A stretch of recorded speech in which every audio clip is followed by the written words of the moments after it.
Hey,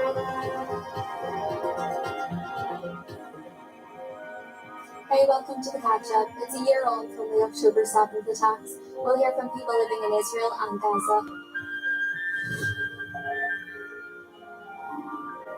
First tonight, Israel, Hamas and Hezbollah all launched more assaults on Monday.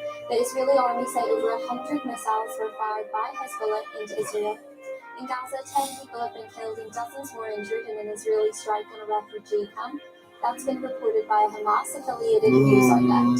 The Israeli army said they repelled an attack by forces in Yemen. People across Israel and the world are remembering last year's October 7th attacks, in which Hamas killed about 1,200 people and took 251 hostage. And since that date, the Hamas-run health ministry said nearly 42,000 people have been killed during Israel's campaign in Gaza. Mihal Ohana was attending the Nova Festival when Hamas attacked. The terrorists, they saw me and they shot me on my leg. And it was the sad day in my life. And this day I lost 10 of my friends, and 2 of my friends they kidnapped, and they're still there in Gaza until today. Lisan Oda is from Gaza. She's been posting updates on her Instagram about her life under fire. Her film with Al Jazeera won an Emmy last month. We raise the resilience of our people and how our people is resisting daily the trails, the Israeli trails, to delete them. And if you want to know more about all of this, we have a panorama special on the BBC iPlayer. That's us for tonight. Take care. Have a good night.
It was mad, really. I woke up, and you know what? Because I went to bed. What I did do is I prepared myself to pay for £60 for items from Temu website for all the children. Classic FM. I woke up and suddenly I said to myself, "Get your gold, man! Get your gold!" I thought, hang on a minute. Oh yeah, my gold. Oh my God, yeah, my gold.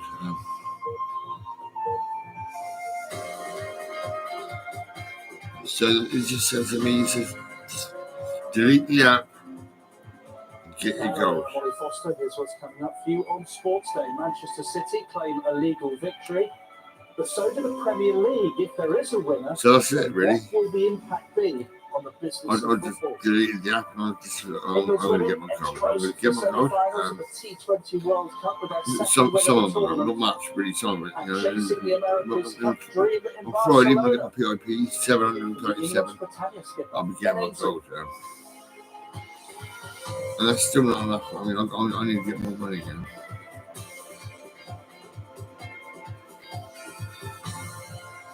I just got to get my gold. It's crazy, yeah. Hello there, welcome along. An independent arbitration panel dealing with Manchester City's legal challenge against the Premier League's associated So that's it. transaction. You know, I just can't do what I was going to do. I was going to complete my bags and fill them up with all these goodies. But the Premier League also says that it welcomes the We findings just had them out because for the it's kids, rejected the majority of City's challenges Happy and the overall situation, objectives, framework and decision making. You know they're going to be happy, right? You know the memory is going to be there. Implanted into one's head. Well, earlier this year, This is the memory implant team. It's not fucking crazy. It's a good idea. It's mental. It's crazy. It's like, wow. Yeah, as I said, it's not crazy, but it is crazy. It's fucking like, this is better than medication. It's fucking perfect. Yeah, we do something and then like, you give them a goodie bag. Yeah. Make it really interesting. Loads of different things. For the kid, and the kid's like, wow, this is crazy. This is great. I love it. I can't believe it. And before that, it's a memory. It's a memory. Everything you've done is a memory. Endorsed the broad framework of these rules, but it did consider. Yes, so this is it. You know, everything you do in your life, there will be memories. The loans that club owners sometimes give to their clubs at zero interest rates were excluded from the scope of these regulations. That meant you watch it on the telly, you know, someone's smashed the window, broke in there somewhere, or whatever. They said that the panel and that's a memory, that's a terrible memory, that's not nice, not good.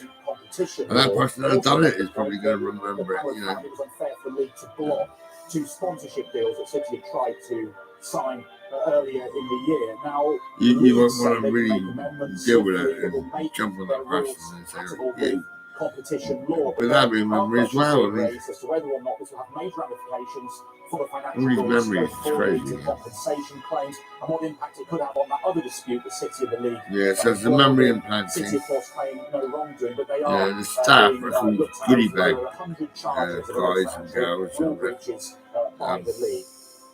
Well, Dan touched on the issue there of loans from shareholders. And what they do is they go on to team and they buy loads of stuff and they give it out.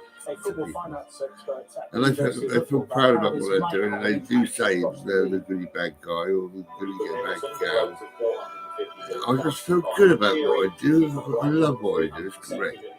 I spend a bit of money on the team website and I put it into bags and I give it to kids and I call myself a goodie bag guy or goodie bag girl. And it's great to be known as a goodie bag guy or a goodie bag girl. It would change things and it would seem crazy in a way. It's a feel good factor. And you know, once you become a good goodie bag guy or girl, you're going to be proud of yourself, and other people are going to be proud of you. They're going to love you forever. The 3-time European Cup winner Johan Neeskens has died at the age of 73. The midfielder was part of the great Ajax and Netherlands teams credited with creating total football. Be a goodie bag guy or The girl. Dutch Federation. So the football world had lost a legend. Neeskens was captain. And don't forget you can be a family friend as well. You can be a family friend. At the 74 and 78 World You might have a cap as a family friend. The cricket test series is underway in Multan between Pakistan You can give it, you can be a family friend, no problem. You can, all you got to do is be there. When someone wants to cry or wants to cuddle, you'll be there. Both made centuries. England's fight back came in the final. You might have to get some food for them, or clothes or whatever. But you'll be the family friend, son. And this TV is on and that fucking radio is bullshit. I bought it from TV and it's out of tune again. It's fucking crazy. This fucking thing, I say on the fucking, on the tons and all this shit. I paid like 13 quid for it. It's not worth that much at all. You know, it's actually down on those. So when I was on it, you know, I did see they're about £9 something now. And they're not worth fuck all. Look at this rubbish. I mean, Christ, look at this. It was so hard. I mean, I can't, I couldn't congratulate those boys in the chain room anymore. I think they did everything they could. They threw themselves around as much as they could in the field and chasing them down. It's very easy to give up on those small things in this game. I'm obsessed though, but I really like the song. It's night called Your Radio 1 Pop Anthems. Before that, Manny Cyrus coming in with the record ball. It's Steve McCulloch. Welcome along. And the fun doesn't stop there. I've got We Are Young on the way and some Little Mix. After the ultimate wedding banger, it's Uptown Funk on Radio 1. Michelle, fight for that white gold. This one for them good girls, straight masterpieces. Styling, wildin', living it up in the city. Got Chuck Soul with Saint Laurent, gotta kiss myself so pretty. I'm too high. You're the police and the fireman, I'm too high. Make a dragon wanna retire, man, I'm too high. Say my name, you know who I am, I'm too high. Yeah. Good morning, Aria. Hallelujah. Girl, sit your hallelujah. Cause Uptown Funk don't give it to you. Cause Uptown Funk don't give it to you. Cause Uptown Funk don't give it to you. Don't believe it, just watch.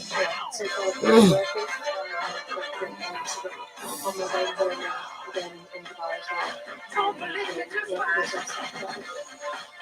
The first Southern America's top start from Saturday to take the Barcelona and Emirates New Zealand. They're defending their trophy against Spain and English Britannia, the British coast. They're in battle with the Italian Bruno Rossi in the Louis Vuitton Cup for the right to face this season. So the first British coast challenge for the American Cup in 60 years. Hollywood. I think in life in general, if you get an opportunity in my sport, particularly to take it on, probably take it on and go for it and give it everything. I mean, even if it's not the oldest international sporting trophy, it's also the only international sporting trophy that's won. That's what means so much to us as a British team, and we've got those sporting heritage in Britain. This is one thing. When you have a defender, a really strong defender, like Hallelujah. Girl, sit your hallelujah. Cause Uptown Funk don't give it to you.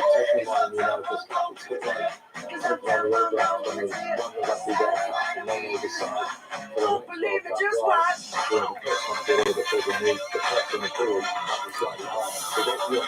That's the kind of challenge we're up against. Don't believe it, just watch.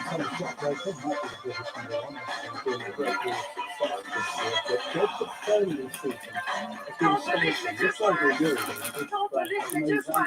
but Don't believe it, just four watch. ATP Don't believe it, just watch. he's rocketed into the top 100. That's the fourth fastest rise into the men's top 100 since the year 2000. So they'll be bumping into Draper again, who he knows very well. Oh, fuck from off. their time together as You're juniors. fucking pissing me off, radio. What the fuck, I mean? Fucking, fucking chuck it out the window. I mean, fuck off. Kind of European events together, and yeah, very very fond memories. And he's a great guy. It's not even there. It's like, We, what the fuck, like man? you said in the post, we kind of went our separate paths. He kind of went This- like this very quickly, and I kind of chose the college route. But yeah, no, to see what he's been doing Turn it off. for is Turn it off. very motivational for someone like me. I mean, I look up to him a lot. Everyone does have their own paths, and I was maybe a little bit It's fucking not there at all. It's fucking not working. mentally just not ready, and that's why I chose to go to college. And I think that was the best move for me. And I was very patient. I'm definitely kind of trying to stay as much as I can in the moment and not let It's a load of bollocks. too many thoughts I'm gonna moan like and fuck too about much this. of the kind of what's going on outside of the tennis court get to me, but obviously it's very difficult to do, and it's also finding time to kind of enjoy what I've been able to do and kind of be aware that it's an amazing achievement, and it's something that, like I said earlier, I'm definitely not going to take for granted, and yeah, enjoy it while it lasts, and hopefully onto bigger and better things. There's an amazing rise up the rankings. Just a quick reminder of our top story, that legal challenge for Manchester City against the Premier League. An independent arbitration panel has made its decision about that. It's all about the associated party transactions. They found in favour of Manchester City, also found in favour of the Premier League. So both parties claiming victories. If you go to the BBC Sport website, all the detail. It's nearly 5 o'clock. It's 4:55. On there, or your BBC Sport app. But for now, me, Ollie Foster, and the rest of the Sports Day team, goodbye.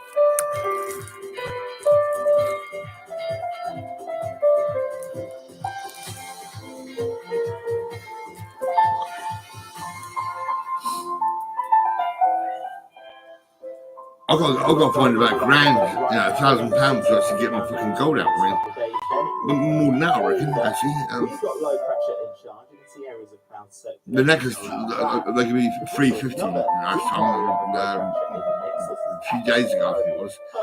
And well, fucking hell, I'll pay probably $355 to get it back. It's only been a few days. So there's also the fucking other the bracelet was about 300 quid. I think. The fucking keeper rings were about 150, 160, 170, something like that. They're worth probably fucking well. To get a new one, you're talking 700 quid. But you can get a second-hand one for probably between £300 to £500. Yeah, I'm sure that is. And I've got an Indian fucking elephant. That's a lovely thing, actually.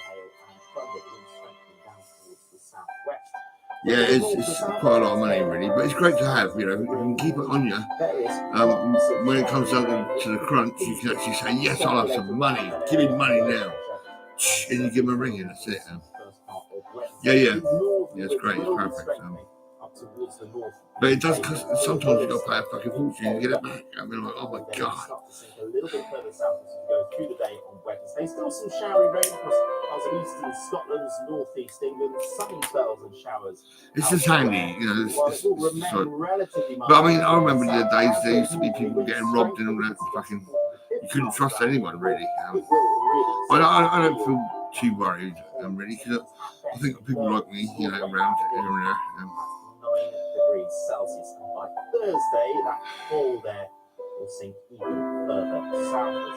Should be a fair amount of sunshine around Thursday, 1 or 2 showers. I say, good morning. How the fuck are you?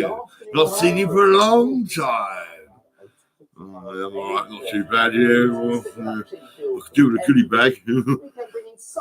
I'm about 10 years older now. The second movement was played by Jean-Flem Babazet and Manchester Camerata with Gibraltar Cox-Nodge on the podium.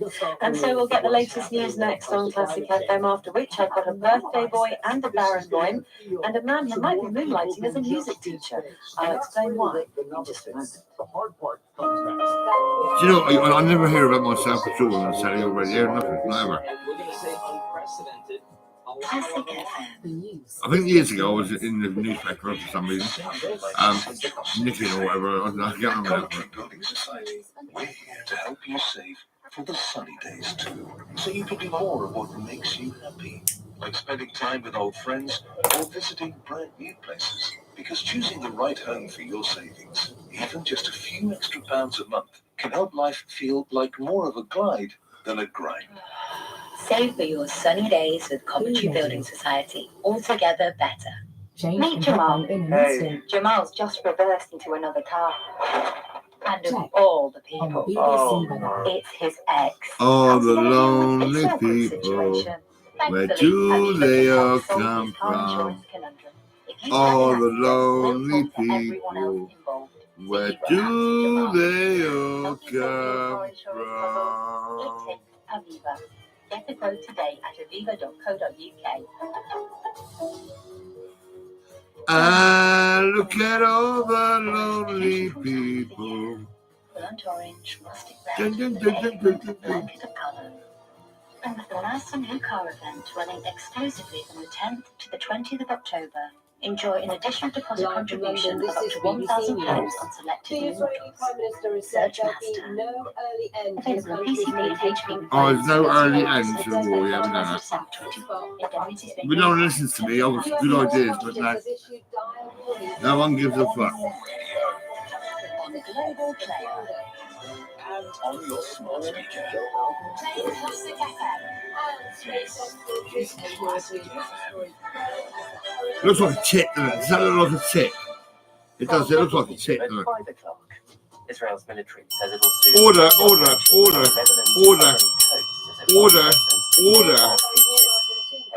I said fucking order, you motherfuckers. Yeah. I've got 2 tits. I don't know what the other one is. Where's the other tit? Where's my other tit? Come on, tell me. Oh, there it is. Look at that. 2 6. Wow, danger. That would not be in the interest of Israel because it would be a haven of extremists and terrorists. One of the remaining 4 Tory leadership hopefuls will be knocked out of the contest to replace Rishi Sunak later. Conservative MPs will hold hustings in the morning, followed by a vote this afternoon. And the vote will take place tomorrow for a final vote next month.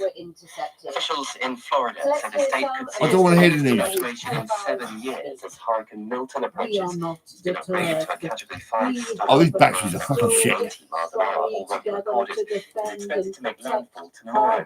Weather expert Dr. Jennifer Collins has told us it's extremely serious. We have seen for a long time. The last major hurricane to hit the Tampa Bay region was in 1921. So we don't. Our hostages home, whether they are alive or not.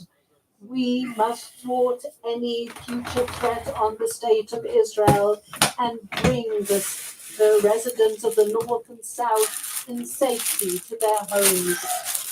Like we've been hearing, Israel is continuing to exchange fire with Hezbollah and Hamas, and more airstrikes have been carried out on Gaza and Faith. From Israel's northern border, here's our Middle East correspondent, Lucy Williamson. Hi, Lucy. Hey, doing, baby? You all right? You're going out the room over there and have a good shag. Come on, baby. Landed at a hospital in Marlot today. They lose shrapnel and explosives through the car park as patients lay meters away. Dr. Osama Nasser left his car here 5 minutes before the rocket hit. His daughter's car seat still intact inside the shattered frame. I'm lucky, man. Hit the car, nothing. I have a little girl also. This war is fucking bollocks. With every boom and every siren. It pisses me off, you know. Fucking people that do that are fucking little cunts. I mean, I can't stand the cunts. I fucking hate them. Exhausting situation. Fucking little bastards. More sirens. The panic here is sharper this time. Seconds later, the thud of rockets. Yeah, it's terrible news, mate. Fucking hell. They're little cunts. Wish I could fucking go over there and sort it out, you know. Now give me your fucking gun, you motherfucker. Give me them fucking explosives. Yeah. I'm gonna deal with you, you cunt. You fucking little bastards. Outside, fresh smoke marks where rockets have landed. In Marlot's steep streets, another has hit a house. How can anyone be happy? This is fucking terrible. In shock, barely registering her injury. Old lady, look at her. Part of the rocket still unexploded. Oh, come on, fucking hell, before batteries. disposal What the team fuck? called in. That's it. Oh, yeah. Fucking hell. Let's do my brain in.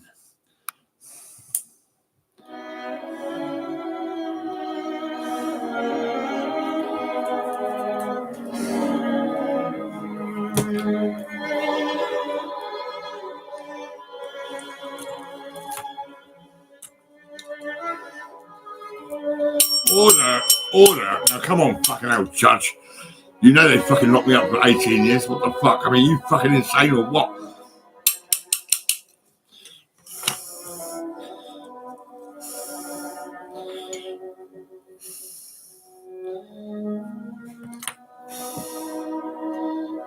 You know how we feel about the NHS? We fucking love them.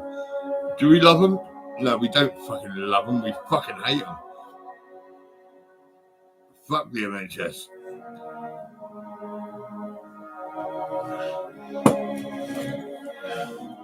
Objection, Your Honour.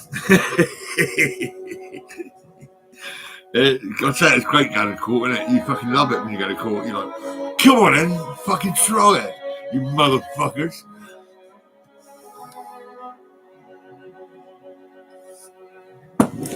As you don't swear at all, you know. You walk in, you casual, you know, you're cool as fuck.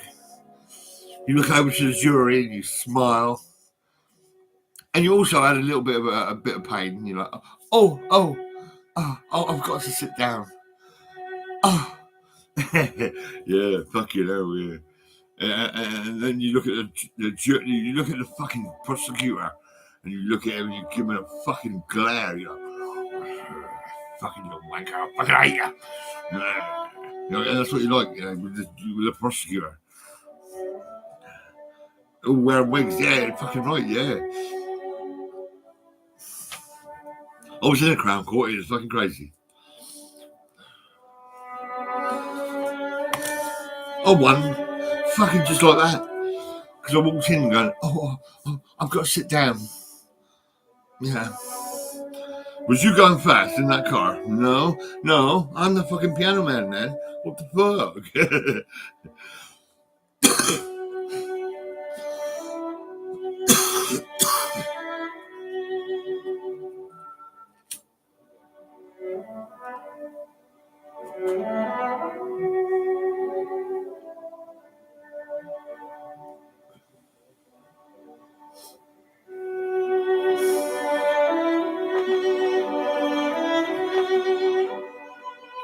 Now listen to this music, right? Can you give me a story? Can you give me a short story about your life and all that? I was working for many years.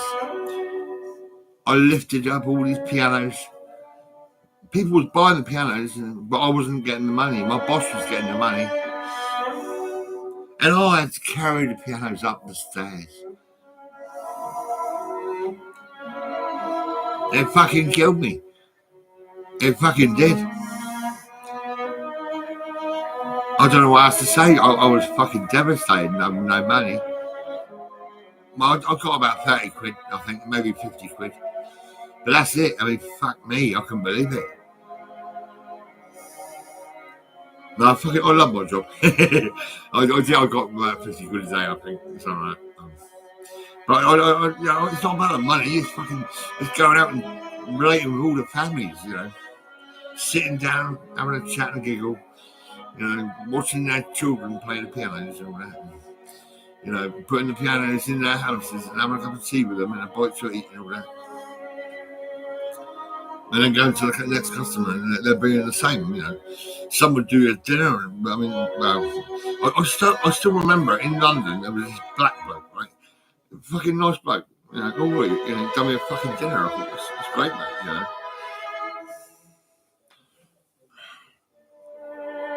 There was customers that do me those what's them triangle things? The triangle, they're fucking lamb, fucking oh fucking hell. I can't remember now. Yeah, but they family said, yeah, I told them. Yeah. Well, yeah, go on then.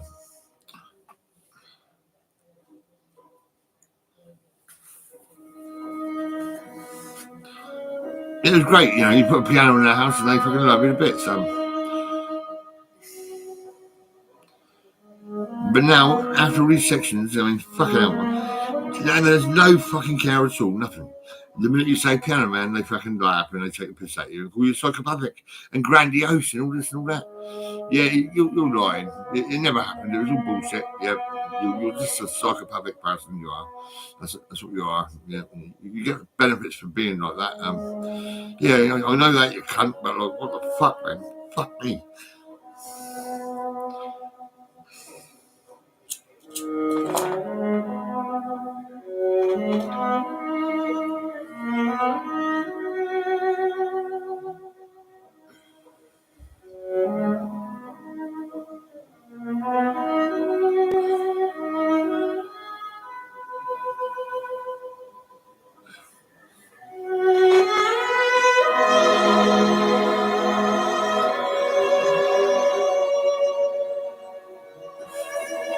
Today I'm gonna have a fucking good day. Yes, I am. I'm gonna get a bit of gold out.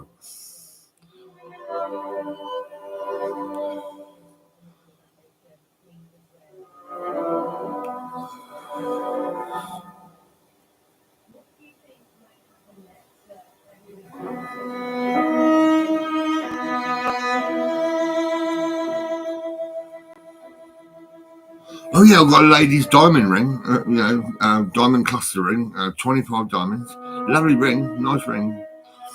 Yeah. Oh, I was going to let it go, right? But then she goes like, you know, you can chuck this, you can pay this much and keep the fucking ring. Not keep it, but keep it, available. So I thought, oh, go on then, fuck it, and I'll give her some money, and I will keep it. Yeah. But like I say, who am I going to give it to? I don't know.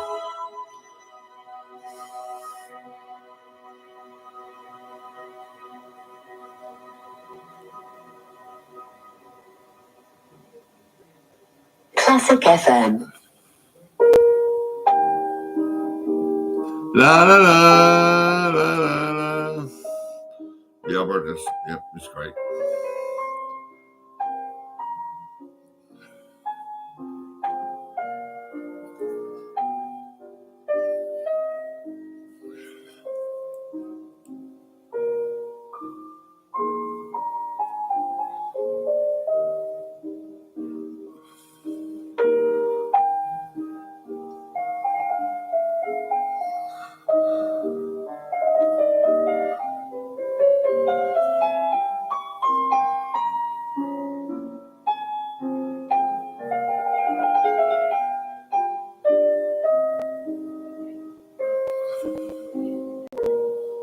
I'm just going to imagine there's a lady in the place, and we've been married for 20 years, and she still loves me. Darling, could you bring me a cup of tea? 2 sugars, semi-skim milk. That'd be lovely. Thank you so much. That's all right, my love. I love you. I'll do anything for you. I'll even give you head. Really? Well, come here then. Go on then. Get down there.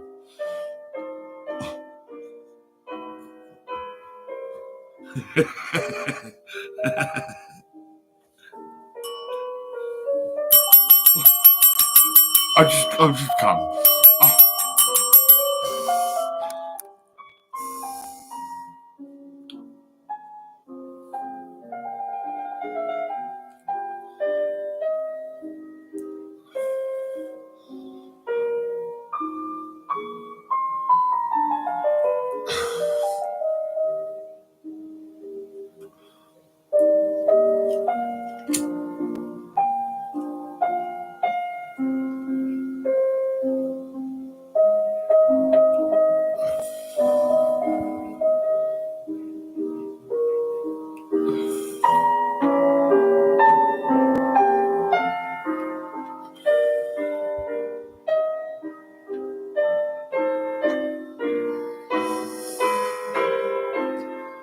I say, what a lovely way to make me feel good. You've done a fantastic job, baby. Oh, yeah.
Potato leek.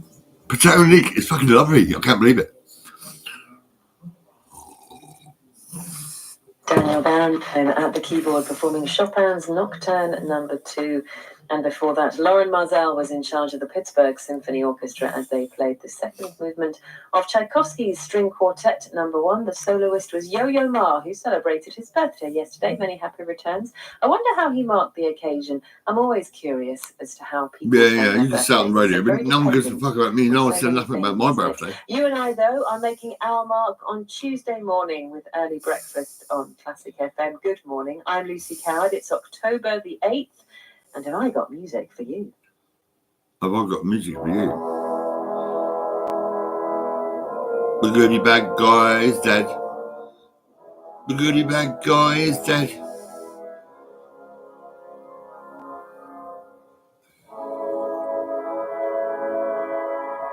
He was the real stone labourer. The real stone labourer is dead. Oh my God. The family friend, yeah, he's dead, yeah.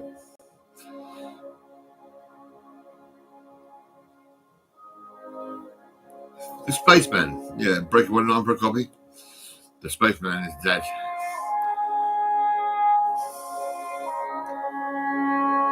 There is no more fun times, no laughs and giggles, nothing, because he's dead.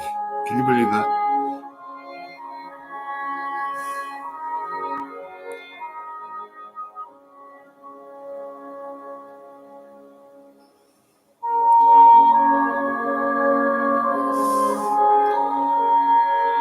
I don't want you to cry. I want you to laugh your head off when I die. Go on, laugh. Go on. You know you can. Be a man. Start laughing. Go on. Actually, no, don't be a man if you're a lady. I mean, you're a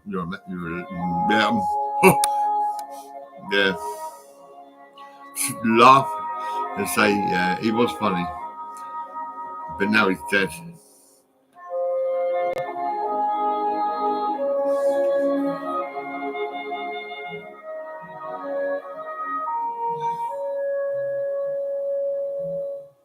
Mummy, Daddy, the goodie bag guy's dead.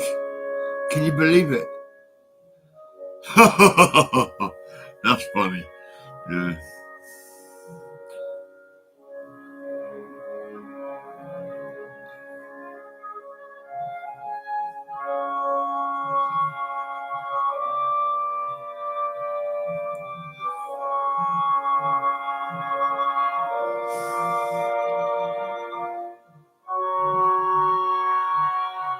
I heard it on the radio.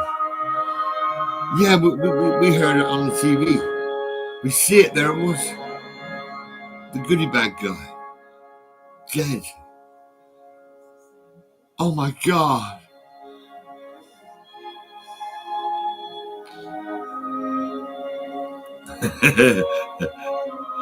I'm already thinking, I'm planning for the future. Yeah, I'm gonna die, that's it.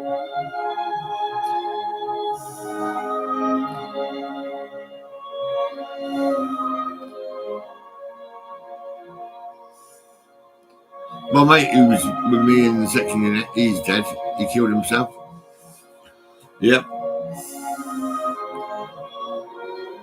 good mate, you know, nice man, nothing wrong with him. Apart from the fact he was sectioned. He killed him. He's dead, you know, this is it. Thanks, NHS. You're amazing. You're fucking terrible, really.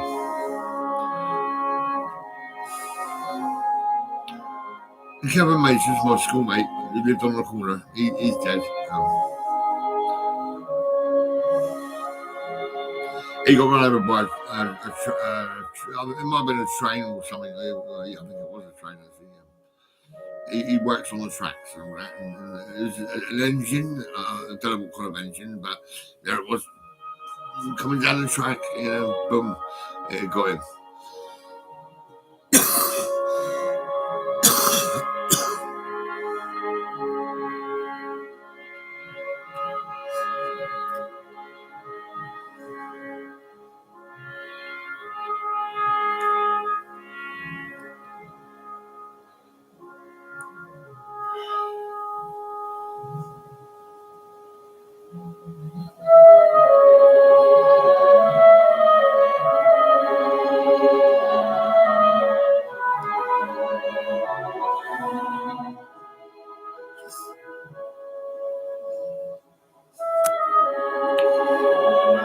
black tea because I've got no fucking milk.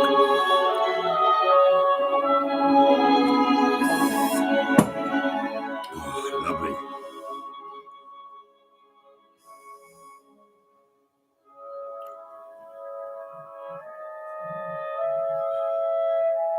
Over here, I've got one of these.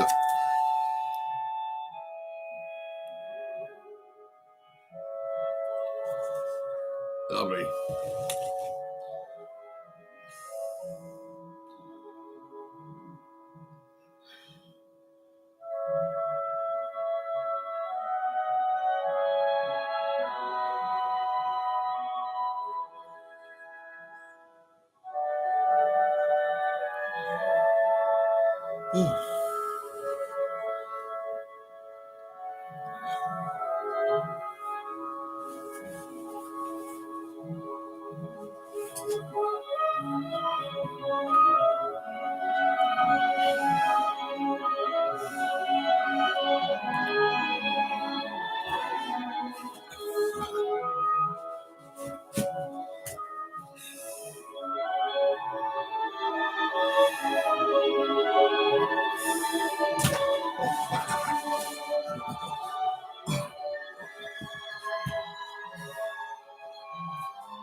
That's a nice smell. It's all right. I like it.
Kevin Jan Edisei directing the Chemical Orchestra playing the second movement of Symphony No. 9 from the New World by Dvorak.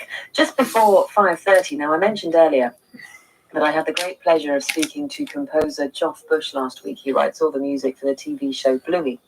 And one of the great things about Classic FM is that we are able to welcome so many amazing and talented people in for a cup of tea and a chat. And so also last week, Anne-Marie Minhall welcomed favourite choral maestro Eric Whittaker to the studio, at which time, yet again, I was reminded that he looks not dissimilar to my eldest little's guitar teacher. I had that moment when guitarist Joe turned up at our front door for the first time of feeling taken aback. That's not Eric Whittaker, but it looks like him. Anyway, they are both very charming, and so it's music by Mr. Whittaker. That's our dawn chorus today on Early Breakfast, the piece he wrote for his virtual choir 6 as a response to the isolation felt during the pandemic. So it was designed to provide comfort, and I hope it does that for you right now.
Classic FM.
I'm gonna clean up this goddamn town.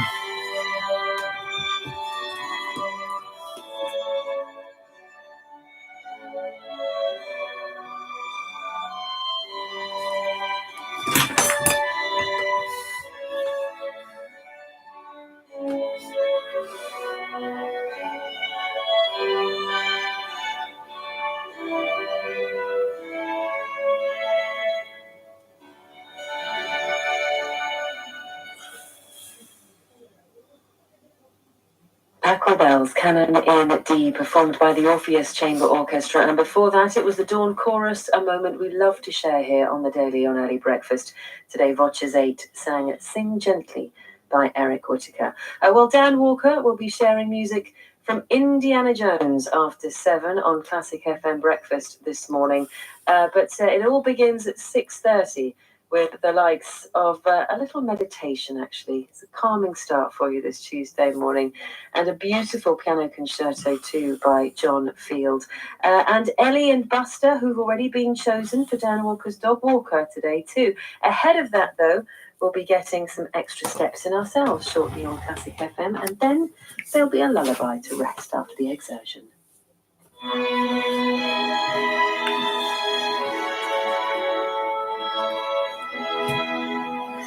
Classic FM. Tesco finest hog roast joint with golden crackling, served in a soft bath pot, savoured for Sunday roast. However you go the whole hog, only the finest joints of British pork are selected for our succulent hog roast. It's deliciously crispy crackling. Make your everyday taste better with Tesco finest. Selected larger stores excludes Northern Ireland. Meet Sarah. Hi there. Sarah's pranged her car miles from home, and she's not sure if her insurance covered getting back. Thankfully, Aviva can help solve this car insurance conundrum. If you've had an accident and your car's not safe to drive, we'll get you safely home. You'll have your feet up in no time, Sarah. Thank goodness. Helping solve your car insurance puzzle, it takes Aviva. Get a quote today at aviva.co.uk. Onward travel arrangements on comprehensive cover. Geographical restrictions apply. I just sold my car. We Buy Any Car would never buy a car this fast, would they? Yes, Can we change the lyrics? Buy any car, even old bangers. I crashed my car. I crashed my car. I crashed my car. I crashed my car. Find out how much your car's worth in 30 seconds. Enter your reg number now at We Buy Any Car. Actually, I'll tell you what. Back in the old days, right, I said to this scrap yard, right, scrap yard. Right, I go, how much you can give me for my car, man? It's a Chrysler 2 litre, right? He goes 15 quid. 15 fucking quid. Are you serious? I told him to piss off, right?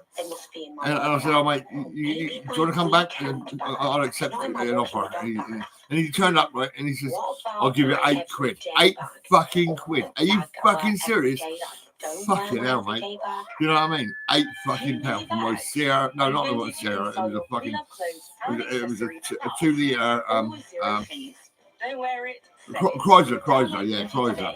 Yeah. 2 litre. Big car, you know what I mean? Like, fucking hell. Yeah. 8 pounds. 8 fucking pounds. Are you fucking serious, man? I want to knock your head off. Bang, you know, you motherfucker. Classic FM.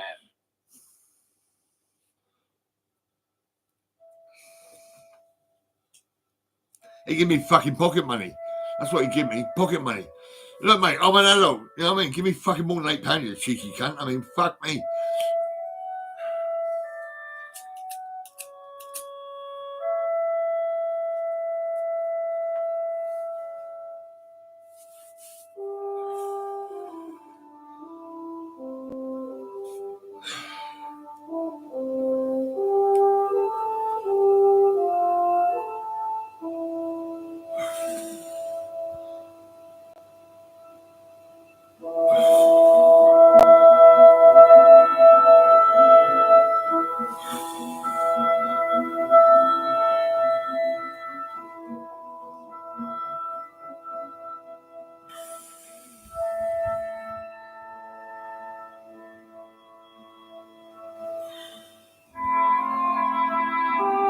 Yeah, I'll tell you what, right, I went to Cash Converters, right? No, I never went there. I didn't go there, no. I fucking phoned them up. I said, I've got a Black & Decker mouse, right? A mouse is like a little sander. It's a sander. You plug it in, you fucking... And it goes down there. It's here somewhere, right? I said, how much are you going to give me for that? He said, fucking £2. £2 fucking pound. Are you fucking serious? £2 fucking pound. I said, no, mate, I'm not fucking going to give you my fucking mouse for fucking 2 quid. Are you fucking joking? And then I hung up the phone. I was fucking crying. Like a bitch. I was crying so bad, it was terrible. I was like, it's just offered me fucking £2. £2. Seriously, I was fucking pissed off and upset and crying like a baby. I mean, I was like, oh my God. Is that what he offered you? Just £2? I said, yeah, fucking £2.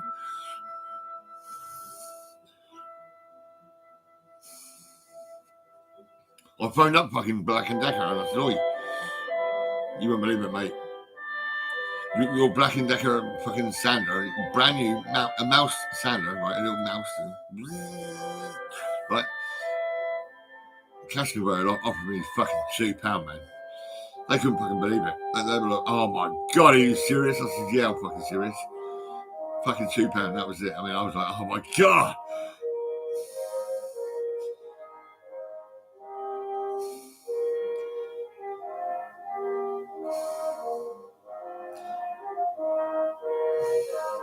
I just can't be bothered to go there anymore, really. I mean, but I had to get my watches back. I got my Armani back. And let me see now. Yeah, but this is it, right? You see this, and this, right? They give me £60, right? £60, right? But I have to give them £80 to get it back. These two watches, I've got that one and that one. £80 to get it back. They offered me 60, and I had to give them 80 to get it back.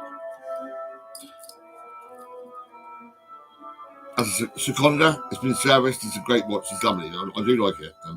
And this one is an Armani. Right. For about a week or two, I was wearing this one. Right, so I had no money, so I wore this. This is Michael Kors.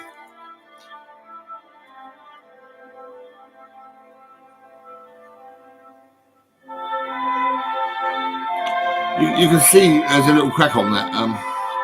That's what they wouldn't accept it.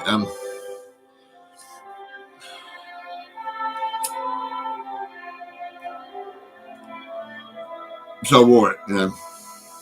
That Michael Kors, right? I would go down and see my daughter and her friend Lisa Chase. And Lisa, well, you loved Michael Kors, didn't you? You know. And you told me, go and get a Michael Kors watch. I goes, yeah, and so I'll do that. And I done that. I went and bought a Michael Kors watch. I should have given it to bloody Lisa, really. She was a lovely lady, you know. Really nice. Well, she was lovely, you know. She had about 6 kids, I think. But she gave me a lift, you know, drove me from my daughter's down to town. I said, see you later, Lisa. You know, I jumped on a bus and went home, and that was it. But Lisa, you were lovely, you know, that's it. I mean, but like I say, you'd never marry me, not at all. I'm an old man, you know what I mean?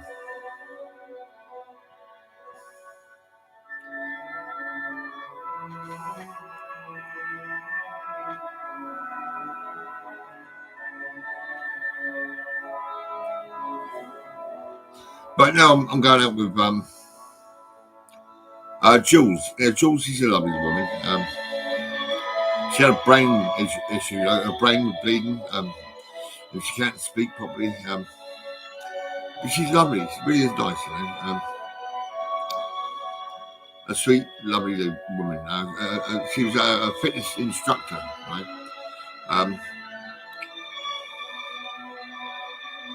Yeah, and I was the piano man, you know, so it's kind of mad, really. We get on really well and all that. It's great.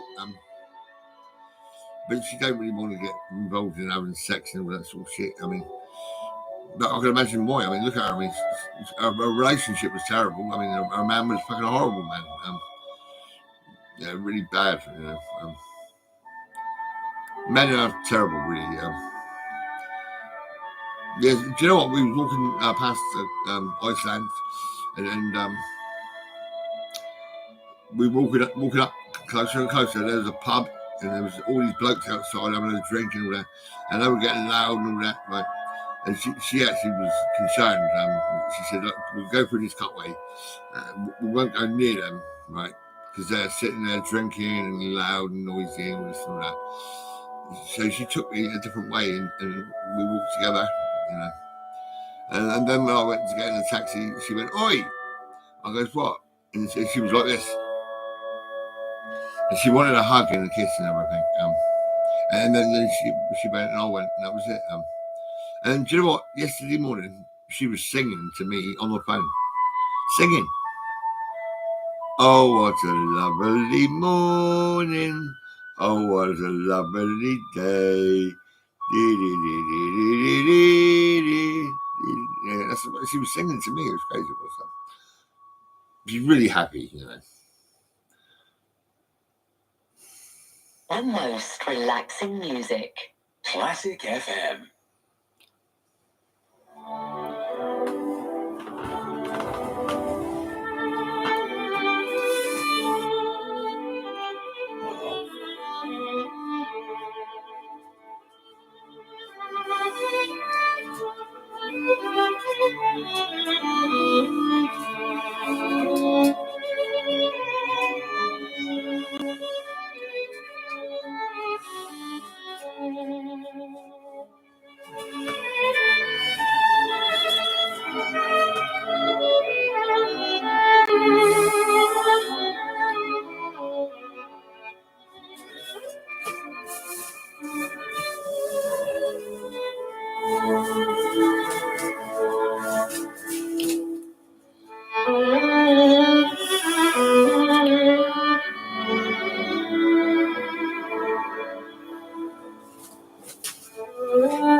There she is.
I want to see her again now.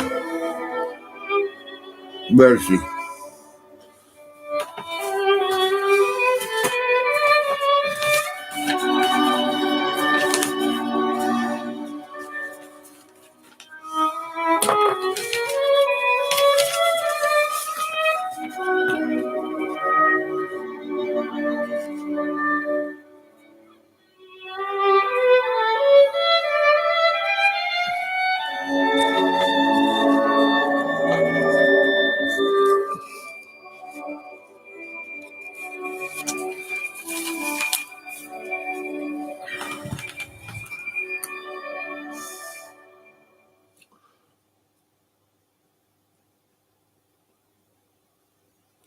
went to a baby shower over the weekend. I've not ever been to such a thing before, and it was very lovely.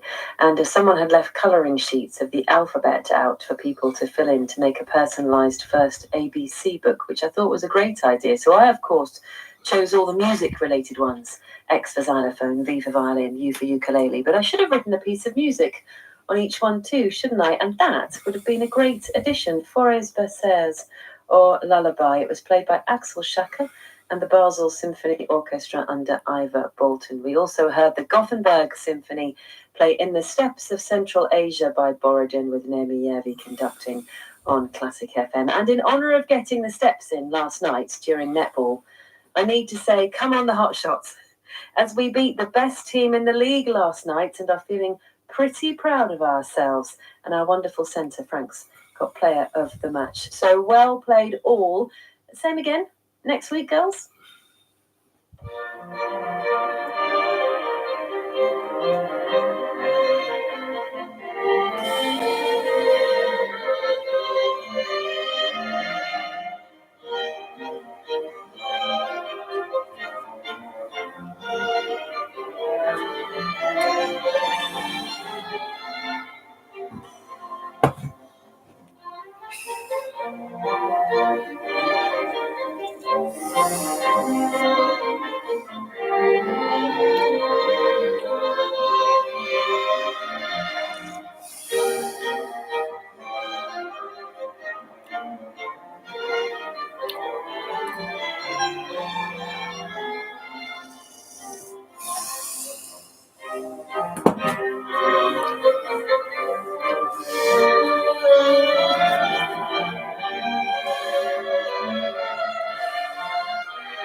There's me, there's the NHS.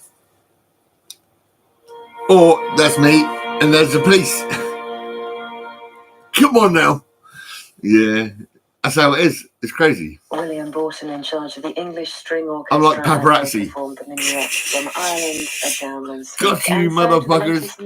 On Classic FM, and then a stunning second movement of a glorious piano concerto. And I think we'll have some great dancing because, you know, it's Tuesday.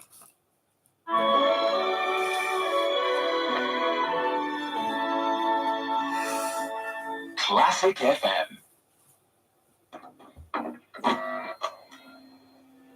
At EDF, we don't just encourage you to use less electricity, we actually reward you for it.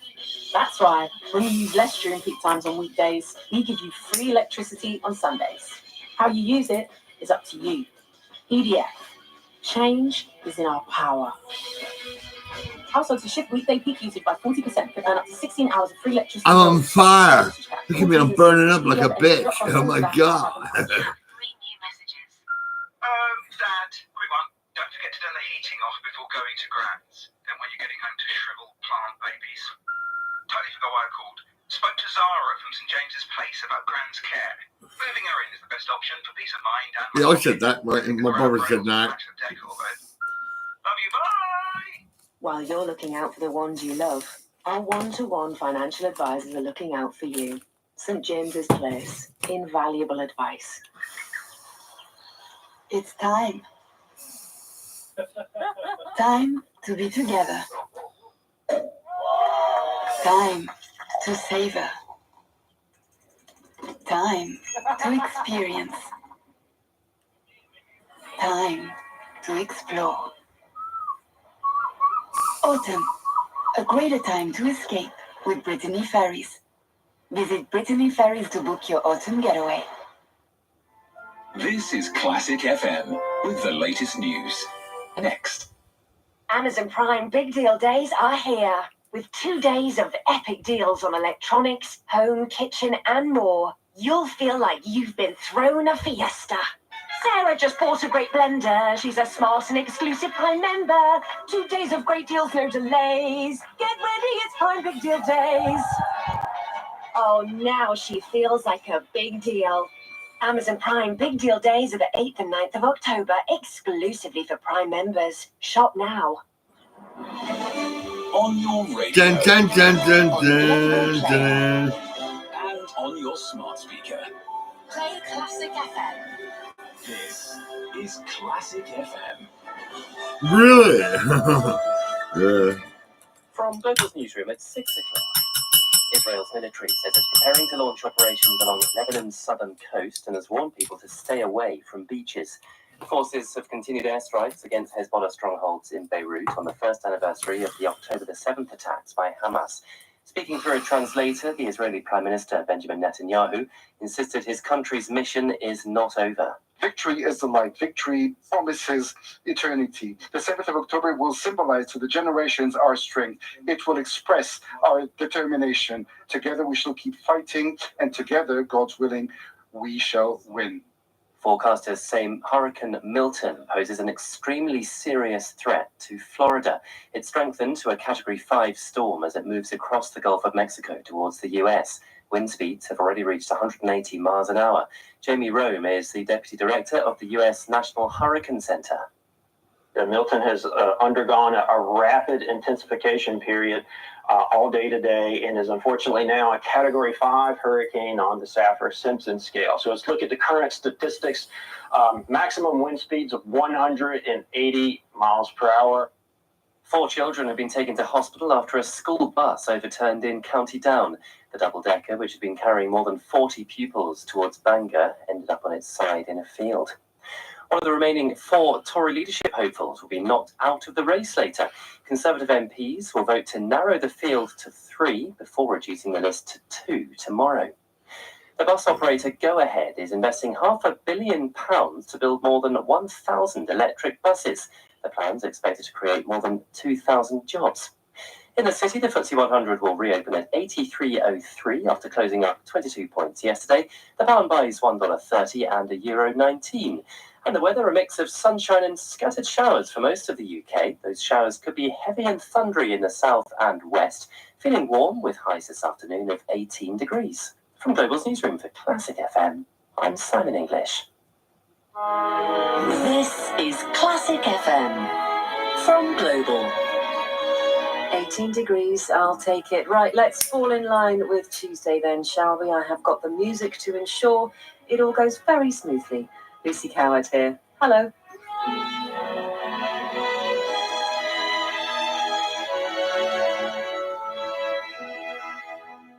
The most relaxing music. Classic FM.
Oh.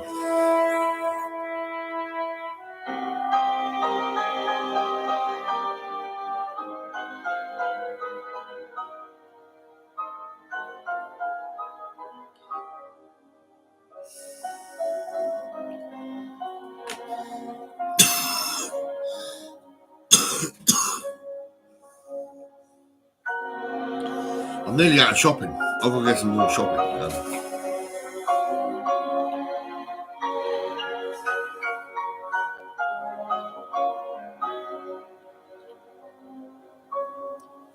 Oh.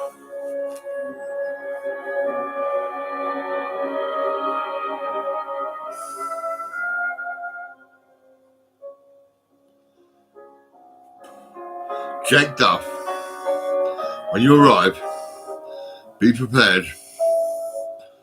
I'm going to say to you one thing. I do want you to accept the Ted Baker laptop bag to go with the Ted Baker jacket I gave you.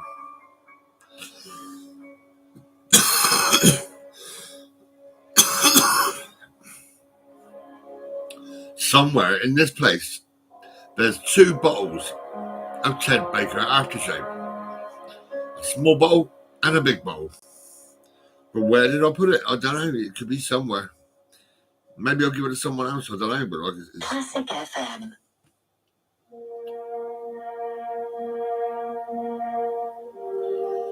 Oh.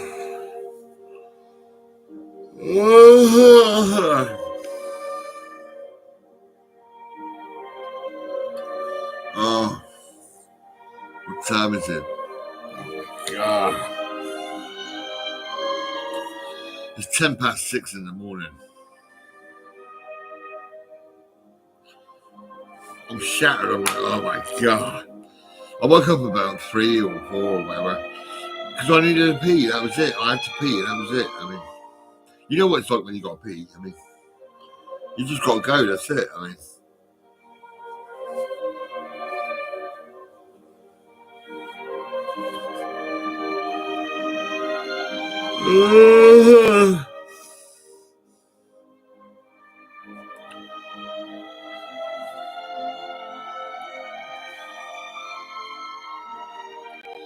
I'm an adult.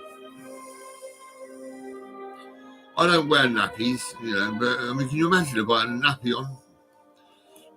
Would I have to stand there and sit or lay there and have a pee? I mean, I don't think I would, actually. I think I'd love to get up out of bed and climb into, not climb into the toilet, actually go round into the bathroom and stand there and pee, you know.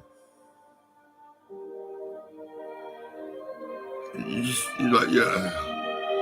Oh, yeah. And you have a pee, that's it. I mean, Christ. And then, what do you do? I mean, you make a cup of tea, don't you?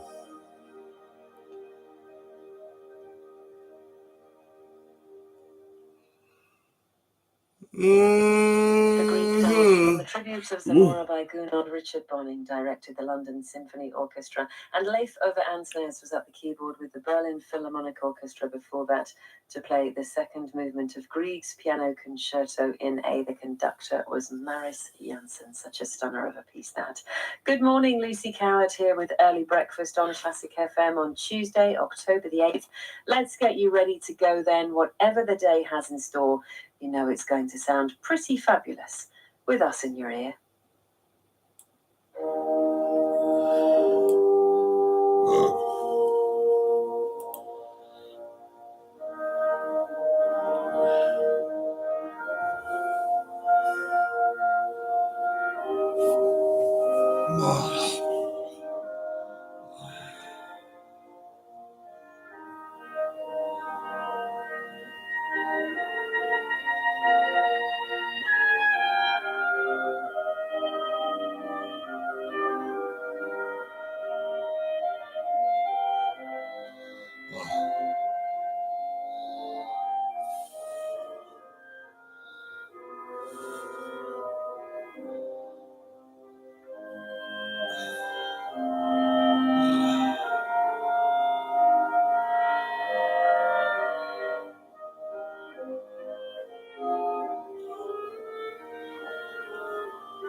Oh.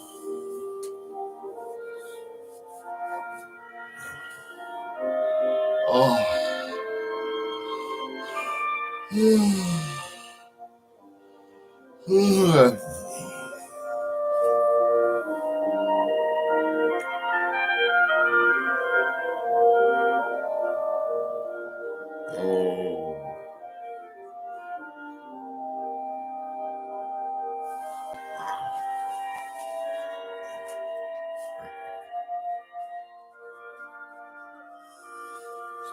It's me and Jules. Again. Hello, Jules.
Oh,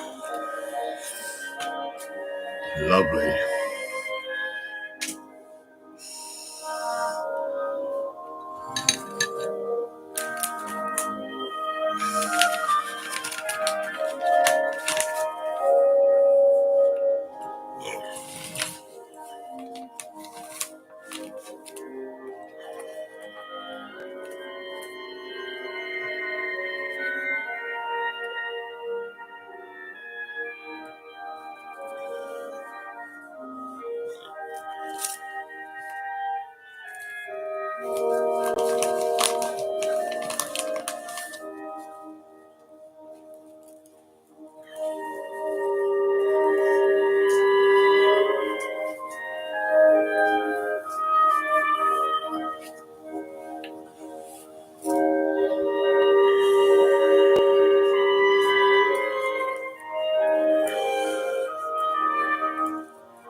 The Royal Academy of Music Soloists Ensemble with Trevor Pinnock directing, bringing us the Adagio from the Grand Partita Serenade by Mozart.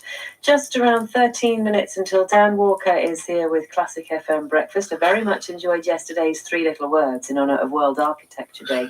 The answer was the Louvre. Well done to winner Hugh from Tempête, who played along with whilst sunning himself in the Algarve. Very nice. And if you would like a mention this morning with the school run from Dan at around 8:15, you can get your messages in now. 61812 is the text number, or you can WhatsApp on 03457 49 18 12. To that end, I'll have the latest travel news for you in just a moment, plus some unrequited love and a Cuban dance.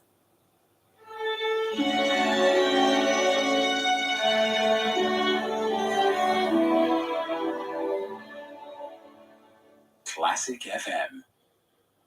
What to give Dad for his birthday? Because what do you give a man whose catchphrase is, don't get me anything? He's into cycling, so maybe some fashionable cycling shorts?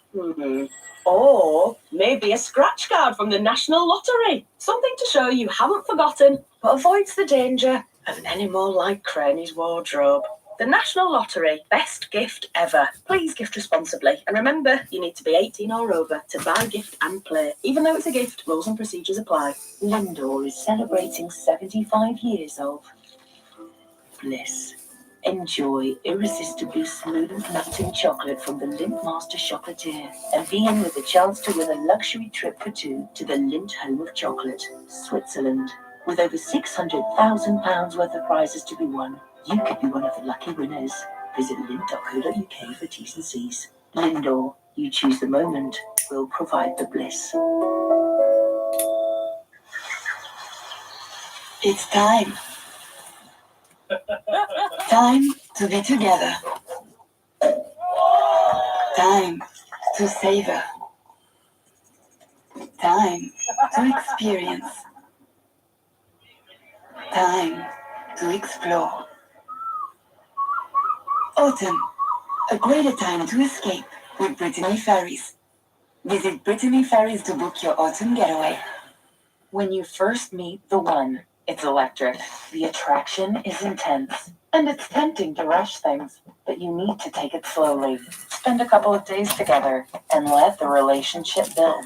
So when you fall in love with an electrified Ford like the new Explorer, Mustang Mach-E, and Kuga plug-in hybrid, we want you to spend quality time with them, which is why until the end of November, you can take one of Ford's electrified vehicles for a 48-hour test drive. Then you really know it's the one for you. Book your date today. Ford, bring on tomorrow. Search Ford 48-hour test drive. Test drive subject to availability. With LV, I can get my home insurance for just £179. They've made it easy for me to get a great price. And their 24/7 emergency helpline lets me look after what matters to me. Because insurance is simple when it's me and LV. No wonder we're rated excellent on Trustpilot. Get your quote today at lv.com. 10% of new customers paid £179 or less, February to July 2024. LV General Insurance is part of Allianz. Stay with Classic FM for the latest travel news. Next. Phone, purse, keys. They must be in my work bag. Or maybe my weekend bag. They're not in my walking the dog bag. What about my everyday bag? Or the bag I wear every this is day one of that my bags. I don't wear my everyday bag? And in my bag Too many bags. is On this. Vinted, you can sell your pre-loved clothes and accessories fast, all with zero fees. Don't wear it, sell it. Download Vinted today. Classic FM travel. In Glasgow, there's been an accident on the M8 eastbound just before junction 18. The A82 and one lane is closed for recovery. In South Yorkshire, one lane is closed on the M1 northbound at junction 38 Huddersfield because of emergency repair works. In Northamptonshire, the A43 is closed both ways between Sywell and Hannington following an accident. In Gloucestershire, the A417 is closed westbound at the Air Balloon roundabout in Birdlip, also following an accident. On the trains, South Western Railway services that usually run between Portsmouth and Waterloo are being diverted via Eastleigh, and all services between Stevenage and King's Cross are disrupted because of a track problem at Finsbury Park. Classic FM.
Yeah, the feedback guy.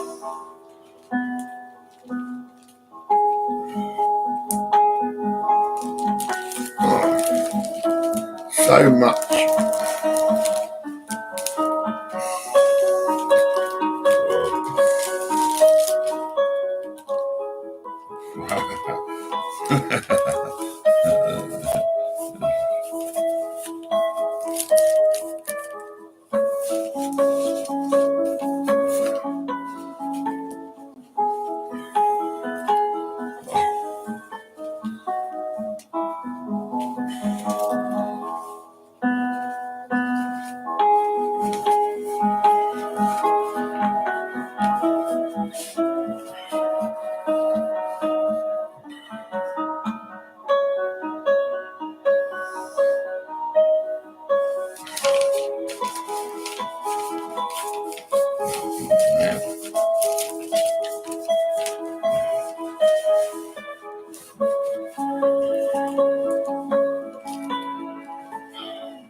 The Anonymous Romance on Classic FM, performed by John Williams and a string orchestra, with William Goodchild on the podium. I asked you earlier about your most memorable sunrise.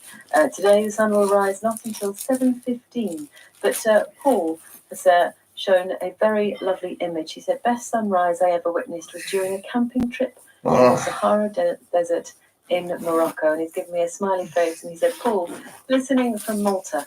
Lovely, Paul, thank you. Let me know what the sunrise is like where you are this morning too, won't you?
Jake Duff, you must grab that bag. It's a Ted Baker bag, and it's for you. Yes, it is.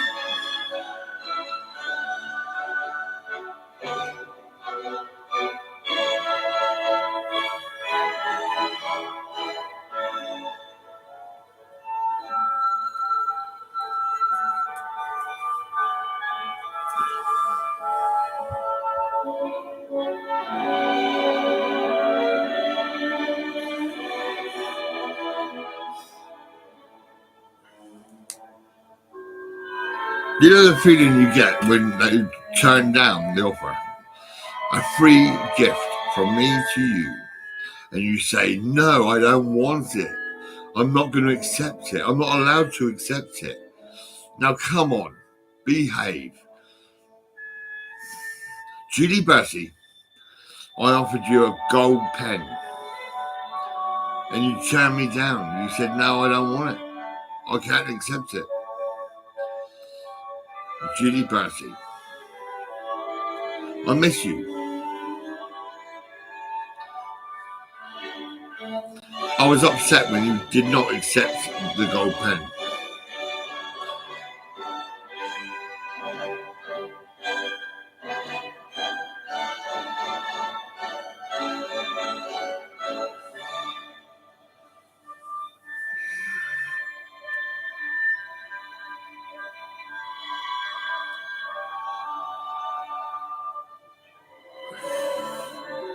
Can you imagine the goodie bag guy, turns up and everybody says, no, I don't want it?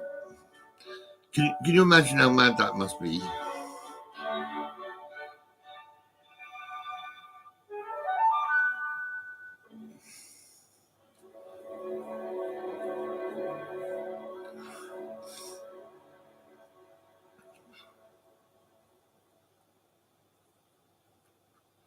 The orchestra of the Swiss Romande with Naomi Yevi conducting, playing Chabrier's Habanera, a lovely piece with which to step further on into the morning. Thanks so much for another great early breakfast.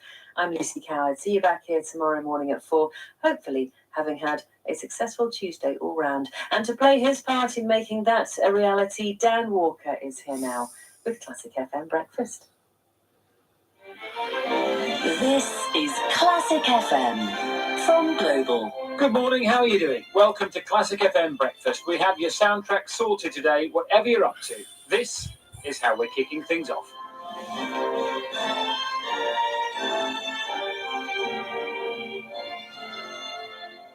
Classic FM.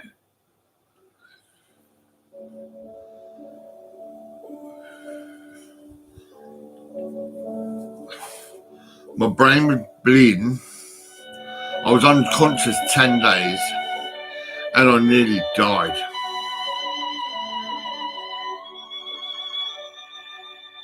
I nearly died. Suddenly, I was like, oh my God, I gotta wake up, man. Come on now. And I jumped up and I kicked this nurse. She was sat there. No, she was standing there at the end of my bed. And I kicked her. And I jumped off the bed and I raced out of the hospital. And I pulled out a cigarette and I said to myself, now, who's got a fucking light? Come on, give me a light. And do you know what? They would not give me a light. They said, look, hang on, man. Get in the car. We're going to take you to a section unit. So you'll be sectioned, you'll be locked up in a section unit. But then you can go out for a smoke. Yeah, you can. I thought, you're fucking taking the piss, aren't you, mate? You know what I mean? I want a light now. Just give me a light, man. Fucking what the fuck? That's how it was,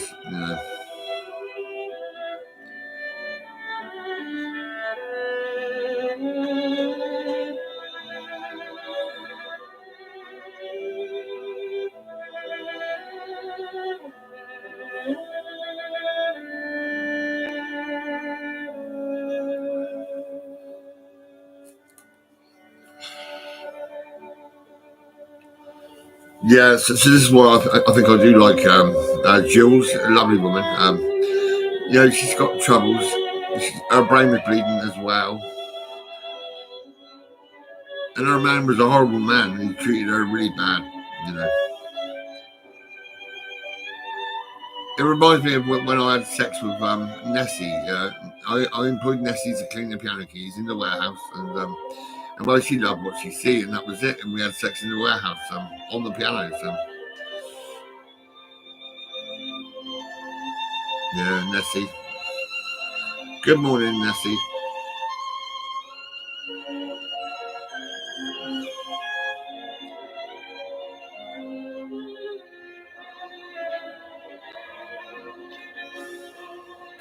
I'm going to be with Jules today. Me and Jules, yeah.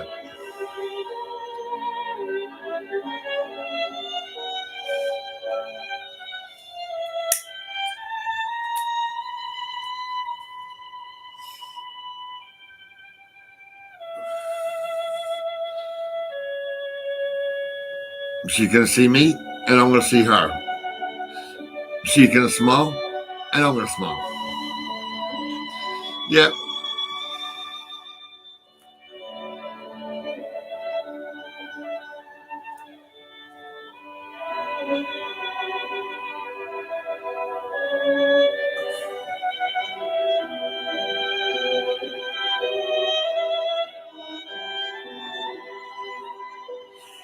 We haven't got the energy to be horrible to each other. We don't want to do that. We just want to recover, you know, that's it. Relax and recover.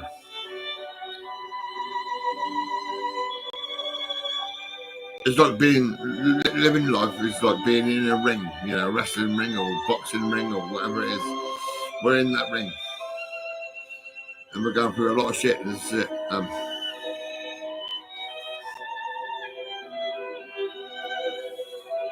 And then we get out of the ring, and we stand outside, and we look at each other and we say, mate, you won't believe how bad it's been.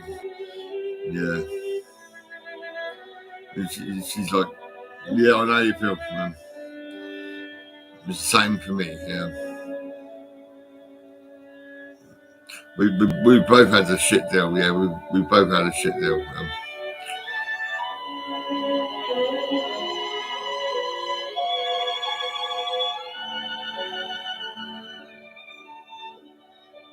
Trauma everywhere. Do you actually fucking care?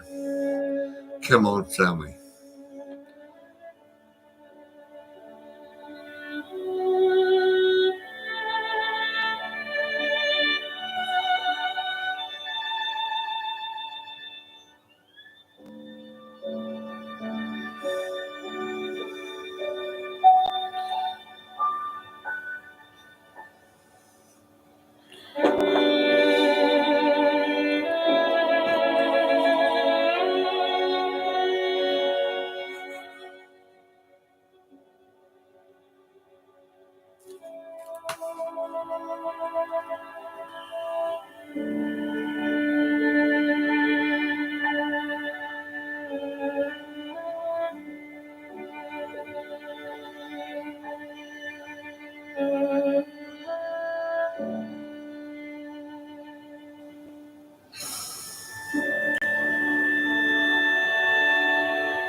Classic FM breakfast. With HX Hurtigruten Expeditions, find yourself in a world of wonder.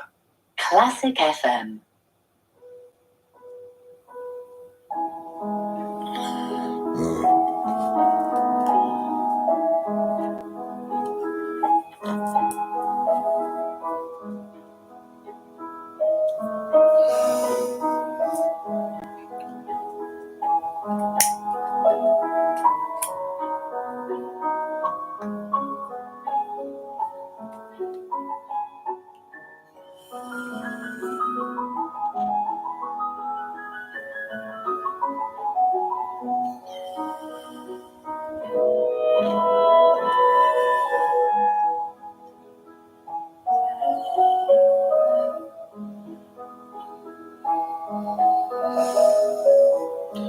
I've got no bread. I've got no butter. I've got no Marmite.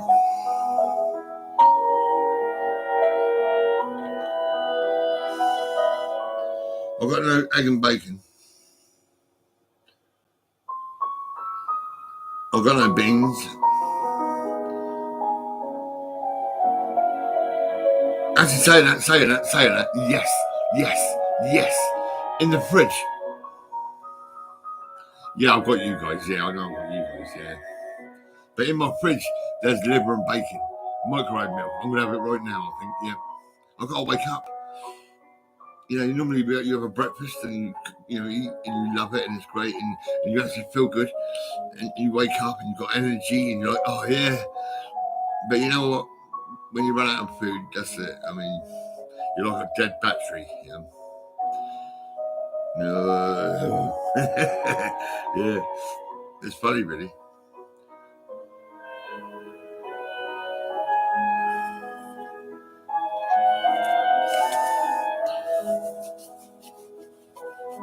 Yeah.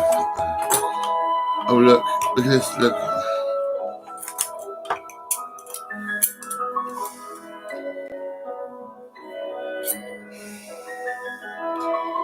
Why not pop round and help me with my liver and bacon? I do give a fork. Yeah, I'll give a fork. I'll give you a fork. I'll give you a fork and I'll have a fork and we can fork together. Yeah, no, we can't fork.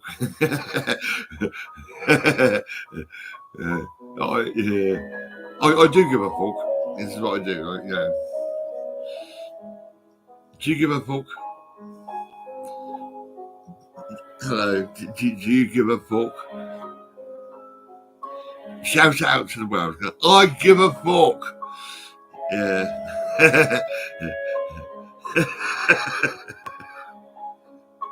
You don't fucking care. Yeah, I see what you're saying. Yeah. Yeah.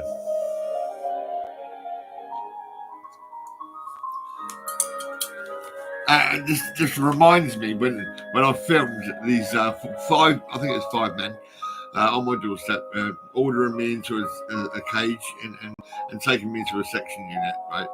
And he says, "Have you got a lighter?" I said, "I've been smoking for fucking years." "Yeah, I've got a fucking lighter, you cunt. What the fuck?" You know.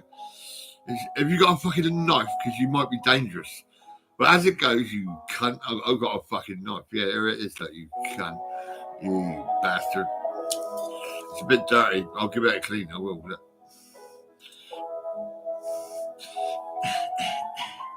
Yeah.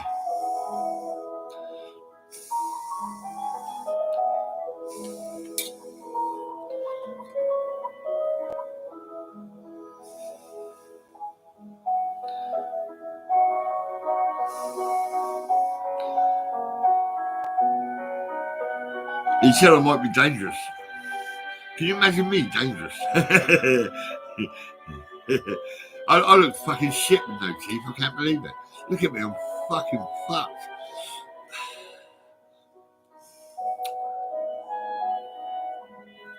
No fucking teeth. I can't believe it. I look like Steve Flood. Fucking Steve Flood. You had no teeth fucking years ago. Yeah. Well, it was funny looking at you, mate. I mean, Christ, you look fucking weird with no teeth. I mean, I couldn't believe it. You know, and now look at me. I mean, fucking hell, look at me now. I mean, fucking hell, no teeth.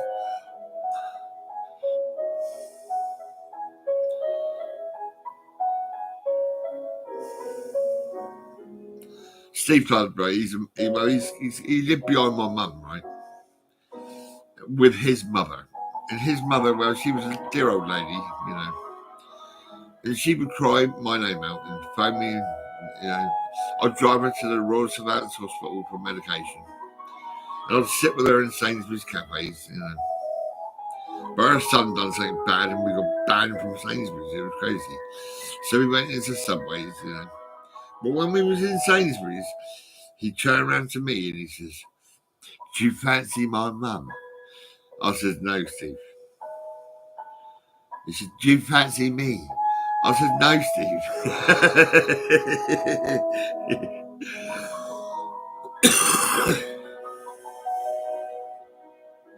Steve would hang around with my 2 brothers, Lee and Russell. Lee went to Red Lodge and so did Russell. Red Lodge is those with special needs, you know, like learning difficulties. Yeah, and I went to Millbrook Secondary School. Claire Clements, Claire Ledger. Wasn't that wonderful? The second movement of John Filter's Piano Concerto No. 6. Nihal O'Rourke and the London Mozart Players. And we also had the meditation from Massenet's Thais. Just before that, Maxim Vengroff performing with Virtuosi. Welcome to Tuesday's breakfast. Yeah, Tuesday's breakfast in about 5 minutes. Yeah. What can I say? Yeah, Claire Ledger.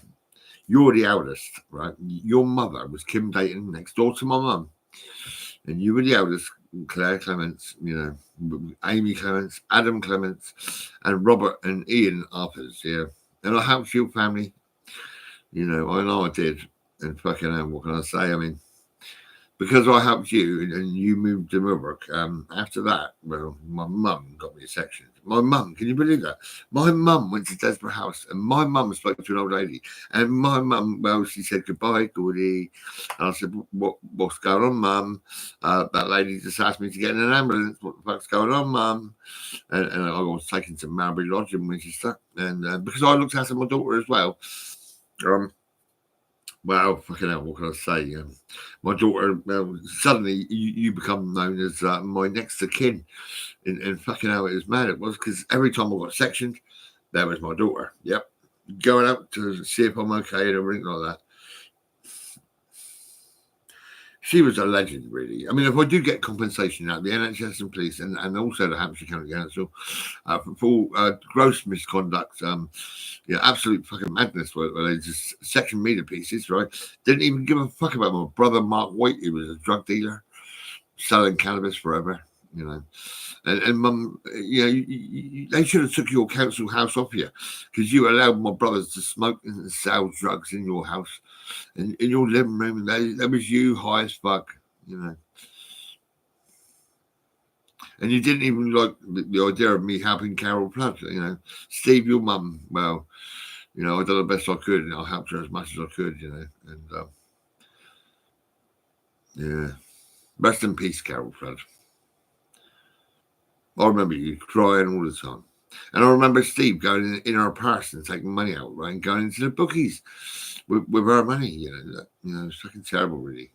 And she lost her house, right, and she moved to Neptune Court in Lordsdale, Southampton, UK. Right, and in that one-bedroom place was Steve Flood, yeah. And there was a tap at the door, and it was an old man. Hello, Steve. Yeah, that drugs you sold me was fucking lovely, yeah. And I've got the money for you. Here you go, mate. And he gave him the money for drugs, yeah. I remember that day. It was crazy, Yeah, so that's it, really. I mean, Yep, my life. In a bag. In a goodie bag.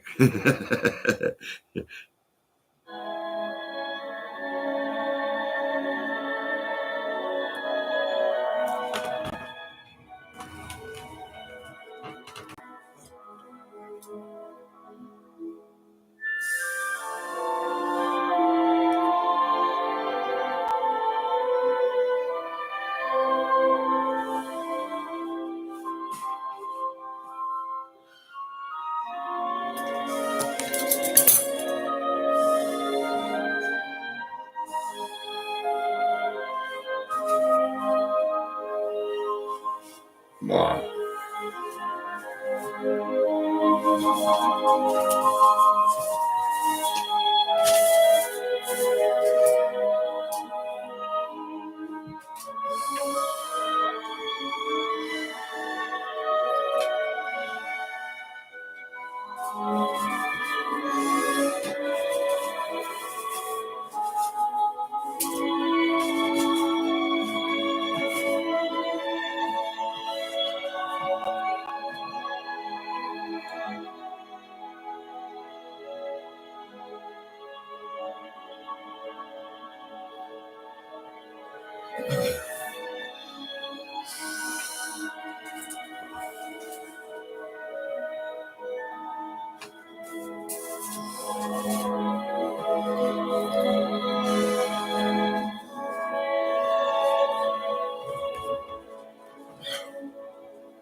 Classic FM.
Puccini's Mio Babino Caro, arranged for cello and orchestra, and we listened there to Awfully Gaillard and the Royal Philharmonic Orchestra.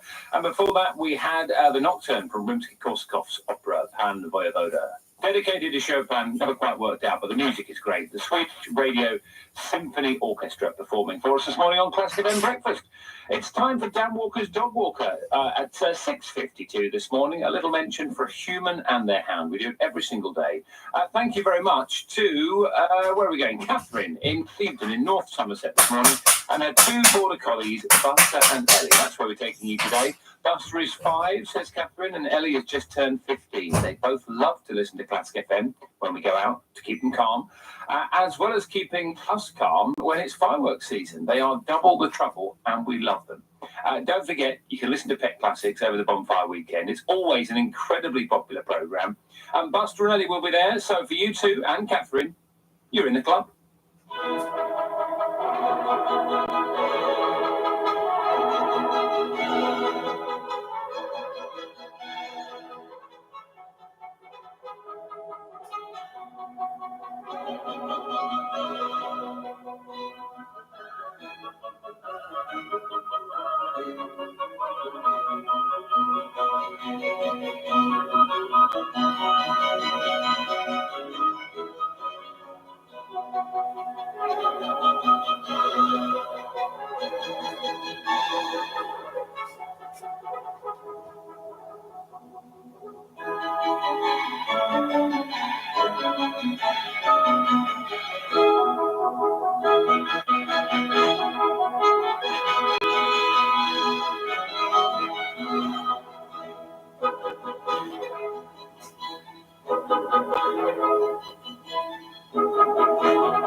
The Allegro from Handel's Water Music Suite, #1. That was John Elliott Gardner conducting the English Baroque soloists. And we played that for my dog walker Catherine and her lovely border collies Buster and Ellie this morning.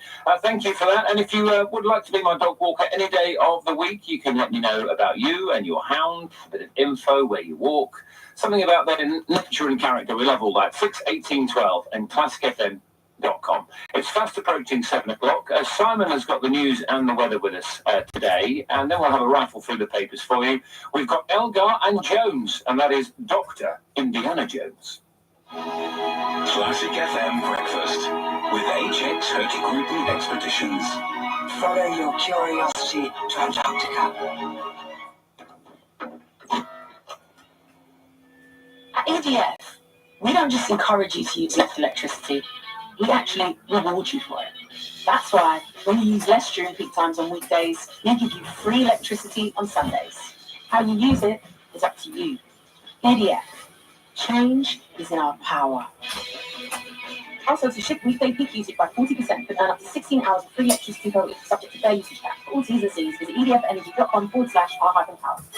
London Concertante proudly presents The Seasons and the Lark, an incredible candlelit concert featuring Vivaldi's iconic Four Seasons and Vaughan Williams' classical chart topper, The Lark Ascending, complemented by other exceptional works from Mozart and Bach, performed by one of the UK's finest orchestras, London Concertante. The Seasons and the Lark, coming soon to a cathedral near you.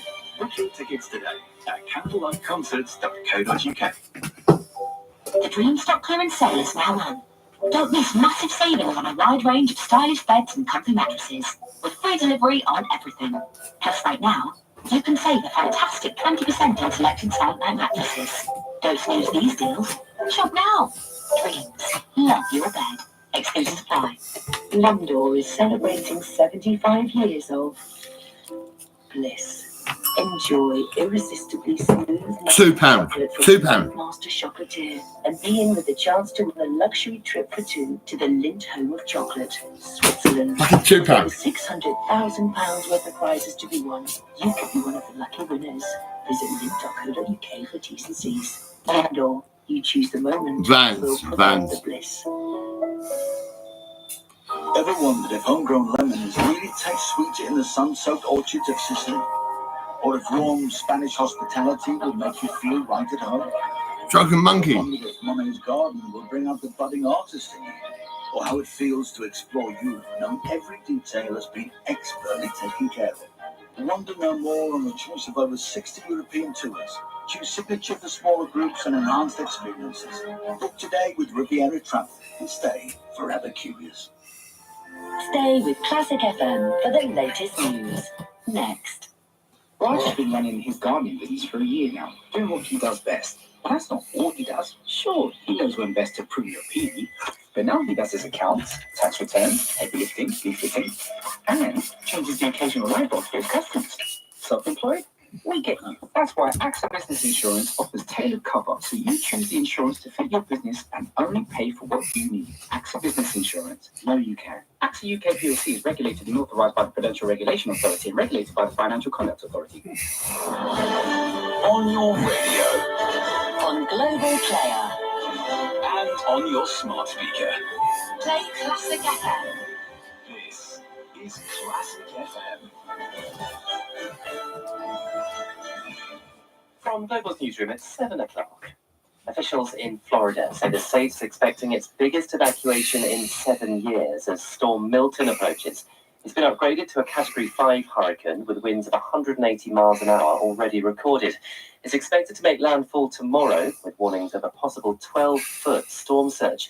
Florida's longest-serving TV weather forecaster, NBC6's John Morales, became emotional while broadcasting. It's just an incredible hurricane.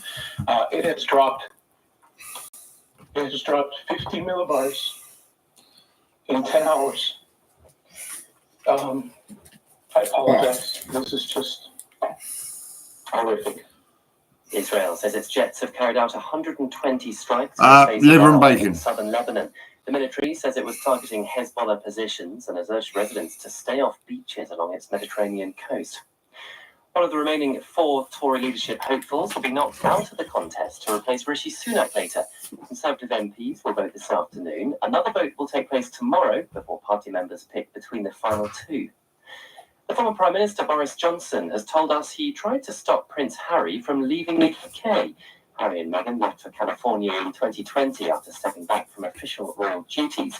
Mr. Johnson told our sister station LBC his last-minute attempt was a moment of pomposity. I said, you really need to, you and Meghan, go to California. Really? What? And I did not avert Brexit. Cissy Houston, the mother of Whitney Houston and a 2-time Grammy winner, has died at the age of 91. The gospel singer, who performed with Aretha Franklin and Elvis Presley, died yesterday at home in New Jersey. In the city, the FTSE 100 will reopen at 83.03 after closing up 22 points yesterday. The pound buys $1.30 and the euro 19. And the weather, a mix of sunshine and scattered showers for most of the UK. Those showers could be heavy and thundery in the south and west. Feeling warm though, with highs of 18 degrees. From Global's newsroom for Classic FM, I'm Simon English. This is Classic FM from Global. Thanks, Simon. Welcome to Tuesday. This is Dan Walker with Classic FM Breakfast. Good morning. We'll be looking for your last night latest soon, but first, Eldar.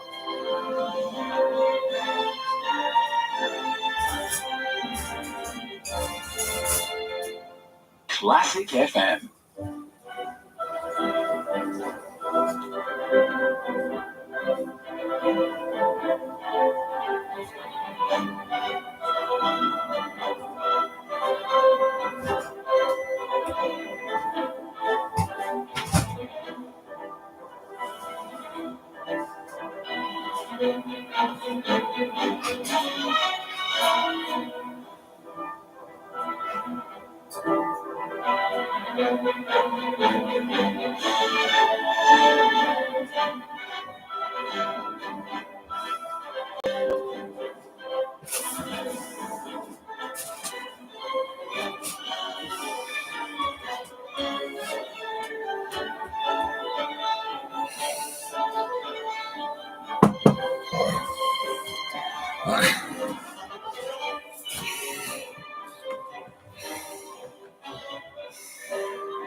Lovely. I don't go to Poppins no more. He wants nearly 10 quid for fucking liver and bacon.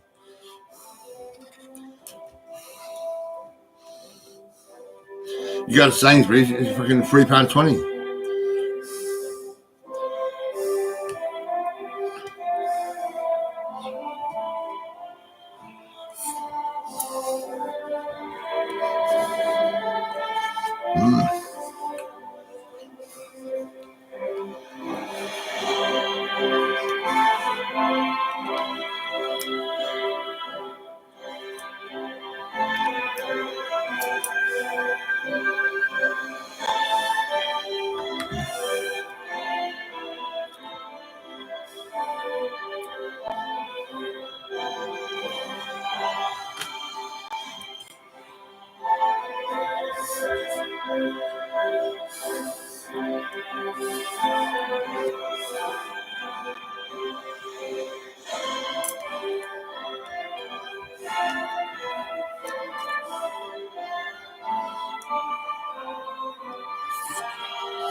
Yeah, I mentioned Claire Clements, Claire Ledger.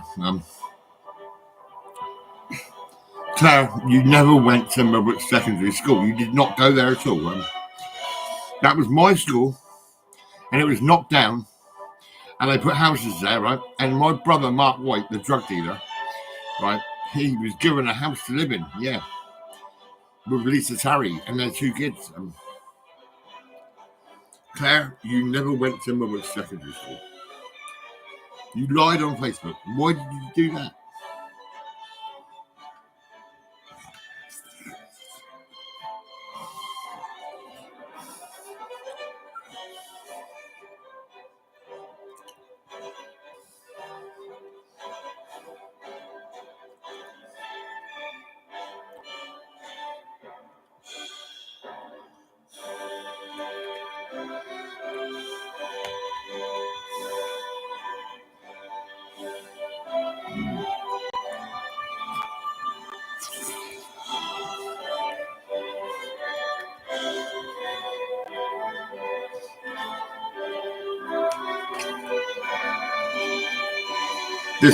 This is really nice.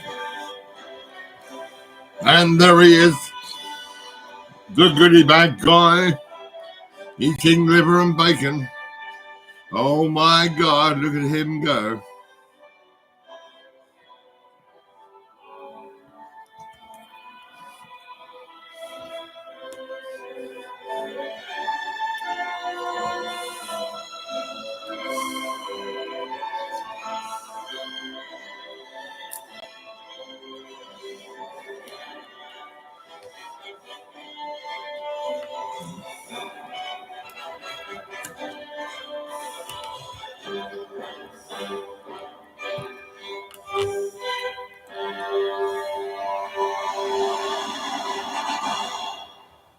This is Classic FM.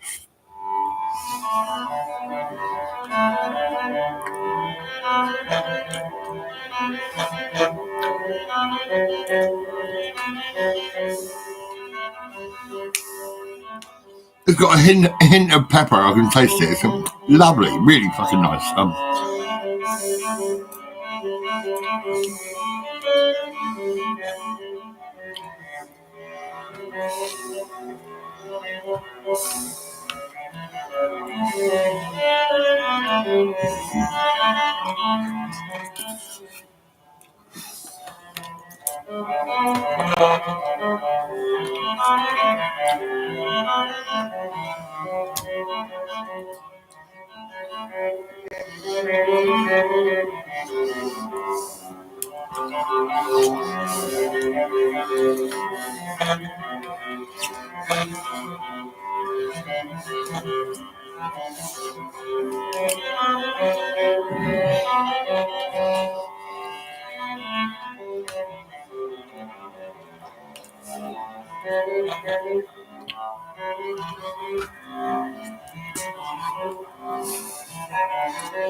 The Prelude from Bach's Cello Suite No. 1, Gautier Capuçon. And before that, we had the Philharmonia Orchestra under Giuseppe Sinopoli with Elgar's Pomp and Circumstance March No. 4. Some great music for you this morning on Tuesday, the 8th of October. It's 7:10. It's Dan Walker on Glasgow Breakfast. I've had a little poke around the papers today.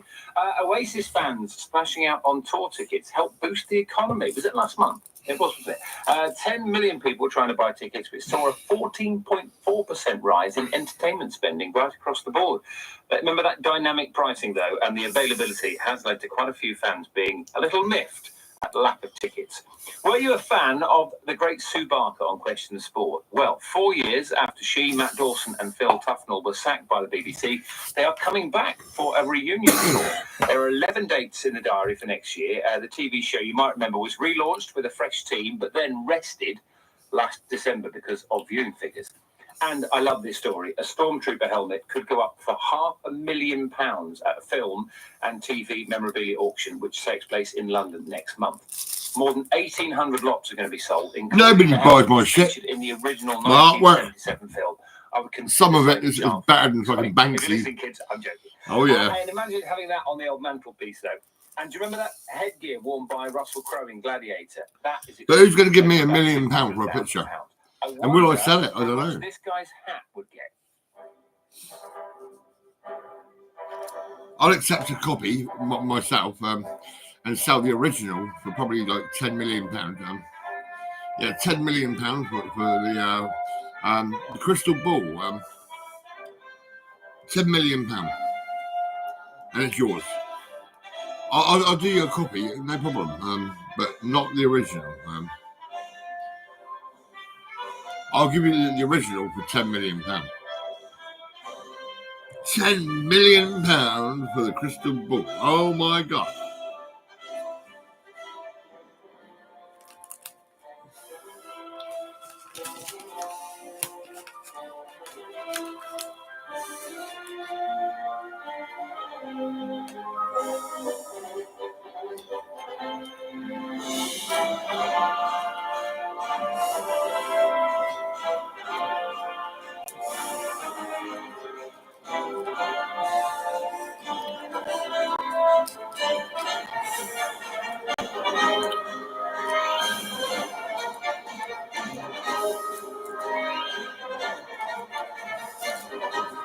That picture is filled with excitement. It's like, wow. It's got the wow factor 100%. Oh, yeah. That picture it's the dog's bollocks. It's perfect. It's amazing. You're going to feel great when you look at it.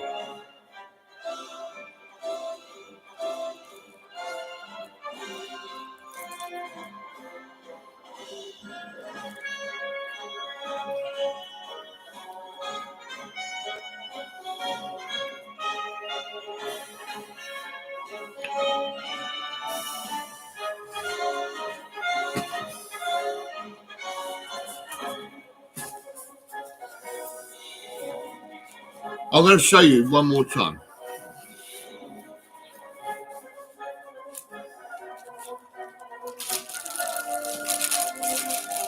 See, tell me how alive and exciting you feel when you've looked at this picture. Will you feel? I'm sure you're going to feel amazing. You're going to look at it. You're going to be like, you know, that's what it's got. It's got that inside it. It's perfect. It's great. You know.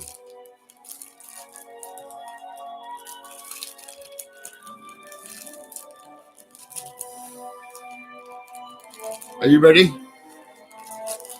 £10 million for the original copy.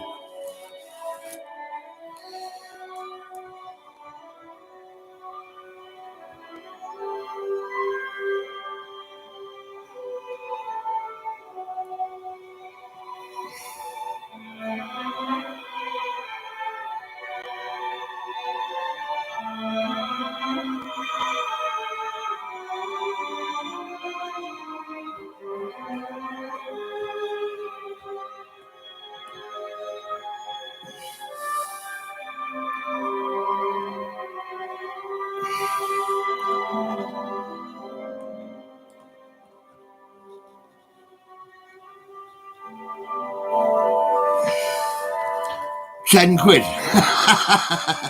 No.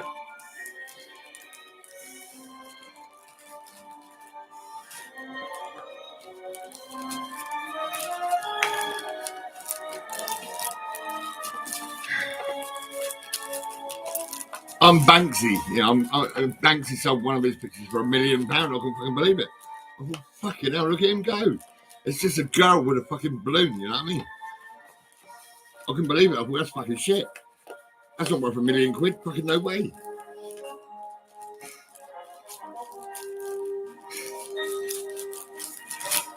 Banksy. Bank. Yeah, put the money in a bank. Because my name's Banksy. Yeah, you're a wanker.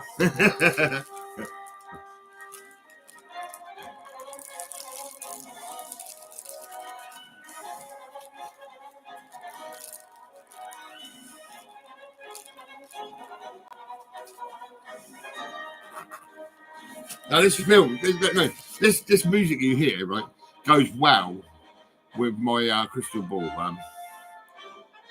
I'll tell you what, I'm going to fucking show you again, right? You're listening to this, right? You're listening to this music, and what have you got? You fucking got something amazing. Look at this, look.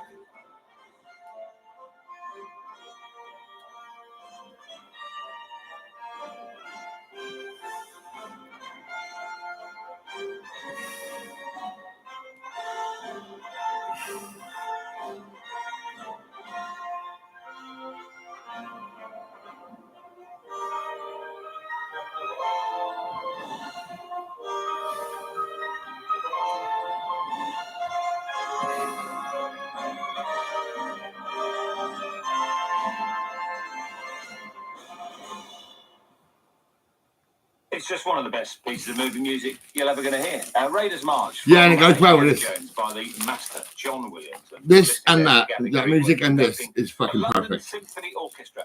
If you just switched on, good morning. It's Classic FM Breakfast. It's 17 minutes past 7. Morning to Robin in Hull, who's listening with her dog Bertie. Have a great day, you two. The travel is on the way with Simon. Then Katachurian will weave an ancient tale for us. Oh, come on, fucking hell, get in there, will you? Beethoven's most Fuck's sake. underrated symphony. It's all coming your way on Classic FM. Classic FM Breakfast with HX Recruitment Expeditions. Oh, come on. Good destinations in the world. Right now, in communities across the UK, including yours, people like Amelia are struggling. I have been attached to machine. Classic FM's charity, Globals Make Some Noise, changes lives across the UK, offering support to those who need it most, from young carers to cancer patients. And then Sam came along, then Laura. It made me feel really happy. You can help change lives across the UK. Donate to Globals Make Some Noise and help people like Amelia. Proudly supported by Furniture Village. Did you say Amelia? My brother's Mark White, the drug dealer. He's got two girls. One's called Amelia and one's called Alicia. Oh, nice. Just sold my car. Don't we buy any car? Just sold my car. We buy any car. Find out how much your car's worth in 30 seconds. Enter your reg number now at WeBuyAnyCar.com. Admin fee may apply. For more information, visit WeBuyAnyCar.com/info. LV have always made sorting my insurance simple. With MultiCover, I can combine my insurance for my family's home and cars. Putting them together means I've got one renewal date for both. See? I told you it was easy. Because insurance is simple when it's me and LV. No wonder we're rated excellent on Trustpilot. Get your MultiCover quote today at lv.com. Maximum 6 cars per policy. All cars must be registered at the same address. LV General Insurance is part of Allianz. What to give Dad for his birthday? Because what do you give him whose catchphrase is, don't get me anything? He's into cycling, so maybe some fashionable cycling shorts? Or maybe a scratch card from the National Lottery. Something to show you haven't forgotten, but avoids the danger of any more lycra in his wardrobe.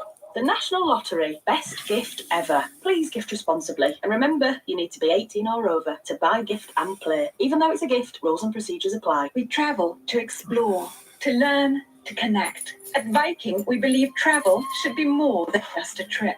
It should be a doorway to cultural insight and personal enrichment. Our itineraries are designed to help you explore and engage with your destination through its food, let's keep in culture, good and time. customs. Start planning your I've got about 20 of these, or and they're expedition in the journey bags. today. Viking. I'm giving them Exploring the away, world free, in you know. comfort. Learn more at Viking.com. This is Classic FM with the latest travel news. Next. Making a business insurance claim can be stressful. That's why at NFU Mutual we aim to respond to all claims quickly. We work with specialists to minimize disruption so you can get back to business as quickly as possible. It's no wonder over 95% of our business customers renew with us each year.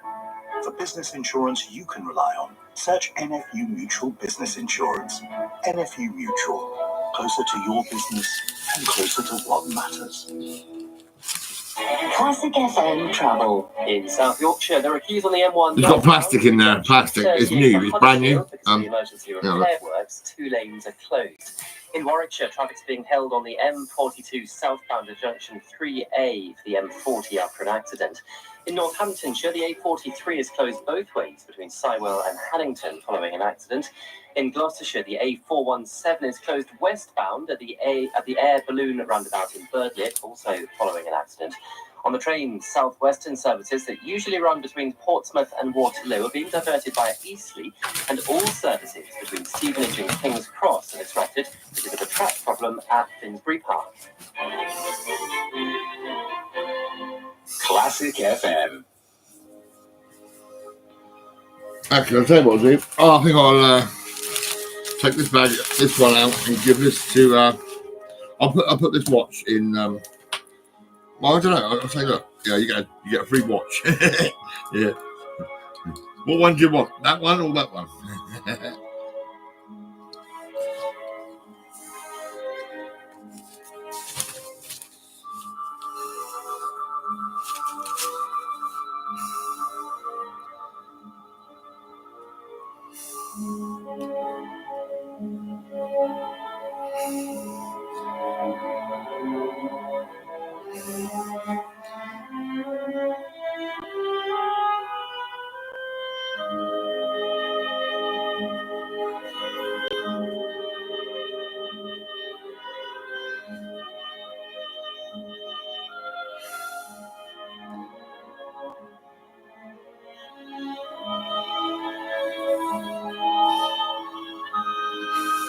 No, I think I know what I'll do. I'll end up. That's probably the best one, isn't it? That one. This one's all right. It's not too bad. But like I say, I mean,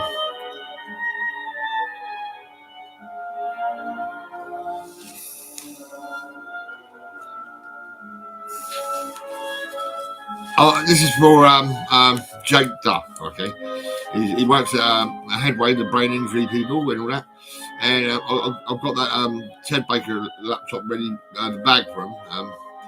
I've already given him the Ted Baker jacket and also a Ralph Lauren jacket, 2 cool jackets, you know. He's happy he's got them, you know, he's now happy, he's accepted that he's got them. They're free and that's it, they're to him and that's it. So now he's going to get the fucking laptop bag and I'm even going to chuck in a free watch.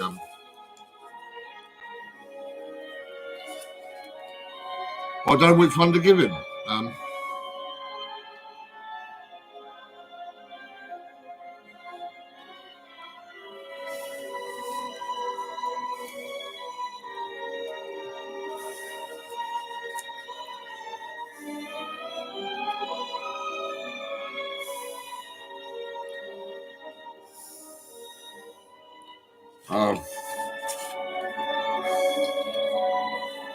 I think I'll give him this one. I'll put that in the laptop bag. That one.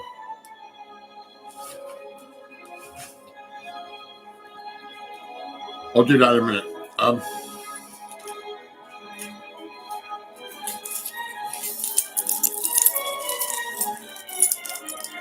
Oh shit! I'm shitting myself. Oh my god! Quick! There's an ambulance. Oh my god! I'm shitting myself. Oh my god! I do actually shit myself when I see an ambulance. I fucking don't know what they're going to do. I look at it and I think, fucking hell, here we go. You know what I mean? Seriously.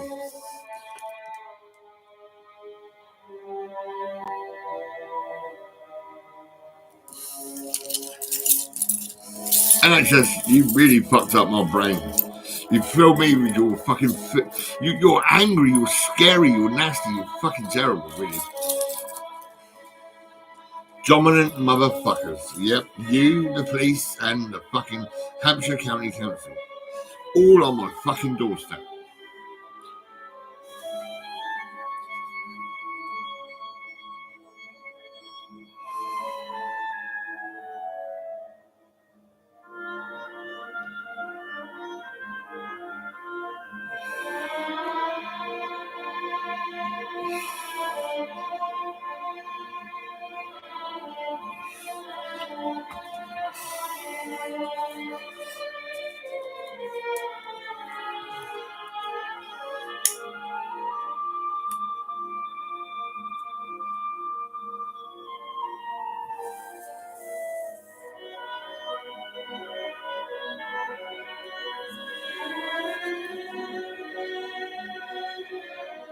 Half past 7.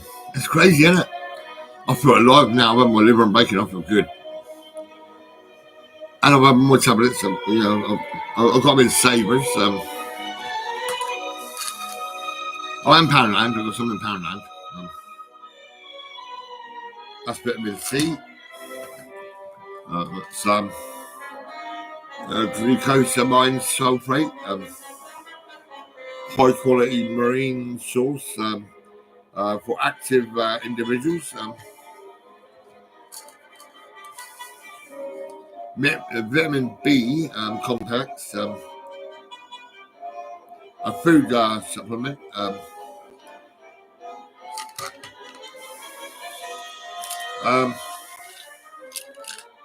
zinc, immune health,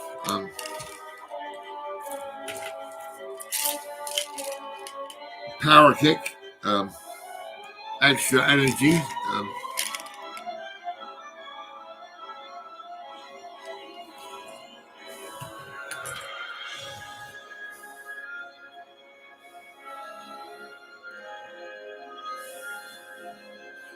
there's some painkillers,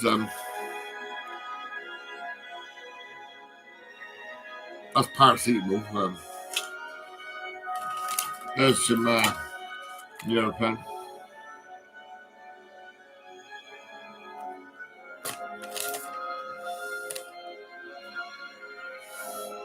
Oh, there's a woman I really wanted to love and marry and be with forever.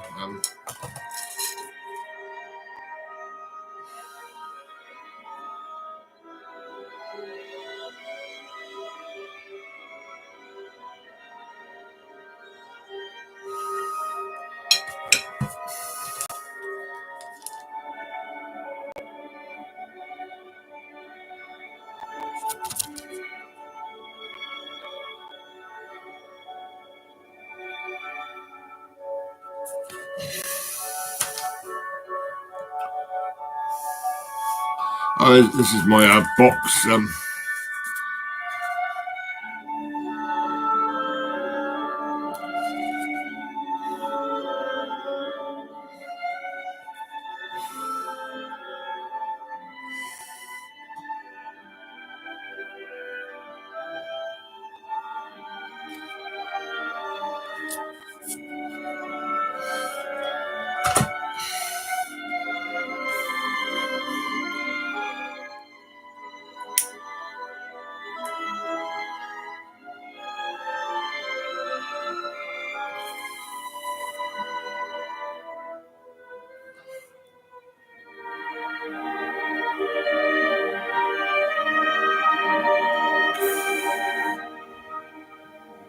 Lady Diana, would you care to join me in the TV room? Should we watch a movie together? I guess that place is pretty cool. I mean, you and me forever in heaven I'll be with you soon. Soon I will be dead. Yeah, well, I'll be dead. I'll be right by your side, baby. Oh, yeah.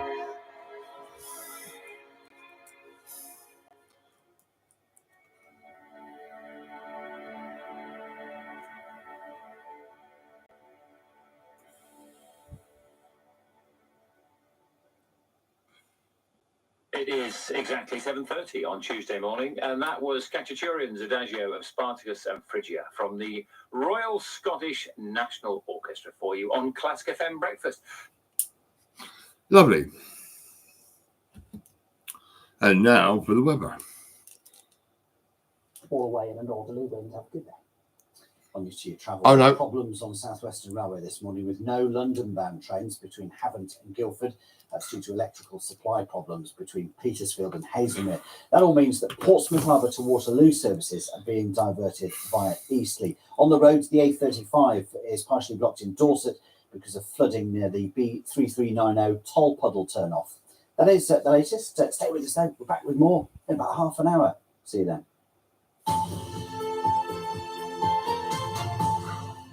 Good morning, everybody. Welcome to Breakfast today with Sally Nugent and John Kay. And Israel marks a year since the deadly Hamas attacks. Fears about a wider war in the Middle East continue to grow, with further airstrikes again overnight in the Lebanese capital Beirut and across central Israel. Questions remain about whether a peaceful resolution can still be found. Well, we're joined now live on the They won't fucking listen to me. I mean, what the by our fuck? international editor, Jeremy Bowen. Hamas, what the fuck? Jeremy, there's an You're awful brain lot dead. I mean, looking fucking back hell, this you're week, looking thick as back to fuck. the events of You know what I October mean? You 7th, sick a year cunts. I mean, ago. what the fuck? But where are we? You should listen to me. You know, when I say where I can, you know, a family friend camp, and you go and relate with people, and you be nice, and you smile, and you treat to defeat anxiety. You know, you give something nice to a person, make them feel good, make them smile. Frankly, it's a pretty. But you can't do that, can you, Hamas? Because you're fucking mental. You're fucking insane, you motherfuckers. Some columnists in the Israeli press this morning have done this, that Israel had every right to go after Hamas after what they did. And Hezbollah in the north and from Lebanon were shelling Israel for months and months and months, sending rockets over. So some of them have argued here that, of course, they had every right to go after them in terms of self-defense. I think the big question is pushing it to the point where Iran got directly involved in what's going on. There have been exchanges now of missiles and attacks, and the Iranians hit Israel last week with a large wave of ballistic missiles, and most of them were taken out by defenses. But the point is that Israel has said very explicitly that it will be responding, and the question is when and how much. And on that question, those questions really hangs the way this goes now. If it's a really big attack, and there are a lot of people in Israel who are saying this is Israel's chance to really hurt the regime in Tehran, then there will be a bigger response, I'm pretty sure, from the Iranians. Jeremy, in this, I guess you would call it this in-between time, this limbo moment while everybody is waiting for the next thing to happen, what is life like? Life is pretty fucking shit. It depends where you are. It's just like being in a section unit. Fucking control. You know, fucking, oh man, what the fuck? Seriously. I had 18 years of bullshit, and now we've got fucking this bullshit to deal with. And what I think, you know, definitely wear a family friend cap, give a smile, you know, to receive a smile. And like I say, you can treat to defeat anxiety. You can stop all this anger and hate. Of course, it's extremely different in Gaza, where nearly 42,000 people have been killed, according to the Hamas-run Health Authority, which normally international agencies thought came out with pretty good, accurate figures. Possibly 10,000 people, bodies under the rubble. People living in conditions of extreme privation, hunger, not enough according to the You might have been fucking working all day, and you might have had a fucking backache and a fucking headache and all sorts, right? And that person underneath that rubble could have made you a nice cup of tea and sat you down and fucking made you feel good. But now you fucking killed the people. You know, this is it. You just fucking don't give a fuck because you're sick as fuck. You're Hamas, you motherfuckers. there's been a big spike of violence. There are a lot of soldiers around the place, and the armed Palestinian groups are not being deterred by that. And plus, there are armed and highly radical Jewish settlers roaming around the place. So all round, you're seeing an area, multi-front war, a lot of confusion, and really, this is going to go on. I mean, the thing is that I think more generations. We've got something similar to that, as he's saying that, right? In UK, we've got like teenagers running around killing people, right? Stabbing people fucking everywhere, right? It's happening, and that's what's happening, right? Suddenly, everyone's hurting everybody, right? So we've got to stop all that shit. We've got to stop it. Of the land that they both call home. Of course, historically, the United States has often played a really key role, hasn't it, in trying to mediate in the Middle East. Some would say, at times that has not worked out very well. But right now, we have a President Biden who's coming to the end of his. You might act stupid. You might be acting silly and fucking people laughing at you and all sorts, right? But that's what we need. We need some more happiness and fucking laughter and fun. You know what I mean? Fucking hell. Well, President Biden and the Americans. Everyone gets serious and everyone gets drunk and everyone gets attacking people, and that's what happens. And their kids, right, grow up to be teenagers and they grab knives and they stab people. They have continued, of course, to support Israel with military supplies, which is something they do. They're wedded to. They want to do. They feel it's the right thing to do. And at the end of the day, we've got the whole fucking world, right? Everyone's suddenly sat around thinking, I think I was born to kill. Yeah. I think that's how it was. I was born to kill. Imagine the whole world saying that. Hello, yeah, my name is so and so, and I was born to kill. When President Biden, that's sad. That's fucking terrible. On Mr. Netanyahu didn't do it. Jeremy, thank you very much indeed. That's Jeremy Bone, our Middle East. Jerusalem, live in Jerusalem. I was at school and I studied fucking Jesus and Mary. How Jesus was handing out water and bread and everything. Watch it live on the BBC. I remember all that, And online. The time now. And all we got now is fucking kill. 7, and we've had a big story at home as well this morning because the water regulator Ofwat has ordered water companies to pay refunds totaling nearly £158 million to customers after a record year of sewage spills. We are joined now by Ofwat's Chief Executive, David Black. Morning, Mr. Black. First of all, why are so many... Oh, hang on, you're Mr. Black. I don't know if I'm allowed to say that. I'm thinking about that policeman. He was fucking nasty. He was a horrible man, really. And he was there saying, well, you can't say black on live when you're live. And you can't call 111, 101 or 999. Unless, of course, it's an emergency. We want companies to take responsibility. That makes sense. And I suppose that makes sense. But like I say, I mean, it's good to relate, If there's any issues or concerns, you can probably talk about it and say goodbye. I'll see you later and relate with the police, and relate with the government and relate with the royalty. 2023, I was relating with Prince Andrew. That actually 4 companies are going to be able to charge more because I miss Lady Diana like crazy. A good standard. But that's all right, You're saying that isn't good enough. We're saying overall the sector's performance is disappointing, and then in areas like pollution performance, it's particularly poor. But those 4 companies have performed well in other areas. So we look at performance across the board, from customer service to reducing leakage, and to... No one really says about me at all. They don't say you've done a good job. You were amazing. You were fucking dog's bollocks when it comes down to relating with the families and giving them a piano. And listening to them play the piano and putting it in their houses and all that. But you don't give a fuck. No one says anything about me. The piano People man. who watch this programme might remember we have reported on United Utilities spilling sewage into Lake Windermere. Is that really good performance? No, absolutely not. And we're very clear that United Utilities need to improve. It was quite mad to be a family friend and help Kim Dayton. Kim Dayton, wow. That was fucking mental. That was. B&Q, what's his name? What's his name? Adam Marthas. That's it. That's the father of Robert and Ian Harper's. This applies. This looks at the performance Robert, across the you know, board. I never slagged off your dad really at all. I don't think. And I tried to deal with your mentality. You were quite aggressive and nasty. You know, out on the streets like Rambo and all that. I remember that. Do you think? And I was there. I was no out around the back of the houses and all that. And there was the field, and there was you, you know, and there was me saying, Rob, Robert.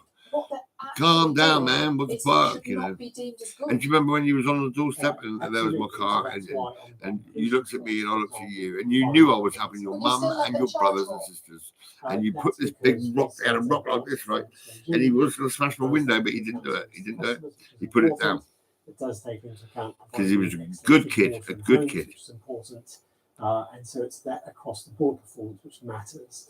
Where if they've broken the law in regards to he was actually turned away by foster placements. It was sad, really. Automatic penalties for pollution incidents, and for the next price review period, every sewage discharge. But I mean, look at what they've done to me. They fucking sectioned me to fucking pieces. Didn't give a fuck about me at all. You know, it's bad, really.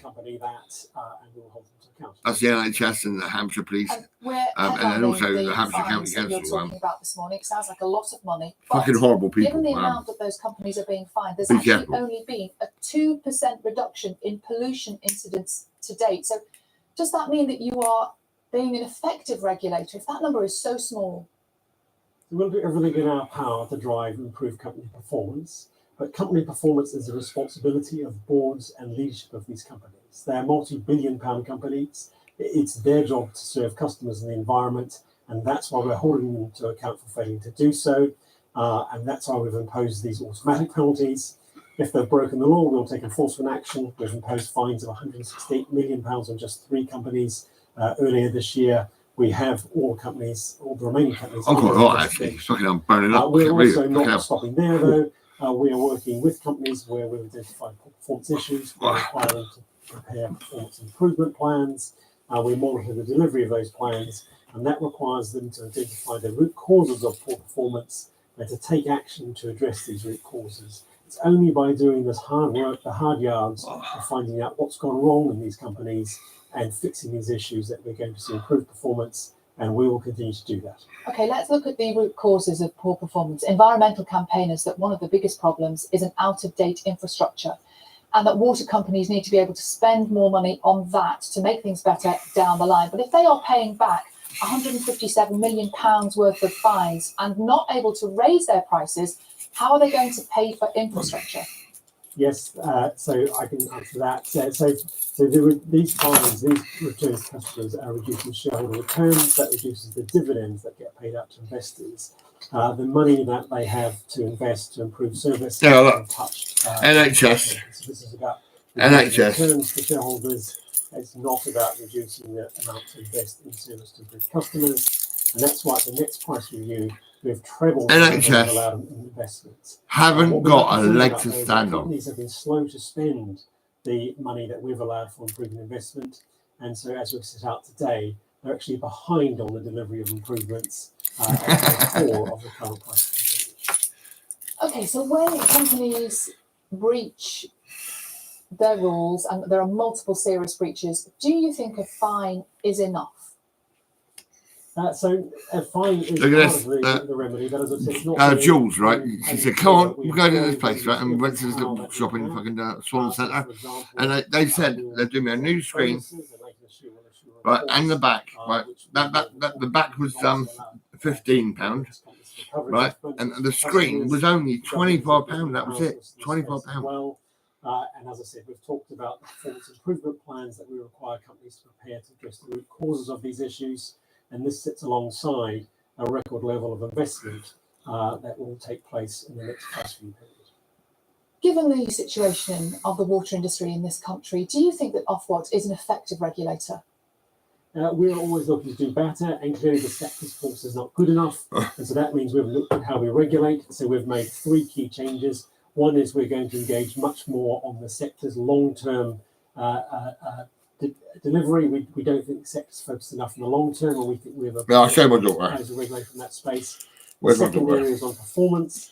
So There we're she is. focused, Oh, yeah. we've now established a new team at Ofwat to focus on company performance. We're getting much better intelligence on what's going wrong in companies, and we're working with them much more closely to hold them to account, but also to force them to improve. And the third area is around the delivery of major new investment. So we're very conscious in the next question period as investment steps up, that the sector needs to step up its ability to deliver this very large investment program. And so we're going to be paying much closer attention to how the sector delivers on this investment program. David Black, Chief Executive of Ofwat, thank you. Now, an all-female group of former sub-postmasters have been recognised for their work campaigning for justice for the victims of the post office scandal, the Women of the Year Awards. Among them, Yeah, what about the piano man? Suzanne Bates, the wife of Fucking former locked up. sub-postmaster Sir Alan Bates, who is credited with spearheading the campaign. Our correspondent, I'm never going to get over it. went along to If they pay me compensation, I might be able to get over it. But I don't think I will be getting over it. I want it in letter. I want a letter that says, "We are sorry." An apology. This is it. How does it feel to be all? And here's the compensation. Like this for the first Yeah. time? We've accepted your plea for compensation. The amount you asked for is here in a check with an apology. We do hope you can carry on for the rest of your life and do good that you've done over the years. Special to get an award. I've just plodded on day by day, trying to get my name cleared and get where I need to get. The fight for justice, though, is never far from their minds. People in power have tried to suppress us, and they've been very wrong to do that. Yeah, this is it. We've taught them a lesson, I think. Yeah, you told them a lesson. Took them a lesson. That's great. Yeah, well, I'm taking piss out of the NHS and police all the fucking time until the day they pay me. And how do you feel about getting your honour today? It hasn't sunk in yet. Hasn't sunk in. Yeah, it hasn't sunk in yet. They've obviously praised them and made them feel better. But it's not sunk in yet because it's so much fucking trauma to deal with. Oh, it's wonderful. I just hope the check and the apology is going to help me fucking not hate the NHS and police. On the red carpet for a photo to remember. The post office women were the real stars here, and the celebrities wanted to meet them. The post offices, yeah, all these people that suffered. As well as a pose with a former PM. Representing the women. Yeah, but what about the men? The men, fucking what about me? I mean, Time for the main event, and the post office women were the first to be honoured. One of the most shocking stories of injustice at home. yeah, don't always go fucking crazy about women. I mean, fuck me, men. Think about men, for fuck's sake. It's with huge Men go a bit crazy because they're fucking hammered by fucking women's fucking mentality. It's terrible, really. If they're not too embarrassed to stand, so that we can give them some almighty applause in special recognition of their indomitable. Miss Davis, she's the president of the NHS. She put it down. There it is. The patient will not be discharged in big letters. Yeah. The Women of the Year. And I've shared it around the world. I fucking did. Some power in that room. Absolutely. And Dr. Courtney, you're a wanker, mate. You're shaking my hand all the fucking time. But no, did you actually give me my freedom? No, you fucking didn't. I was at home and then you dragged me back into Mabry Lodge to give me the depot injection and the sodium evaporate that I did not fucking want. Yes, it comes after the findings of a new report suggested teaching children how to articulate ideas and communicate clearly is just as important as other key skills. But come and see me. I'm the goodie bag guy and I'm dealing with the kids. I'm making sure the kids are happy. Has been to a school where oracy is already at. But you don't understand that, do you? You're not even fucking interested in me. I mean, so I'm trying to tell you because you're fucking winding me up, you prick. But not as you might remember it. Here at Cubic Town Primary School in London, the children lead the way. What you mean by like nationalities are basically like different countries around the world. What do you think, Ruben? Gone are the rows of students sat in silence facing the front. Instead, they're given a voice. Different cultures of people make the world the way it is. I think the impact of Policy's been a big part of the curriculum here for a number of years, and already the benefits are clear. the way how RSC builds on confidence in me, it makes me feel like I'll be less affected by the kind of rude things that other people may say. So it'll help me get past the obstacles in That's great. life. PMA all the way. More and I'm more confident in nationals. She's a good kid. You know, she's strong, mentally fucking. Talking a bit loud. You know, come on in, you motherfuckers. You know, that's what she's saying.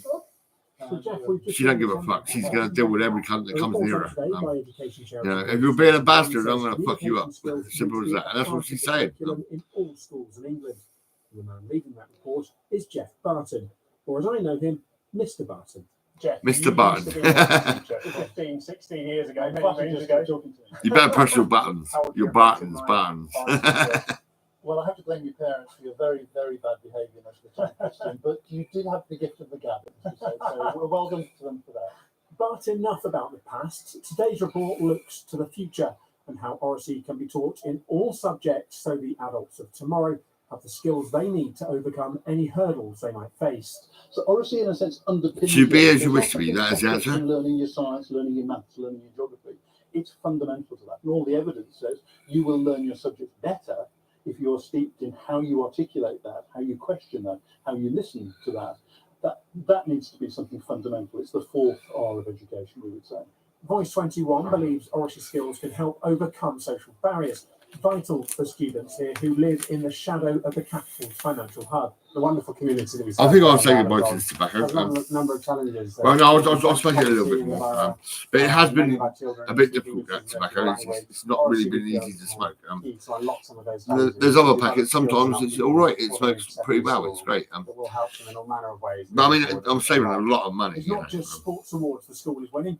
Cubitt Town was one of the first schools in the country recognised as an RSE centre of excellence, with speaking, listening and communicating key parts of all lessons. Now, this is what Jules is worried about, is her being able to communicate. She's struggling to speak in this fucking mental, really.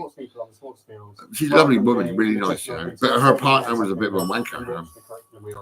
He was a nasty bastard. It welcomes today's report and points towards its own 8-week education review aimed at building excellent foundations for children in reading, writing and maths, including speaking and listening skills.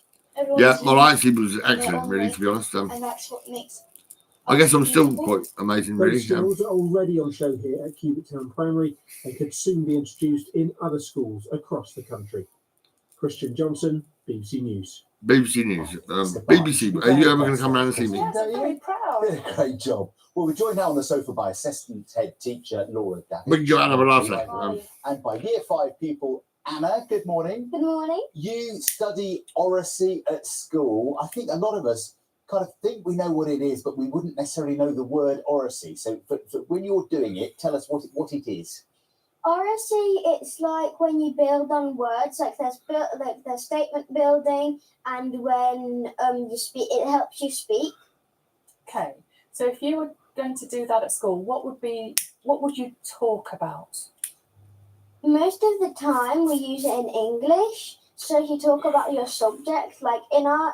I would hold a notepad, right, and I'll be taking notes from my school teacher, and it should be at the blackboard, you know, and should be writing whatever. And we'd end up after she or he said what he had to say and let him do what he had to do. We would then do essays. I passed my CSE in maths, English, art, technical drawing, metalwork. I suppose if you're all doing it, nobody stands. Actually, yeah, my art teacher, she loved my work. You know, my pictures, everything I was doing. How does it help you? She said I was quite amazing, really. It helps me like say my sentences more better, so people can understand more and add more on to add more information. Does it make you more confident when you're out and about and meeting people? Because I noticed when you came in and met us just now, you gave us a big handshake and you looked us in the eye, and you seemed really like a really confident person. Well, yeah, it does actually build on my confidence because I know that people will understand what I say. Certainly do. We love you, Anna. Laura, I think Anna is a great advert for this idea, isn't she? But it is so important for all children to be able to communicate, not just on their phones, but by talking. Definitely. I think it's really important that they can articulate their ideas. All you got to do is remember one word, right? I think the word meaningful No. is really important. N-O, no. Ideas. Right. So what I The know minute you saying see is someone saying to you, "Oh, I love you," now give me a gift card, you say no, these are ways and you block that talk person. moves in the conversation to support them with You're getting discussion. scammed. So You know, they you've got to might be build on careful. each other's Be careful. ideas or challenge positively. So I wanted to positively They challenge. use all that that romantic ways, you know, like, oh yes, I do love you, honestly. I'll be round in a minute. I will, honestly. Can you just give me a gift card? I've got to get some gas because I'm a bit low. Or I've got a flat tire. I've got to get a mechanic round to actually fix the tire. Can you give me a gift card? No, I fucking can't. Now fuck off. What we're doing. Brilliant. So I was positively challenging Anna, but I treat to defeat anxiety to those who are actually real. You know, I've even told an old lady, I said, look, I can't give you nothing because you say you've got a granddaughter, but like, you know, is that the honest truth? Because I've had a few of the old ladies fucking asking me for goodie bags, and it's got to stop really because I've got to give them to the children and not you. You know, if you've got a grandchild, bring them round. Fucking yeah, by all means.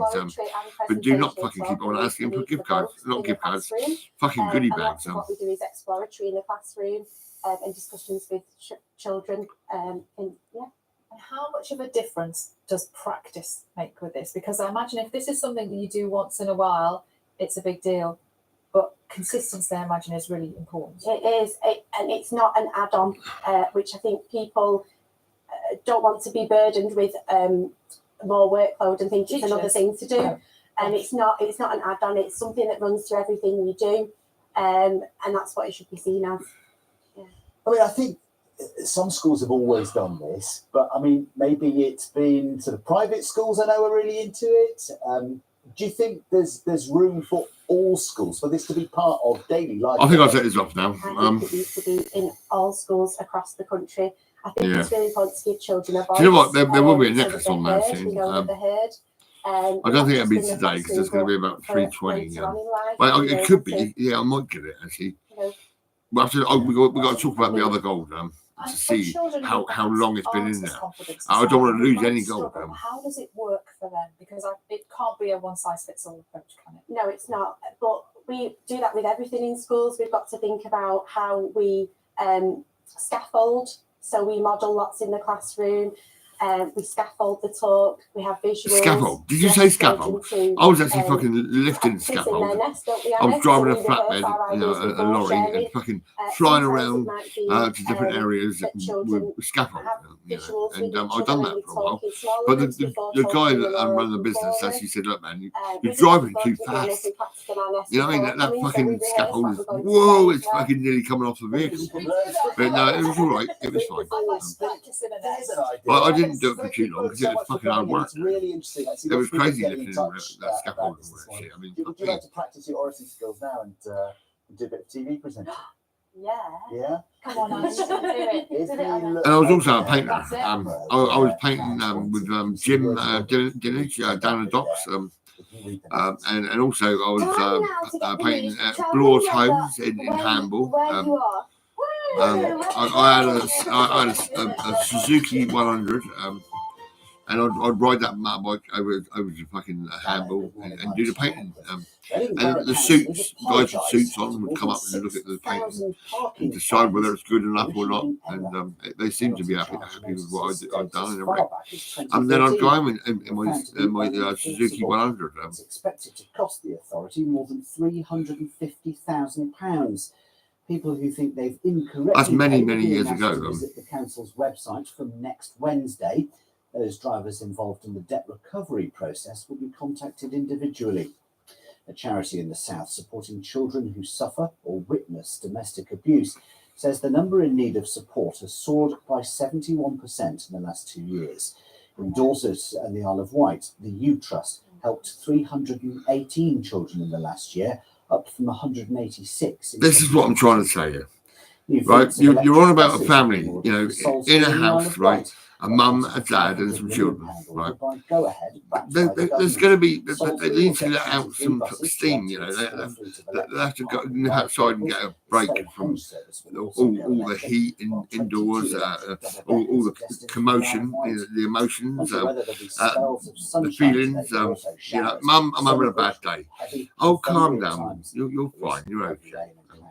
Oh, he's always fucking naughty, that kid. Yeah, I'm his dad, and he's a fucking little wanker. Yeah, but Dad, you're a bit of a wanker too. What can I say? You know, fucking, this is what I'm trying to say, right?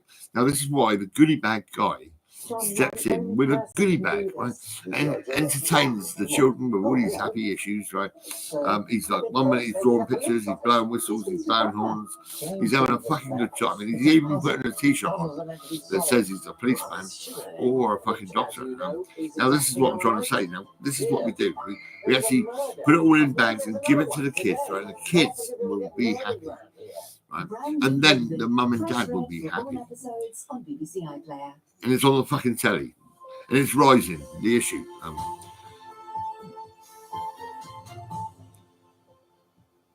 But I'm talking to myself, you know, this is it. Good morning. Welcome to Breakfast with John Kay and Sally Nugent. Oh, hello, Sally. Sally, why don't you come round and see what I'm dealing with? I'm a fucking clever man. I know what I'm dealing with. The goodie bag guy. You could be a goodie bag girl if you want.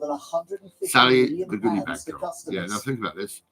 The Lebanese government says more than 1 million people have now been displaced by fighting in the Middle East as Israel's Prime Minister vows to fight on as long as his country is threatened. The actor David Jason reflects on his career, his life as Del Boy, and his relationship with the daughter he's only got to know in the last few years. It was a tremendous shock, but we've since been meeting and getting together, and we're fine. We're lovely. We're getting to know each other, which is takes. She's got tears in her eyes. I can see that. Your daughter is lovely.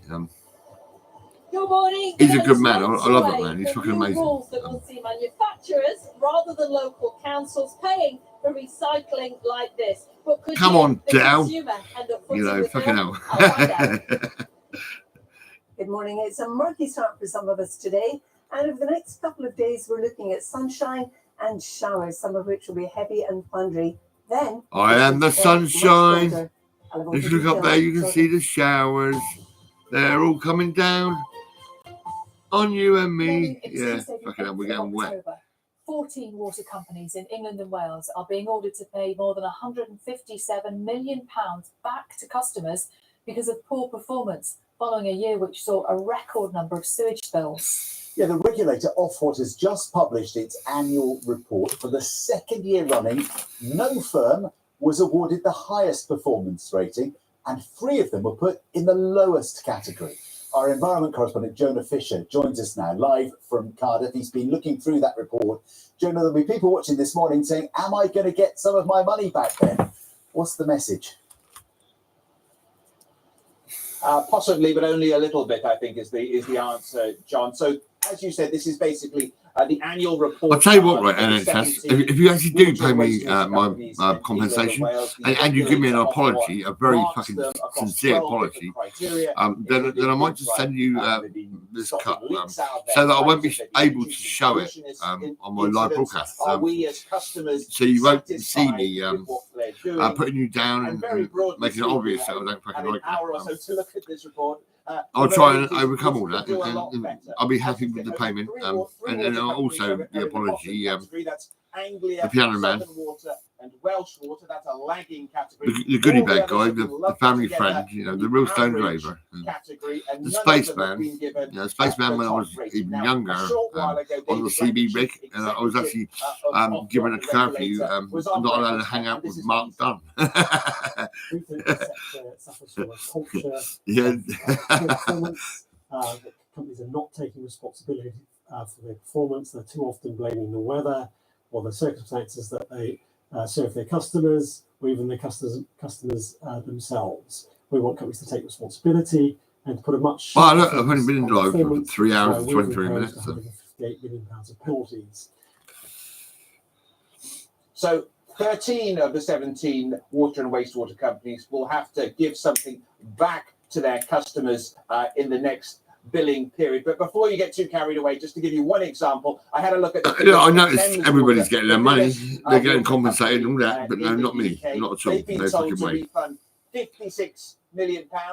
May sound exciting, but if Now you you're saying combine about that 56 amongst million, the right? nearly I'm after 16 million 54 customers they million, have, right? It comes to about £3.55 reduction. Actually, it works out about £3 million a year for 18 years of fucking madness. 18 years of my life in section units and all that bullshit. Dragged around, forced into corners, you know, fucking pinned down on beds and fucking. Oh, fucking hell. Terrible times. The Israeli military has been carrying Yeah, out 54 million. That's what I was asking for. For 18 years of madness. Marking the first The same anniversary from the of the police and the attacks by same from the Hamas. Hampshire County The Council. Israeli Prime Minister has vowed So I'll to be probably, continue the well, military I've got a lot of money and I can probably against do a Hamas lot with and that money. Hezbollah, which are both designated as terrorist organisations by the UK. For as long I was as actually going to pay pose a 60 threat. quid off today to get a Meanwhile, load of the stuff from Lebanese Teamy around the government says more than website. a So I million put all people into have bags now for been kids and all that. displaced by But no, I thought, hang on a minute. with the latest I've got to get my fucking gold out. So I deleted the app, and that's it. I'm not paying 60 quid to get all the decided to go for. A lot of good stuff for kids, you know, and all that. I can't get it. As simple as that. Israel says it is Hezbollah positions it's targeting. The people of this city caught in the middle. Many are trying to flee, either to safer parts of the country or to neighboring Syria. At the main border crossing, recently destroyed by an Israeli airstrike, the journey is now made on foot. People who fled a civil war in their own country on the move once again. They went to Lebanon to escape the war in Syria. They're now going back to Syria, escaping the war in Lebanon. So it gives a sense of the tragic absurdity of the situation that we're living. That Peter Alcee is a fucking wanker, mate. I'm saying that seriously. When you find out Peter Alcee, right, tell that prick, right, he's fucking with the wrong man. Because I'm gonna make an example of him. How bad a person can be. Yeah, a few bin bags, you know, sat there, right, around my bin, right, and a cancer research bag. Not collected, right? He felt that was a good enough reason to fucking jeopardise my tenancy. But he's just a bastard, a wanker, a fucking little cunt. I filmed the bastard and I paused everything and I got some good shots. Nasty bastard, there he is. Nasty policeman, there he is. Like this, with his fingers in my face like that. In Tel Aviv, the families of the hostages, around 100 of whom remain in Gaza, held their own event in a very different tone. They have often been fiercely critical of the Prime Minister and what they see as his focus on fighting a war rather than bringing their families home. Exactly 1 year ago, the most beautiful place, a place filled with joy and hope, turned into hell, he says. In a single moment, we understood the meaning of being alone. Yeah, I know what it's like to be alone. I'm alone now as we speak. But I feel safe. I do now. It's taken a long time to get them off my case. So the mental health acts and all that bullshit. It went on for fucking forever. But like I say, I mean, for some time I was looking out my door to see how they're coming for me. Who's at my door? Are they coming for me again? I mean, a powerful hurricane heading towards the United States. I'm sitting at a coffee shop, right? I'm looking down the street and I see an ambulance and I shit myself. I've got to deal with that, right? This is why I say the NHS and the police and the Hampshire County Council should pay me, right? £54 million each. You won't fucking do it again, will you, motherfuckers? You won't be so nasty to everybody, you know, fucking running around going crazy. I mean, look at the police fucking going mad because someone's got a joint of weed. So fucking what? Are you sick or what? You know, I think you're fucking insane, you motherfuckers. All these people in jail, fucking locked up, mainly men suffering like fuck. And huge relief. I'm glad they're out of jail. A lot of people did get out of jail. But now they're trying to say, oh, look, he's a bit dodgy. Oh, my God, you know. But now look at you motherfuckers. Give that man a break, for fuck's sake. Opened them out, laying on the bus floor. People came down and they were smashing the windows and stuff, the farmers. I was like crawling under the bars and the still bags were on the floor and stuff. he rang me a couple of minutes before to see if his friend could come, and then he rang back and he was just screaming, the bus has crashed, and everyone was screaming in the background behind him, and it was deafening, and I just ran out of my house and still got the slippers on, got a bit of a banged up head, and a sore arm, but he's here and he's okay. Paramedics, firefighters, and the Northern Ireland Air Ambulance were all involved in getting pupils out of the bus and giving medical treatment. Most of the school children on the bus either sustained minor injuries or weren't hurt, but 4 passengers have been taken to hospital. It's believed none of their injuries are life-threatening. The pupils attend this secondary school nearby. They'll be offered counselling in the coming days. For now, children, parents and teachers are immensely thankful there wasn't even more serious harm. Chris Page, BBC News and County Down. Yeah, then ambulances take you into a hospital, and that's where you fucking end up sitting there for fucking forever. You might just die in the corridor or whatever. Then you might get hit with fucking medication. Then they might decide to say under the mental health act, we're going to put you in a section unit. Because you're not well with that. We know that's bollocks. The new leader will be announced on the 2nd of November. A 12-year-old girl has suffered life-changing injuries following a dog attack at Bryn Mawr in South Wales. A man and woman are being held on suspicion of owning a dog bred for fighting and owning a dog dangerously out of control. The animal will be destroyed. Yeah, but don't forget, everybody, they think I could be dangerous. Yeah, because them fucking little bastards who come round to my house to fucking lock me up and put me in a cage, right? They actually fucking said, you got a lighter? Yeah, I've got a lighter because I've been smoking for years. And then they said, have you got a knife? Because you could be dangerous. And it's on fucking YouTube, I'm sure it is. In a wide-ranging interview overnight, 1 month before voters go to the polls, the current vice president was pressed on a number of issues, including the conflict in the Middle East, immigration, and gun laws. Would you meet with President Vladimir Putin to negotiate a solution to the war in Ukraine? Not bilaterally without Ukraine. No. Ukraine must have a say in the future of Ukraine. Donald Trump, if he were president, Putin would be sitting in Kyiv right now. He talks about, he can end it on day 1. You know what that is? It's about surrender. Kamala Harris speaking on 60 Minutes.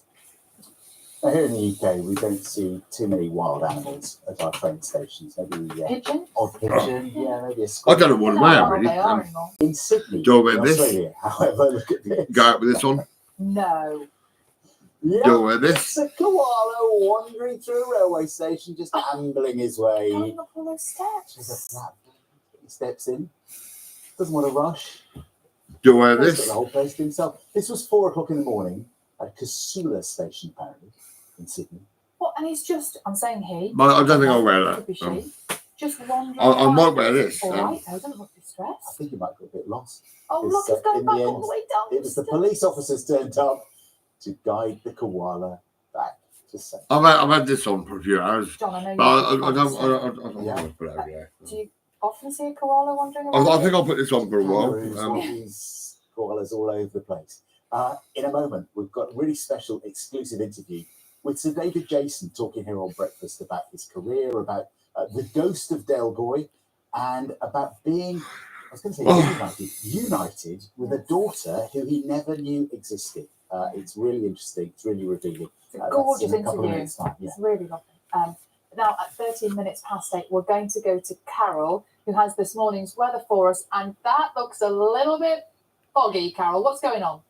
Absolutely right, Sal. Yes, good morning, everybody. It is foggy for some of us this morning. This picture was sent in earlier by one of our weather watchers in Doncaster. But for most today, we're looking at a mixture of Actually, I've got no weed. sunshine I've got no and weed. showers. So I've Now, got we've my got showering rain pushing northwards into northern England, southern Scotland and Northern Ireland. Behind it, we've got some heavy and thundery showers. And ahead of it, in Scotland, there's a fair bit of cloud. We'll see some brightness this afternoon, but we've got showery rain in the north, accompanied by a northerly wind. Here's the rain as we head into the afternoon. It will be heavy across the North Pennines and across the rest of England and Wales. It's a mixture of sunshine and some of those heavy showers.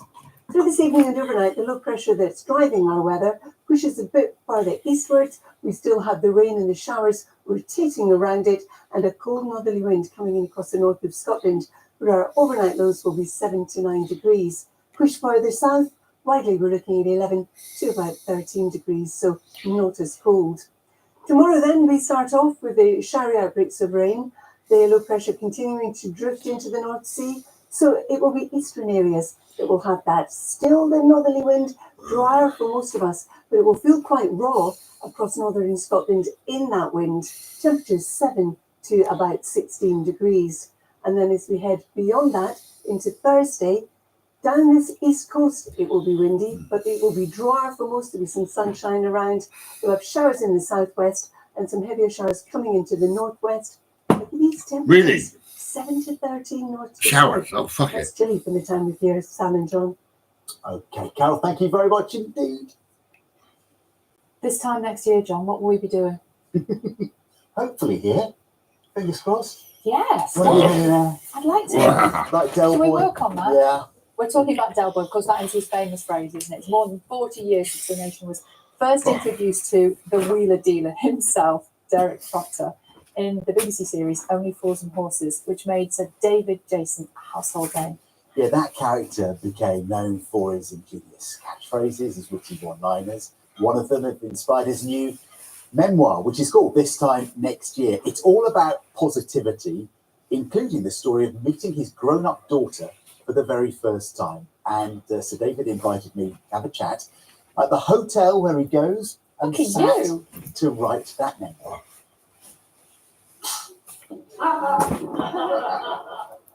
On this theme of positivity, are you the kind of person who wakes up in the morning, punches the air and says, it's going to be a great day? Oh. If you do that, you're a better man than I am, Gallagher Dean.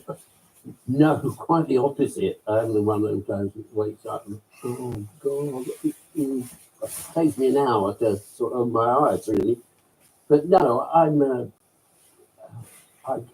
do find it a little bit difficult sometimes trying to get out of bed because it's so comfortable, isn't it? You keep there nice and warm, and you can then look out and you think, I've got to get up, I've got to go out, and the room's going to be cold, and all of this stuff goes through your mind. But that's normal, I suppose, for a lot of people. No, I'm not a great fan of getting up in the morning. But once I'm up and running, yeah. And the theme that you keep coming back to in the book is that you feel immensely lucky in life. Now brace yourself, Rodney. Brace yourself.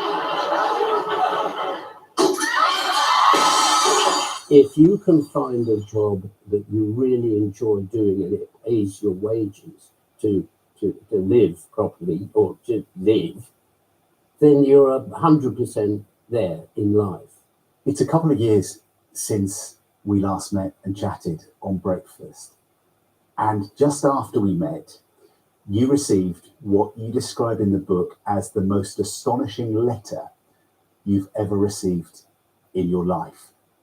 Take us to that moment when you open the envelope and talk us through where it's led to in your life. Well, yeah, it was a letter that took me by surprise, and it was from a daughter that I didn't know that I had. And it was a tremendous shock, but we've since been meeting and getting together, and we're fine, we're lovely, we're getting to know each other, which is takes a bit of time, but no, she's great, and it's very rewarding.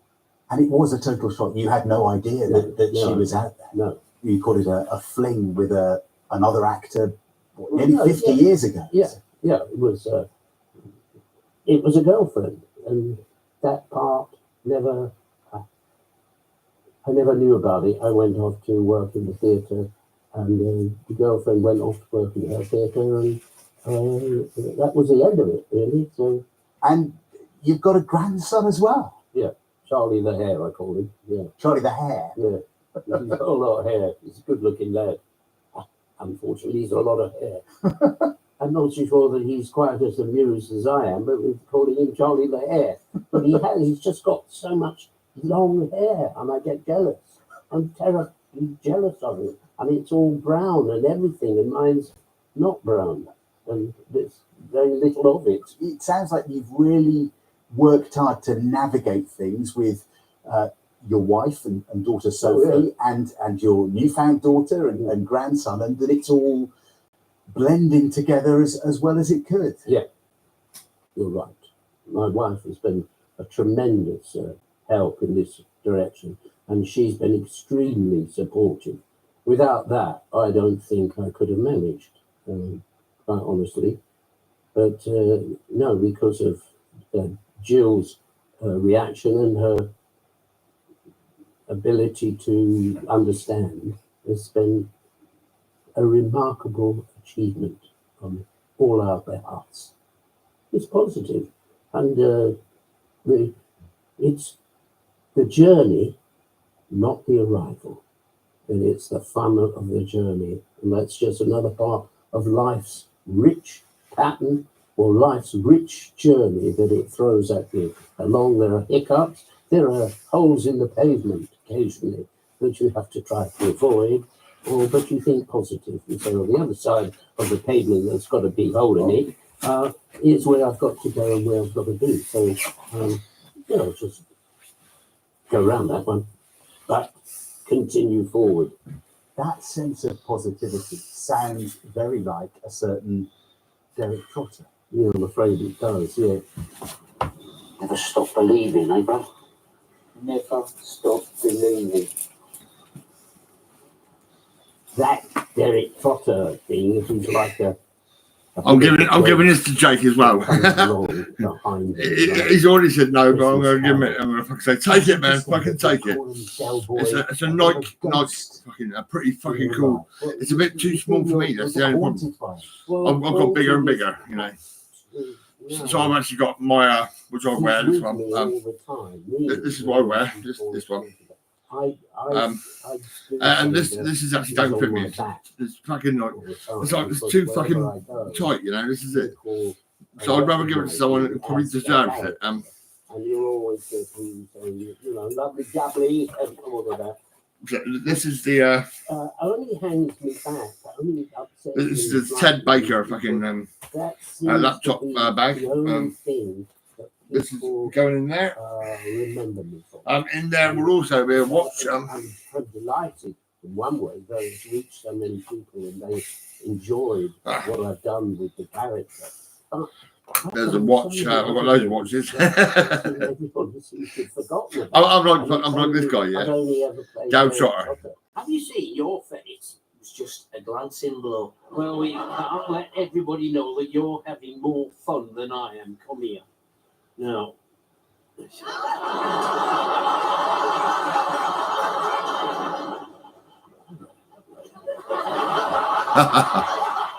you've got my mouth. Well, yours is seeing much more action than mine. This has got to stop now. We've got to make these still open all hours. Yeah. Had to be shelved because of COVID. You were due to make another series, and that didn't happen. And it's still not being made. Is there any chance, do you think, that could? I'd love to work with him, actually. Me and Down Trotter. The original writer. I think it'd be quite funny, really, to be honest. Still open all hours, and open all hours, by the way. Had already half or 3/4 written the whole series for the last series, because it's the one where Granville and Mavis, Waving Mavis, they get married, and all of the other characters complete their storylines. Because a lot of storylines. Yeah, maybe you should work with me on my ideas. It was cancelled. All these names I've got, because of COVID. I'm sure you can make sense of it all. Lovely to wind it all up. We all gave it the green light, and it went off to the BBC, and we're still waiting. So if anybody's BBC, that's the bad boy crew. They're not that good, really. The audience is like, we've got it ready to go, and it's off and running. It'd be great. Yes, you'd love to do it. You'd love to tie it all together.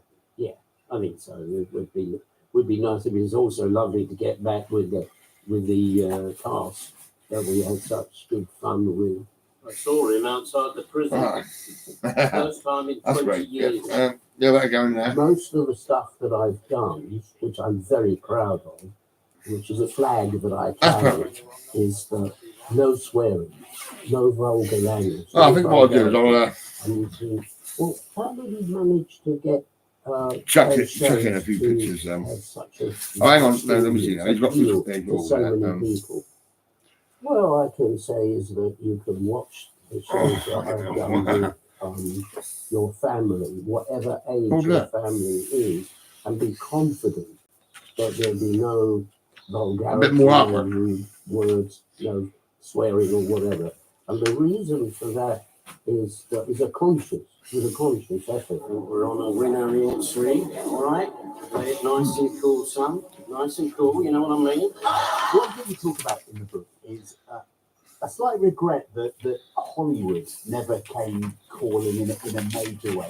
Is that something that you feel is an itch that you never really got to scratch? That's a good way of putting it. I think yeah, I've done that. You'd love to have done that.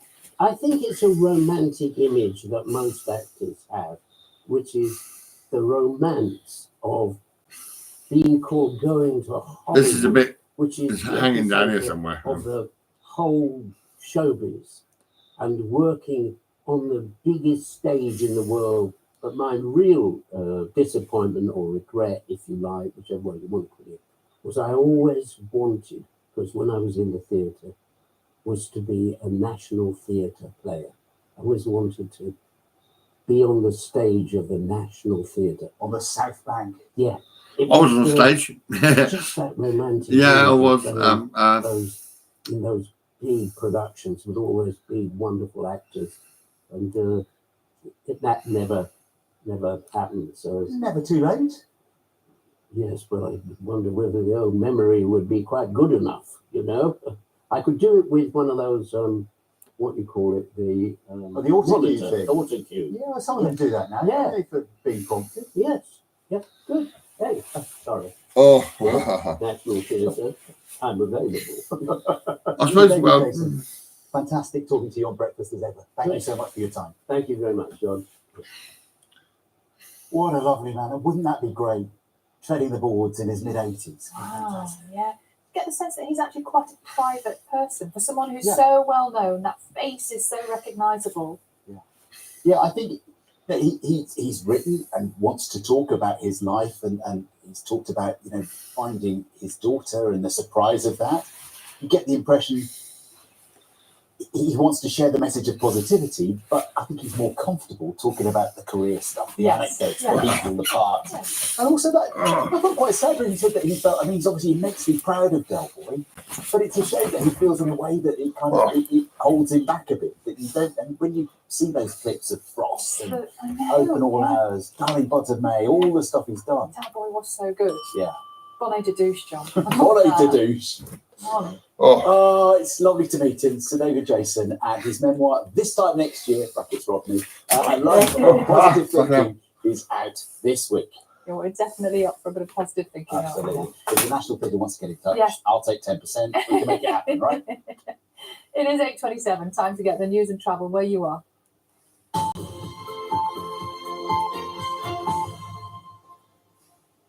Hello, good morning. I'm Tom Hepworth. Reading Borough Council has apologised after more than 6,000 parking fines were issued in error. The penalty charge notices date as far back as 2013 and were found to be unenforceable. People who think they've incorrectly paid are being asked to visit the council's website from October the 16th. The authority says it will contact those drivers involved in the debt recovery process directly. It's entirely regrettable. We are looking to ensure that this doesn't happen again, putting in place a number of measures, but also obviously wanting to make right for residents the fact that now we have discovered we've taken this money in error, it will be repaid. A full list of the 5 areas affected is on the Berkshire section of the BBC News website. Elsewhere, a charity is calling for children to be taught in school about domestic abuse after a big rise in demand for its services. The U Trust says it's seen a 71% increase in the number of youngsters it's helped in Dorset and the Isle of Wight. One survivor from Dorset, whose identity we're protecting, expressed her distress that so many are suffering what she's experienced. That is very, very shocking. I think it's frightening. we definitely have a crisis on our hands in terms of domestic abuse. Those early experiences you have can shape what you think is acceptable in a relationship. So we have to do something about this. New fleets of electric buses are being ordered for Salisbury and the Isle of Wight. They're part of a £500 million order by Go Ahead, backed by the government. Salisbury will get 23 buses to add to its small fleet of electric park and ride vehicles. The Stonehenge service will also go electric, and 22 electric double-deckers are destined for the Isle of Wight. Dan Downs has your weather now. Hello, good morning. Another mixed day of weather for us today. Some bright and sunny spells, but also some heavy, potentially thundery showers too. A bit of mist in places this morning, already a few showers. Some of them could be quite heavy today with some thunder and some hail in them. Increasingly windy as well, particularly towards the south coast. We'll get gusts forcing plus 45 miles an hour here, and temperatures around 16 or 17 Celsius. Still some showers continuing into tonight. They will tend to ease though, some clear spells, varying amounts of cloud, and temperatures generally holding double figures tonight. Tomorrow, still a chance for a few showers, a bit more isolated than today. Won't be as heavy or thundery either. Some bright and some sunny spells around those showers too, and not quite as windy. Temperatures just starting to fall away in the northerly. That's right. Yeah, that's right. Oh, hi. On to travelling on the South Western Railway. There are no London-bound trains between Havant and Guildford this morning due to electrical supply problems between Petersfield and Hazelmere. That means that Portsmouth Harbour to London Waterloo services are being diverted via Eastleigh. On the roads, there are delays on the northbound A34 due to an obstruction on the road after the Milton interchange. There are reports of a crash on the westbound A3025 Portsmouth Road in Southampton at Manor Road South. That is the latest. Stay with us if you can. We're back with more in about half an hour. See you then.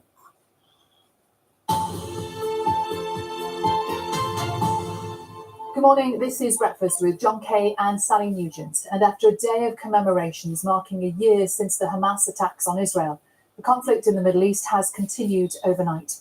The Israeli military has carried out further airstrikes on Hezbollah targets in southern Lebanon, with plumes of smoke seen across the Beirut skyline and loud explosions heard across the city. In a defiant speech, Israel's Prime Minister Benjamin Netanyahu said his country would continue to fight as long as its existence was threatened. Air raid sirens could also be heard in central Israel as long-range missiles were launched towards Tel Aviv overnight. Hezbollah said it had targeted a military base on the outskirts of the city. The Lebanese government said more than 1 million people have been displaced by the escalating fighting, and more than 400,000 have fled across the border into Syria. Well, our reporter Tim Moffat has been speaking to two fathers, one Palestinian, one Israeli, who've both lost daughters in the conflict, but have joined together to help other families promote peace and reconciliation. We combine our pain in the most positive way possible. For their memory, we try to bring life and not death for more kids. Rami and Bassam both lost daughters in the most horrific circumstances. I lost my 14 years old daughter, Smada, in a Hamas suicide bombing in Jerusalem.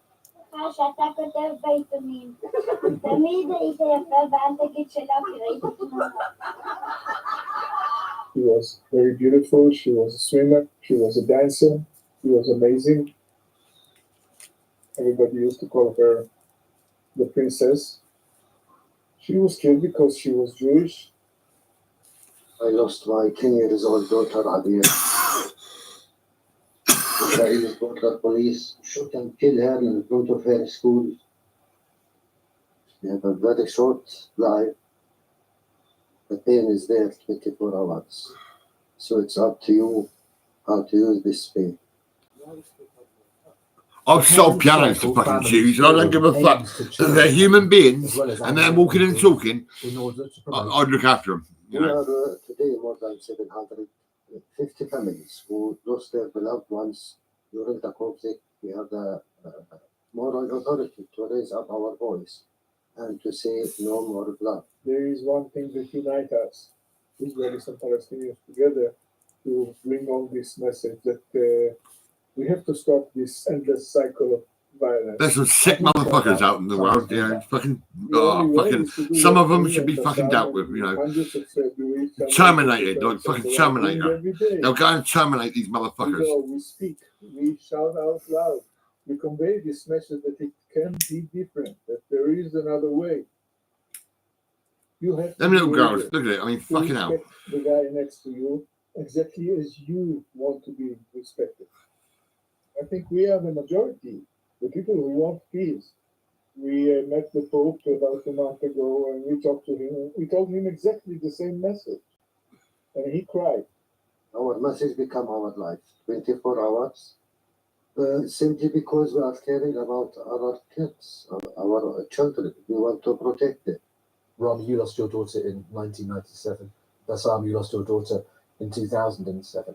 There will be many people though who've lost loved ones in the last few months, weeks, or even days, and they may be feeling intense hatred or anger.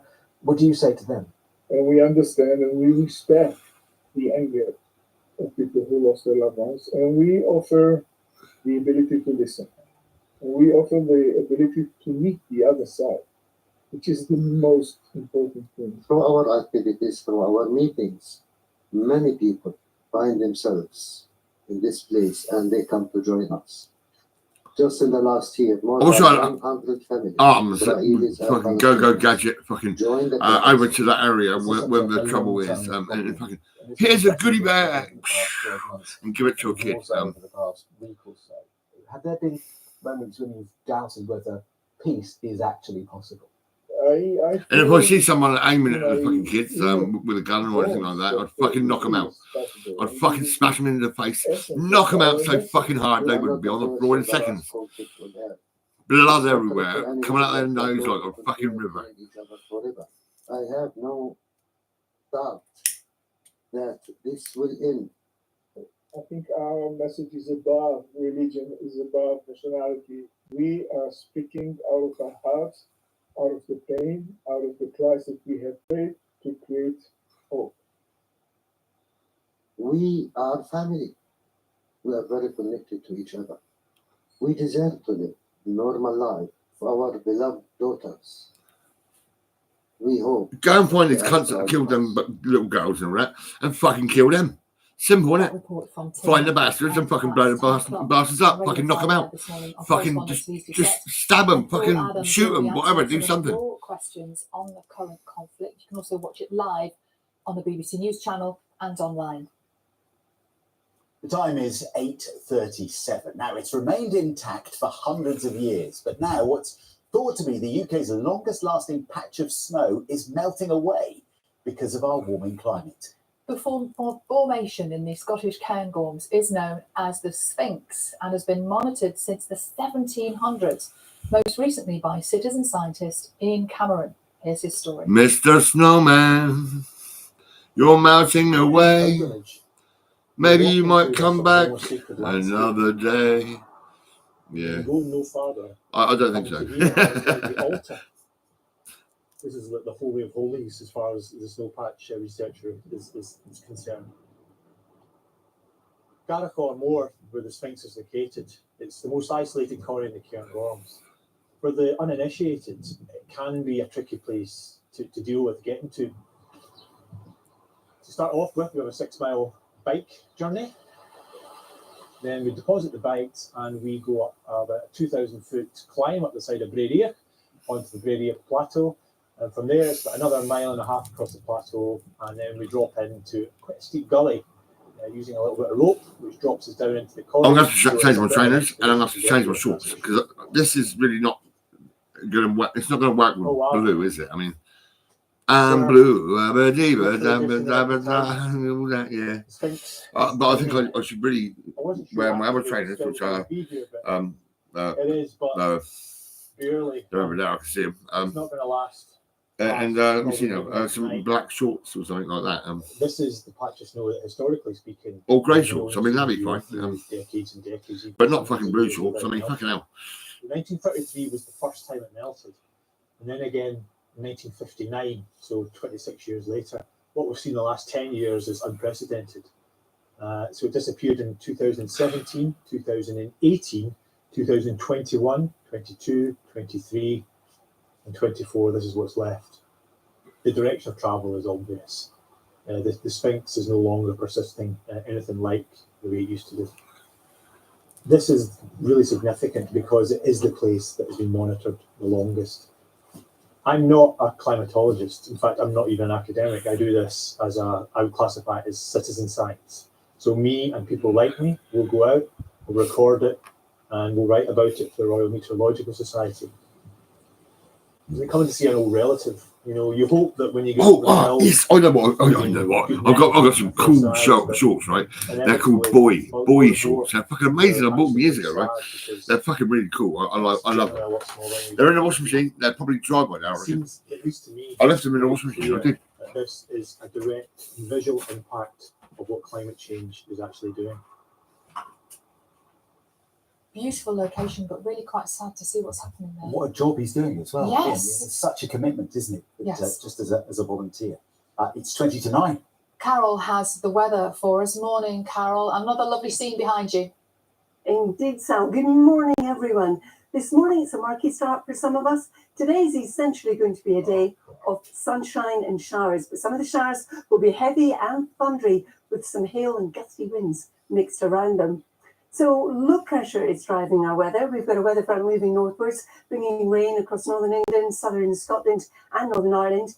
To the south of that, it's sunshine and showers, some of those thundery. Not all of us will see a shower, some of us will hang on to drier conditions. And to the north of that weather front, there's a fair bit of cloud around this morning. We'll see some brighter breaks, but also some showery outbreaks of rain, accompanied by a gusty northerly wind in the far north of Scotland. Temperatures 10 to 18 degrees. As we head on through the evening and overnight, our low pressure drifts a little bit further east.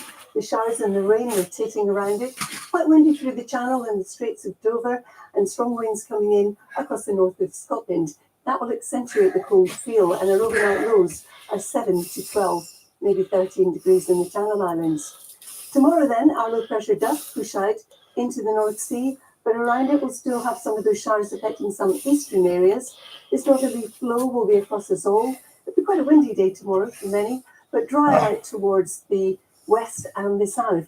These represent the strength of the wind gusts. So in Scotland, for example, in the north, it will feel quite raw with the wind chill at temperatures 8 to about 16 degrees. Then as we move on through the week into Thursday, we are once again looking at low pressure pushing away. This is the remnants of ex-Hurricane Kirk, which will really swallow up the low pressure as it pushes steadily eastwards, allowing the northerly wind once again to penetrate all areas. So it's going to feel cold on Thursday, but there'll be a lot of dry weather around. Still some showers across the southwest, some showers across the northwest, with heavier ones arriving later in the day. Temperatures on Thursday, nothing to write home about. We're looking at 8 in the north to 12 in the south. In the southeast, for example, the temperature at this time of year should be around about 15.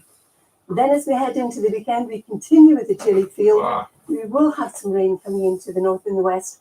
It will be drier in the south and the east. Now I want to take you across the Atlantic to see what's happening with Hurricane Milton. This is it here. It was a Category 5 and it was downgraded this morning to a Category 4, but it's still a big beast. And as it crosses the Gulf of Mexico, it's going to grow in size. Now, at the moment, its wind speeds are 155 miles an hour. That's the sustained wind speeds. And it's pushing in across Florida. It will make landfall just to the north of Tampa Bay. It's going to have a huge storm surge, 10 to 15 feet. And as well as the strong winds, we are looking at some heavy rain. So that's one we're keeping a very close eye on. Carol, some of the authorities saying that thousands of people are already trying to evacuate some areas there in Florida. Yes. They seem really concerned about this one. Well, can you imagine, John, a storm surge above ground level of 10 to 15 feet coming at you? That is a wall of water. I'm not surprised. Yeah, it's really scary. And it's been downgraded. Yeah. Still bad, yeah. Carol, thank you. Now, drink manufacturers say new recycling rules could mean customers paying higher prices and some producers might go out of business altogether. Nina's gone to a recycling facility for us this morning in southeast London and joins us. She's been going through the rubbish, basically. Yes. She found It's been good though. She found some treasure. and some pants. Yes. Morning, Nina. Good news, John. I'm sure I've got a cut. You see that? Can you see that? I bet 2 million Londoners waste comes here. So you've got your plastic there, Yeah. the paper around there, the aluminium, the shiny bit you can see in the corner. Over here I found, and I thought this is a sign of the times. Do you remember when every car had a big map in it? One of the AA road maps. I think we're in West Staffordshire there, where lots of people, no, Shrewsbury, lots of people throwing them out now. And I'm just going to grab Janice, who's worked here for 12 years. You've seen all sorts that Londoners have been putting in the bin. What have you spotted in the past? Bicycles, designer clothing, handbags, scooters, e-cigarettes, example. Somebody put an entire car engine in once. What were they thinking, Janice? I don't know what they were thinking. Keeps you busy then. Thank you very much. Now, as things stand, recycling like this is funded by the local authority, but from April, the onus is going to shift to the manufacturers. The government's hope is that polluters will begin to pay. Now, that is everything. Paper, plastic, aluminium, all of it will be funded by the manufacturers. It always comes at a cost, though, doesn't it, whenever we see progress? And it's estimated that for glass, for example, it will be at a cost of around 9 pence for a 500 millilitre, half a litre bottle. Understandably, manufacturers are a bit fed up with this extra cost, as we found out when we spoke to a cordial maker in Nottinghamshire. For glass, because glass is heavy, the costs are astronomical. The prospective intermediate rate, which is the middle one, which they're guiding us towards, is about 2/3 of my annual profits every year. They're expecting us to just pass that on to consumers as if nothing happens and the consumer pays. The impact will be, it'll probably push some very small producers out of business. It'll really hurt us, really hurt us. Well, let's speak with Adam, who edits the magazine The Grocery. blue, abadee, abadan, blue, abadee, abadan. Of course. I'm not blue no more. You know the score. I'm a boy. This is how it is. Yeah, I'm going to take this off so you can see my shorts. Oh my God. Teething problems around the costs over who has control, what the outcomes are. But it's an extremely challenging time as that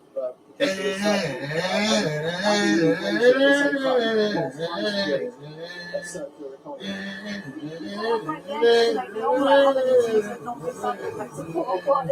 For progress to happen, things like this have to happen. Well, they do. We produce millions of tons of waste in this country. And the industry needs to be motivated to A, use less of it, and B, recycle more of it. These are the right outcomes. But crucially, that might not happen if the scheme is set up in the right way. At the same time, there are arguments for and against particular different substrates and packaging materials, but they're all paying different amounts. And there's controversy there. But at the end of the day, we all need to... This goes to and then crucially, Jake Duff from Headway. This is his bag. Oh my God. In packaging going forward. And it's a bit like landfill tax. He's going to love this bag. I mean, fucking hell, he's going to be like, whoa, look at this. Oh my God. But look at the progress that created. Now, the government says it will do two things. It will make businesses think more about how much packaging they use, and in the long term, it will mean they will simplify their packaging too, and in that point, the price will come down and it will create jobs as well. What we've learned here at the recycling plant is how much stuff has been binned on purpose, things like car engines, but also by accident. They regularly find mobile phones and rings on the conveyor belt and help to reunite them. And before I go, a massive thank you to those on the recycling line upstairs. We didn't realise that their shift finished at 6:30, and we kept them working until 7:45, and they were too polite to say anything, John and Sally. You're paying overtime, Nina. Apparently so, yeah. We'll have to be recycled from your wages, John. I tell you what, I don't think I'm going to take a jacket, Go to be and honest. make a brew. Is there anything worse than on a night shift? Night shifts are particularly tough, we know. Absolutely. So then work a little bit further than you think you're going to work. Thank you to them. Thank you to them. You know, we've had a bit of a production line here this morning, like it's a national treasure production line here on Breakfast. We had Sir David Jason earlier. Now, Treasure. Rick Astley. Yes. He was just 21, John, when his debut album catapulted him to global fame. And over the last 40 years, he has sold a staggering 40 million records. Brilliant. Now, he's written his first ever memoir. And we're going to meet him here on the sofa in just a moment. But first, let's just have a reminder of some of those iconic hits.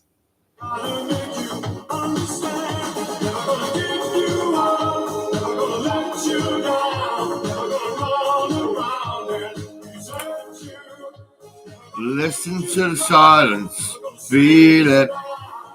Listen to the trouble, heal it. Listen to the music, conceal it. Feel the love, why don't you feel the joy? You're the girl and I'm the fucking boy.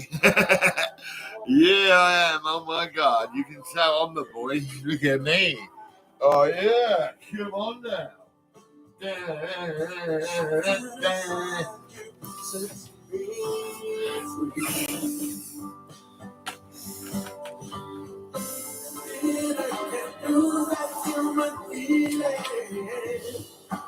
Everybody has the answer.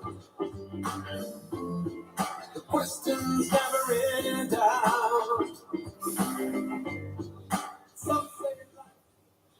Rick joins us now on a lovely walk there, Rick, in that video. Yeah, I was in Denmark actually. Yeah, Beautiful, little which is a beachside. special place for you. It is indeed. My wife is Danish. Our daughter lives there, and it's a gorgeous place anyway. And Copenhagen, I know quite well, and it's kind of a home from home. So. Do you have a music career there as well? Or? Yeah, we do a lot of gigs there actually. Yeah, played quite a lot of the bigger festivals and stuff, and some of the cozy ones. And yeah, that's great. And you're in a period, I guess, of reflection a bit now, aren't you? Yes. I'm Why getting to is that that? age. It's that age. It's a lot of things. I've been asked about doing a book many times. I was even asked in my 20s. I'm pretty kidding, you know. And I think there's been a few things the last few years. Some amazing things have happened in some of the gigs we've done and releasing new music as well and stuff. But also, you know, our daughter, we have one child, a daughter, and she's in her 30s now, and it just sort of feels like that's showing me that I've had quite a life. And so maybe there's a book in it, you know. So this is her. There you go. Yeah, there you go. Now, It's when the you Albert talk Hall. about her, what I love is that, like, for the first half of her life, she wasn't remotely aware of. Not really. the No, dad being a no. musician. I wasn't. I'd been famous, obviously, and you know, she was aware of it, but it never really kind of was part of her life, really. I mean, I'm saying that. I perhaps I should ask her about that again, but I'm pretty sure. Let's get her on the phone. Yeah, I'm pretty sure that she kind of grew up knowing that I'd made records and stuff, and that there had been a career there, but she wasn't really affected by it so much. that, Baba. And you were literally a hands-on dad, as we Yeah, say. yeah. Yeah. I mean, No, you well, sort of walked away from yeah. music and spent loads of time with her and just at home. I was very, very lucky in the sense that I'd had my 15 minutes, as it were, in music and stuff, and then actually got the time to really sort of be at home and stuff. And obviously, most parents, never mind dads, get to do that anymore. I've got fun out of a rucksack. And she actually has been a big part of this section of your musical career, hasn't Yeah. she? She's really involved. Yeah, I mean, it's like a family affair, the whole thing. My wife manages me. I think it's over there But also, somewhere. I think our daughter's been really special in the sense of when the whole thing kicked off with me with memes and stuff on the internet, and you know, she kind of just put me straight, and she's done that a few times. What do you mean, put you straight? Well, she just kind of explained that even though I'm the guy in the meme, the Rick rolling thing and all of that, it isn't really about me, and it could have been about anybody. And I think she had the perspective, and she's of the internet generation, to do that. So, but yeah, it's been pretty amazing. I think some of the ways that she has said certain things to me, and they've landed quite heavily, but in a good way. You know what I mean? It's good to have that barometer from that age group. And again, you know, I remember when we spoke to you last year, just ahead and then after your Glastonbury show. Yeah, So yeah. were amazing, absolutely brilliant. Thank you. I remember you saying that you know you dropped her off at the gates for Glastonbury to go as a but punter never for been years. into Oh, it. no, So it was was she fun. part of the reason why you wanted to do it up on stage as I well? wouldn't say she was part of the reason. No, she was there when Oh. we did Glastonbury, and that was really nice because obviously, like I say, she had been quite a few times, and I had literally, and my mum had as well, dropped her off with friends and stuff. But that whole weekend was just so amazing, and obviously everything blossoms as well. It couldn't have gone better that weekend. It was just fantastic. It was like a fairy I paid tale, a pound. to be honest, yeah. A pound, yeah. fascinating to Oh, think that you nationwide, walked away fucking from nearly so much 850 quid or whatever. You stepped away from it. I did. £829.98. What was it like to have it presented back And guess to you? what? It's been a very gradual They just thing, took another because I pound. started 2 weeks ago. They take £1 a month. That's what they in a take. very, very, very small way, and I'm talking a tiny small way. That's the deal. Yeah. And then I went and did more like. Because I went from record Nationwide gigs, to fucking went Lloyd's, to and they Japan didn't the like first it time at where I sang all. all my old songs again. But again, it was a family thing. You know, my wife and daughter came with that. That was kind of the reason we went, to be honest, because they really wanted to go to Japan. I'd been a few times, and they really wanted to, you know. So we did that, and then I've just gradually more and more got into it. But I think it's because there hasn't been the same pressure. I started off with the biggest record in my career, and it's all been downhill from then on. Well, And more, it's kind of more like, record it's a then. strange I've thing got when to you find the start with a music to go record with that it. big, It's try and chase that listen to forever. the And I silence, think everybody at the record feel it, label management, everyone was listen trying to do the that. trouble, Whereas now heal it, it's gone the other way. It's just listen to the gradually music, ramped up to conceal it, we're at a lovely place. We go out and do great feel the things. love, why don't you feel the joy? You're the girl and I'm the fucking boy. David Jason talking to Breakfast a little bit earlier, and he was talking about the fact that the character of Del Boy was his equivalent of that song. You know, that everybody thinks about that character, and sometimes they don't think about his other work that he's sometimes more proud of. Do you think similarly? Well, I do understand that, and obviously he's an actor, so it's slightly different. That's a character he played. But that song is part of my DNA. It is part of my life. It's part of everything. I'm sat on your couch and treats, because it started with that, you know. And, even today, wherever we go, even in America, different places. Fuck me, I got up too early. I woke up for a piss and that was it. You know, and then I was up, that was it. I was making tea and fucking, what was it, potato leek, fucking cup of soups and all that. When I do the radio, fucking, oh man. when I'm like, get it on. Because, That's brilliant. yeah, it's a door opener, yeah. Accept it. Don't run away from it. Why would you? Acceptance is the key to happiness. Boom. Go on, say that again. Acceptance is the key to happiness. Yeah, there you go. Yeah, but no, not if you're accepting something that's a bad thing, like drugs or fucking, you know, whatever, maybe whatever it might be. I mean, if it's a bad thing to do, you shouldn't accept it at all. No way. Because I had that fucking Alan Slip around the corner from me, and there he was with his fucking spoonfuls of amphetamine, and you're telling me to accept it? Are you fucking joking? But also, there's just so many things that I do. I fucking did accept it, and it fucked me my up. dad was a character, to say the least. And the way I was trying to raise my daughter, and very you know, she was getting late to school and all that because I was fucked on fucking amphetamine from Alan Snook. So basically, he Fucking ended freak. up at one point in his life with a field, nothing in that field. He said, "I'm going to turn this into a garden centre." And I was a teenager at this point, and in the process of that, he said, "I've sold the house that we live in, which is actually a real house, and we're going to live in a porter cabin on a field while we build a garden centre." Yeah, all right. So why did you sell the house? Is it because there was trouble around you? People in the area, you know, like fucking Tommy Avery and fucking Lee Bedwell, you little cunt. And fucking who else is there? Let me see now. Wayne Smith and fucking Lee Knight, little bastards, fucking little cunts. I mean, fuck's sake. As a teenager, it was amazing. I used to drive pickup trucks, forklift trucks, do all kinds of things. Is that you? Yeah, and that's the beginnings of the garden centre, by the way. And it's now like it's sold years and years ago. There is. But it has become like He's about a teenager. a huge garden centre just on the edge of. He's got the kind of long hair and it's got But funny. he had a vision for what garden centres were going to be. He was kind of unusual, my dad. I'm laughing about it now. It wasn't always fun, I can tell But you. I wonder if that's what It wasn't fun. No, so adaptable now. It's it also wasn't made fun it going very around all two, normalised, you know, and to be getting honest. fucking And attacked I left, think right, and in my centre. late 20s, Little when my cunts career was everywhere. kind of You at know. that point I was doing where Cubs I and keep just I was going Cub and Scout doing what cadet, I'm doing. and I was doing I think I sponsored just got walks to and the everything. point of Right? saying, I was I tapping feel doors like and all that and personally getting I people was to there, sponsor you know. me. I want our When I was a daughters to liver. experience some normality, not being. But what we had is at the little back of a bastards tour bus around the and area. all I'll that. just give you There's their nothing names. wrong with that. You know, they're cunts. Yeah, Go there and you deal go. with If them. everyone's Slap happy, them, give then them a it's punch. fine. Bang, But I bang, just bang. kind of That's it. felt, you know You what, fucking it's time pissed for me Gordon not White to off. do this anymore. That's what you've And done. I've had a very, very, very privileged life. There's no doubt about that. But it has been relatively normal considering what I did in my early 20s. And I think that's been. In your one of the most 20s, I valuable passed my things in driving my test. whole I life, to be fucking, honest. A bit of I was the piano normality. man, and that was it. A lot of music as well. That's Yeah, a lot of right music for for you. sure. And so, Yeah. like I say, I've had a privileged life. I'm not an isolated in any way, but I've tried to kind of inject some normality in our daughter's life and in our family life over the years. So yeah. Rick, fantastic to have you here. Lovely to chat. And Rick's autobiography. You're going to give never normality is to out. your children. That's great. Got the headlines Yeah, that's coming right. up, Yeah. Now look at the situation. Some people don't give a fuck about their kids. John, you are the only person that can do this. This is Jailer. Ah, Come on. Oh, hello. Sir, I'm impersonating a police officer. yes, but he's your brother. James didn't. That is funny. That is funny. Puzzles are meant to be solved. Oh, there's sugar in it, which, as you know, is exactly how I like it. Cheers. There was a murder. What if there's another one today? How often do people get murdered around here? Brand new Ludwig. Press red for all episodes on BBC iPlayer. Me and Chris have decided to tackle getting order head on. Visiting our European neighbours for the Oh, it's fucking 9 o'clock. It's now 9 o'clock. I'm going to phone up because The island of longevity throttle.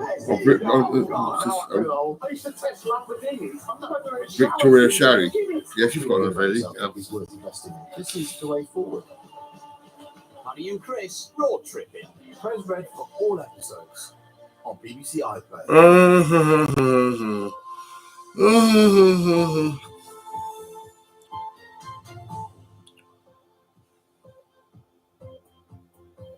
Good morning. Welcome to Breakfast with John. Good Kay morning, and Sally. Nugent. Hello, good morning. It's 9 o'clock. Here are our headlines today.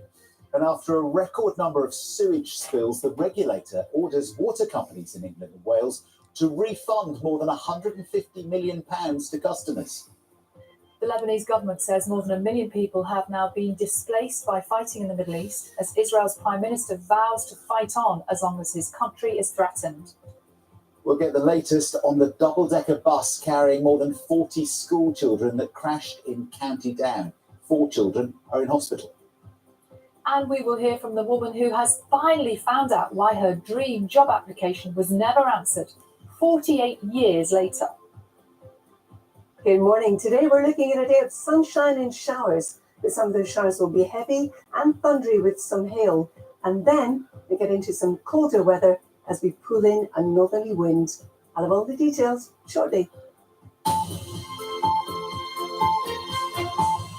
Good morning. It is Tuesday, the 8th of October. 14 water companies in England and Wales are being ordered to pay more than £157 million back. Do you know what? I've heard all this shit because of already. I mean, I poor can't performance believe it. following a year which saw a record number You are of lovely, sewage but what the spills. fuck, I mean, The seriously. regulator Ofwat published its annual report this morning, and for the second year running, no firm has been awarded the highest.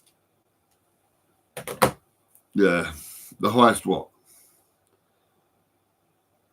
There's the highest people in the land, smoking weed in demand.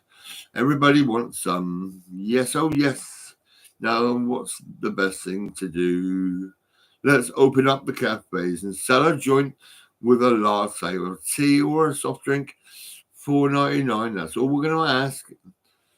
Yes, oh yes. That's the answer. Yep, that's the answer. Oh, fucking yes. To be as you wish to be, that's the answer, yes. But I wish to have a joint and a latte, please. Thank you very much. That's lovely. $4.99, that's great. Lovely, lovely. I'll have that. Thank you very much. Yes, indeed. Oh, yeah. Come on now.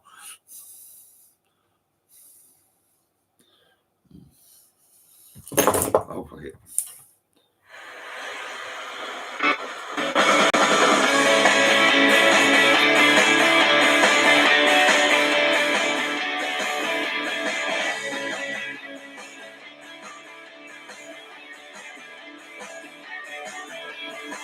Try to get your attention all night long.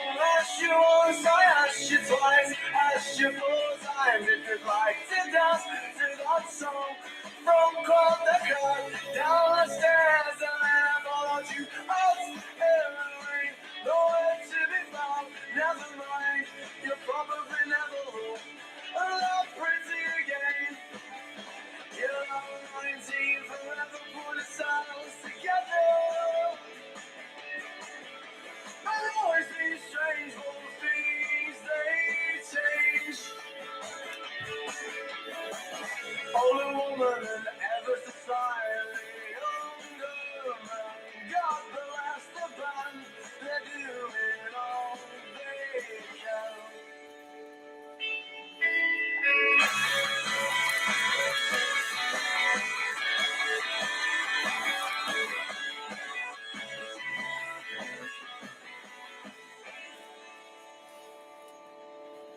You know, 19 forever, pull yourselves together.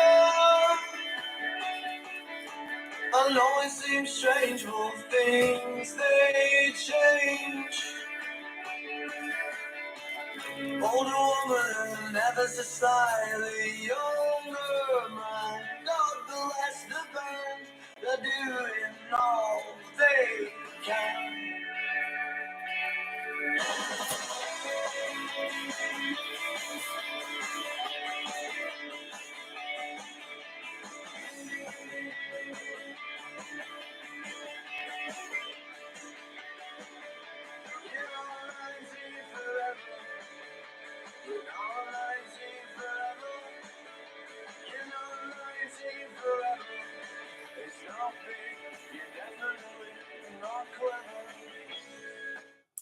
A black guy walked down the corridor, come out to the smoking area where I was rolling up 2 smokes for me and whoever it was going to be there, right? And it was a black guy. There he was, and he walked down, and I was blind as well this side, right? And I had this bad feeling that fucking black cunt is going to fucking bang me. He's going to punch me. That's what he's going to do. I just fucking got this feeling, and that's what he's going to do. I'm fucking sure of it. And that black cunt fucking did punch me. He punched me bang on this way. And I was rolling the 2 smokes in there. They fucking fell on the floor. And I was just stood there thinking, you cunt, you fucking little black cunt. What the fuck? You know, you fucking nicknod, what the fuck? You know, I was pissed off with the cunt. And I was walking around saying, fucking bastard, nigger, fucking whatever. I was just saying it all in the section unit. I was just shouting out, you know, fucking, well, you little cunt, you fucking little bastard, you fucking black cunt. Yeah, all that. I remember that, you little cunt. I remember you little cunt. Yeah, and the police were called, weren't they? The police was called. And what did the police do? Fucking nothing. Nothing. Do you know why? Because they're fucking shit. They did say he's not well. Yeah, he's unwell, but he's fucking still punched me, you fucking little bastards. He punched me, he fucking smacked me in the head like that. Bang, like that. 1 punch, and that was it. But I'm over it now. You know, but the memories are there, stuck in my fucking head. You know, that's probably why I'm a little bit pissed off with black people. I mean, what the fuck? You know, I was confined in a section unit. I didn't want to be there, but there was me in there, right? Hit by a black guy. Fucking what the fuck? Seriously. You're not protected in this country. This country is fucking overwhelmed with fucking black people. There's black people everywhere. Fuck me, loads and loads and loads of them. You know, in UK. I mean, how the fuck did they get here? I mean, I'll tell you how they got here, right? In the 1940s, right, the royal family fucking brought them over to Southampton in a ship. Yeah, loads of them. They fucking just got out got off the boat and fucking walked into the UK, into Southampton, and fucking that was it. You know, but they all started fucking working and claiming. Well, I don't know if I was claiming. I was working and claiming. Yeah, I was. But like I say, fucking hell, they just got here. They started working, and fucking hell, before you know it, they pretty much tried to run the country. That's what they tried to do. Little fucking bastards. Yeah, little fucking cunts. I mean, what the fuck, you little bastards? You can fuck off. Get back out of this country. And fuck off back to your country. And don't come back, you little cunts. You little bastards. Fucking little cunts. I fucking can't stand you now. I fucking hate you. Now get the fuck out of my face. No, I'm all right. I'm calm. I'm calm. I'm not happy. I'm not. I'm not happy. I know I'm not happy. I'm fucking annoyed with the way it was. You know, fucking sectioned and destroyed and run around the country everywhere. And finally left in fucking Antelope House to be hit by a black man. What the fuck? Yeah. And the police done nothing. Fuck all, nothing. And do you know what? My brother was always a drug dealer. Maybe he should have been cautioned or something. But no, nothing was done about nothing. I mean, the police are fucking rubbish in the UK. They're shit as fuck. But they don't investigate nothing. They're fucking crap.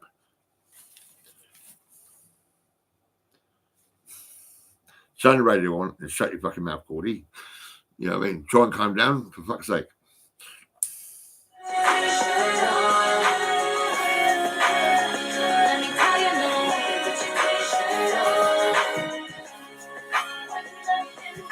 Actually, this song sounds great, so the joke's on you, Georgia and Essex. T-shirt Chantel is the second selection on the 10-minute takeover today. Liam's in Sunderland and wants this as the final one. Fresh Kid C, Fresh Kid C, yes sir. Fresh Kid P, Fresh Kid T. Oh yeah, we back. always out cool out there. Yeah, Jones. Yeah.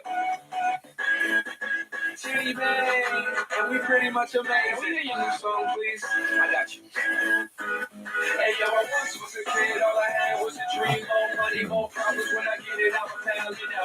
Now I'm broke on the bread, we can toast so fresh. How we flow, everybody get this down. You know, I once was a kid with the other little kids. Now I'm whipping up shows and them fans going well. We got tell mommy I'm sorry.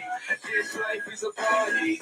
Remember you was a kid, reminisce days of the innocence. Now it's nephews, Google me the images. Follow me, I'm the leader. And when I park cars, I don't pay for the meter. I remember I was younger as a kid, it was the best. I used to touch on all the pretty girls in recess. I'm at my peak, yes, I won't leave yet. Cereal style, cereal, all I need checks. I can make these rappers run like a hard drill. Rock band, show you how the guitar feels. And I could care less how y'all feel. I got a flow to make a do a cartwheel. You don't sound black. You must be white. Yeah, you're white. You're all right. You're fine, man. Thank you for the, but I play around Burgundy. I anchor on the track like that. Was a kid, all I had was a dream. More money, more problems when I get it out of town. You know, now I'm dope on the bread. We can toast so fresh. How we flow, everybody get this down. You know, I once was a kid with the other little kids. Now I'm ripping up shows and them fans going well with us. Tell mommy I'm sorry. This life is a party. I'm never growing up. Can I please get a little bit of knowledge? Somebody tell Rolf that I don't love college. Cause the real world's kind of like real world. And it's drama, so you all spent line. Oh, yeah. Swimming in the water, trying to dodge the piranha and fly to Bahamas. Pretty little mama, shitty in the spot where you at, Pearl. Show me where Oh, you yeah. at. They say, why you rapping for the kids for? I say my clothes come fitted, the lit store. This summer you can catch me on a big tour. I'm high grade, I think they need Oh, to yeah. more. And let me get with you, don't let the kid hit you. I'm the photo album Valletta has, big picture. The rule is, the dude is, so up, so Chuck. Oh, yeah. I once was a kid, all I had was a dream. More problems when I get it out. Oh, yeah. Now I'm dope on the bread, we can toast so fresh. How we feel, everybody down. You know, I once was a kid with the other little kids. Now I'm ripping up shows and the fans going well with us. Oh, mommy, I'm sorry. This life is a party.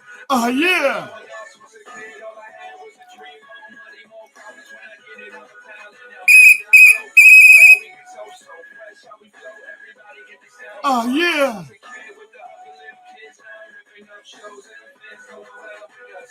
Tell mommy I'm sorry. This life is a party. I'm never growing up. Great one, Shitty Bang. Yeah. Opposite of that. That was shit hot. One of that one, thank you, Liam. Georgia in Essex, Chantel, T-shirt, and the Cortinas Not 19 Forever for James in Warwick. 3 really good ones today. We'll go again with the 10-minute takeover tomorrow. Unless, of course, I am frog marched out of here for being a sleep weirdo. Do you know what we're going to do?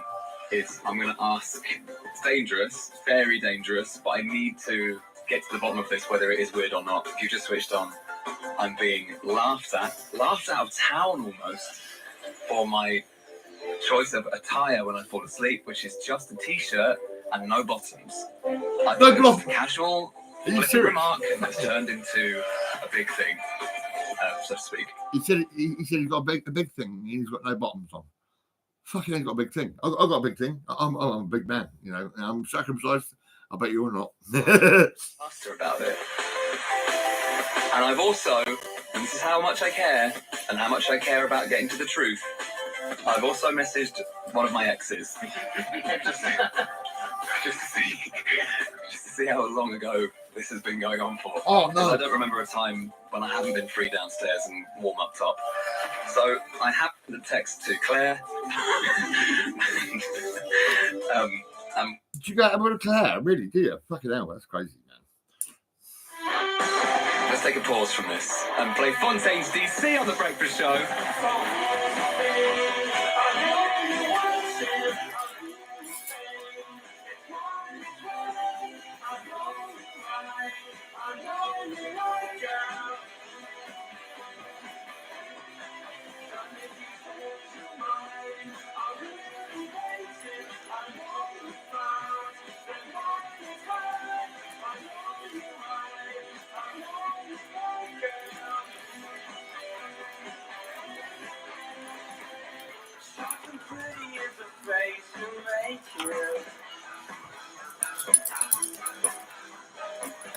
There's simple magic lines to tell.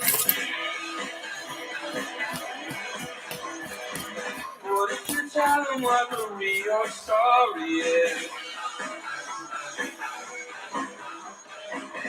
I'm afraid it wouldn't play that well. Oh no. So easy. I need emotion. I know you found them. I know you right. I know you like it. I need you to mind. I'm really waiting to keep pain. With what you said, I know you right. I know you like it. Our people made to shine, it never makes me happy anymore. I'll see it in my mind, and talking just provokes it.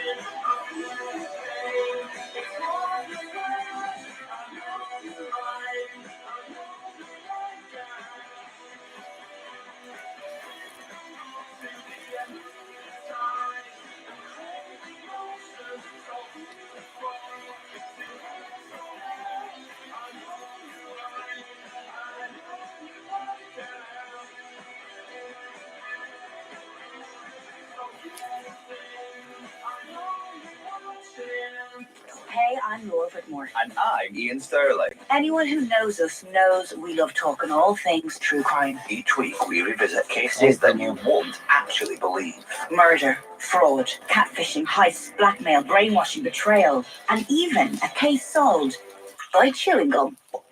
It's less who done it and more they did what? Murder They Wrote with Laura Whitmore and Ian Sterling. Listen now on BBC Science. BBC. Radio 1.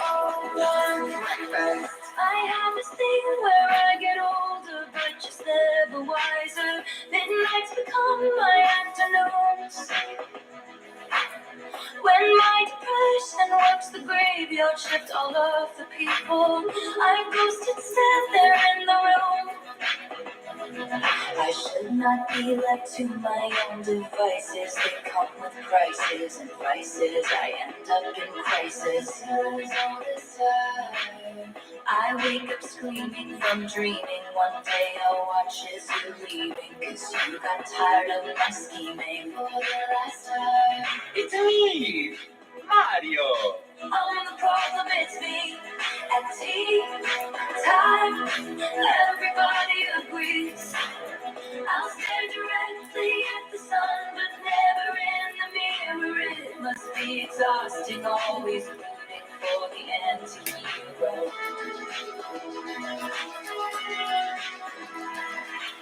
Sometimes I feel like everybody is a sexy baby, and I'm a monster on the hill.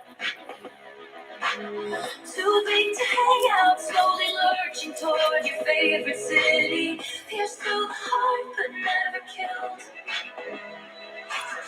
Did you hear my covert narcissism? Like disguised as altruism, like some kind of conversation. I wake up screaming from dreaming. One day I'll watch as you're leaving. If life will lose all its meaning for the last time. It's me, Mario. I'm the problem, it's me. It's tea time, everybody agrees. I'll stare directly at the sun, but never in the mirror. It must be exhausting, always rooting for the anti-hero.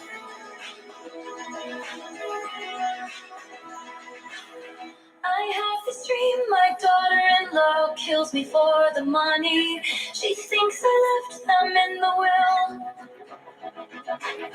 The family gathers around and reads it, and then someone screams out, she's laughing up at us from hell. It's me, I am the problem, it's me. It's me. I am the problem, it's me. It's me. I. Everybody agrees, everybody agrees. It's me. I am the problem, it's me. The problem, it's me. It's me. Time. Everybody agree. I'll stare directly at the sun, but never in the mirror. It must be exhausting, always rooting for the anti-hero. Nathan, the young painter, says, "Oh, don't even try it, Greg. Even Mario can't save you now." Too late, Greg. Don't try and redeem yourself with the Mario version. We know who you really are. Thanks for your support. Emma says, "You promised you'd never do that again with the Taylor Swift song." Sorry, I lied. It's 9:20. The Radio Breakfast Show is on. And we'll revisit, and there's a flurry of mad messages coming in. We will revisit the "what do you sleep in" situation up to 9:30. But exciting news, distract you with another nice thing.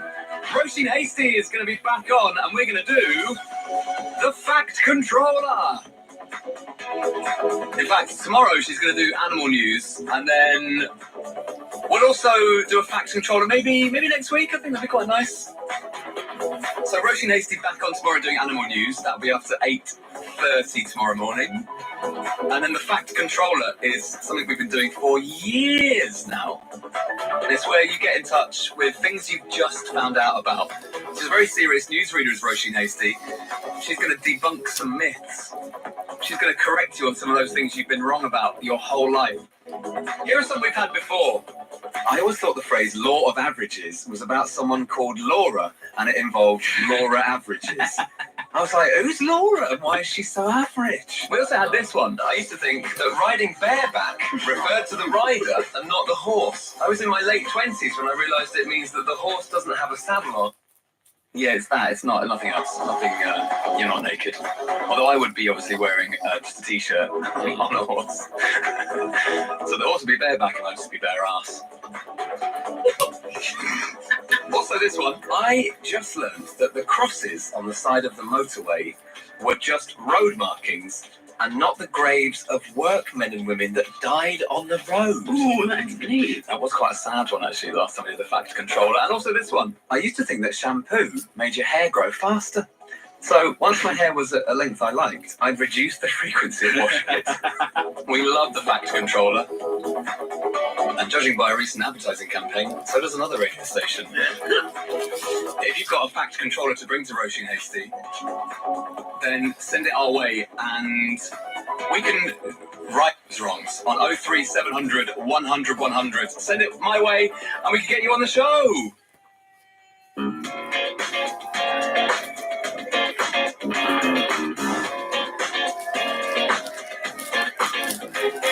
It's 8:00, yeah, it's 6:30. I've been through a lot, but I'm still flirting.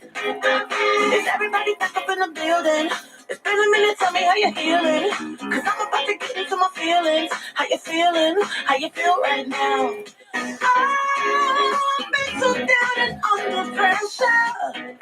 I'm way too fine to be distressed, yeah. I'm not the girl I want for you to be. Try might be better. Turn up the music. Turn down the lights.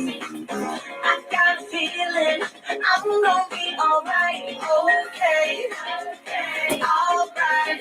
It's about damn time. Turn up the music. Let's celebrate. I got a feeling I'm gonna be okay. Alright. It's about damn time. In a minute, I'ma need a sentimental man or woman to pump me up. Feeling fussy, walking in my Balenciennes, trying to bring out the bad bitch lust. Cause I give a fuck way too much. I'ma need like 2 shots in my cup. Wanna get up, wanna get down. That's how I feel right now. Oh, I've been so down and under pressure. I'm way too fine to be distressed. yeah. Oh, not the girl I want for you to be. Turn my feet down, turn up the music, turn down the lights. I got a feeling I'm gonna be alright, okay, alright. It's about damn time, turn up the music, let's celebrate. I got a feeling I'm gonna be okay, alright. It's about damn time.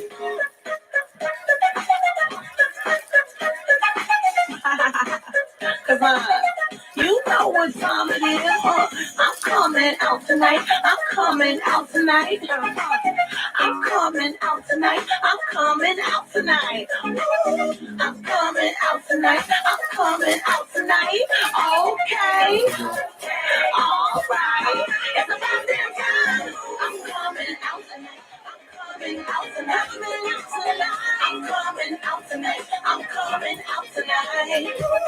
I'm coming out tonight. I'm coming out tonight. Okay. Alright. It's about that time.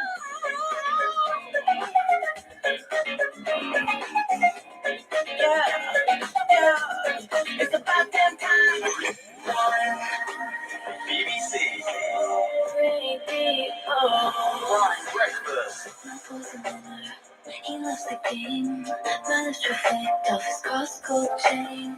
I like the way he's telling me my is good in these rich blue jeans. But she's a red like cherries in the spring. But he's a work of art you to die to see. Touch, X, oh, young, lust, so sweet.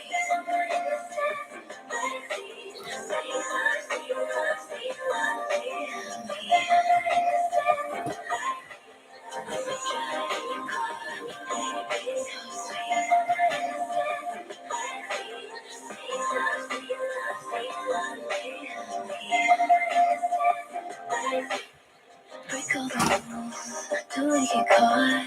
Fuck up your windows in the parking lot. Summer, backseat, sitting on his lap, sipping Diet Pepsi. I write my name with lipstick on your chest. I leave him best.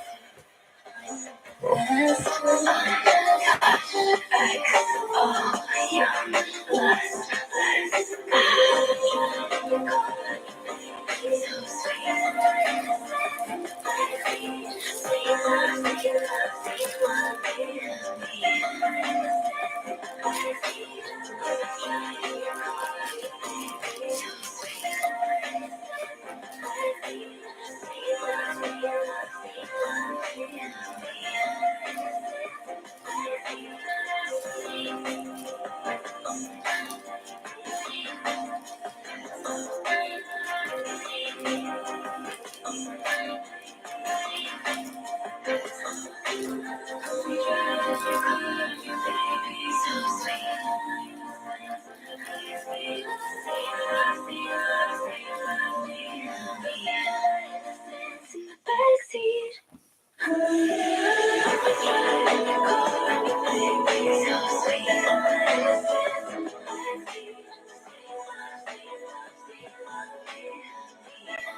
Addison Rae, Diet P.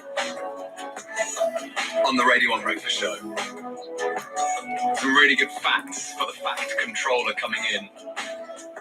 03700 100 100 is the number.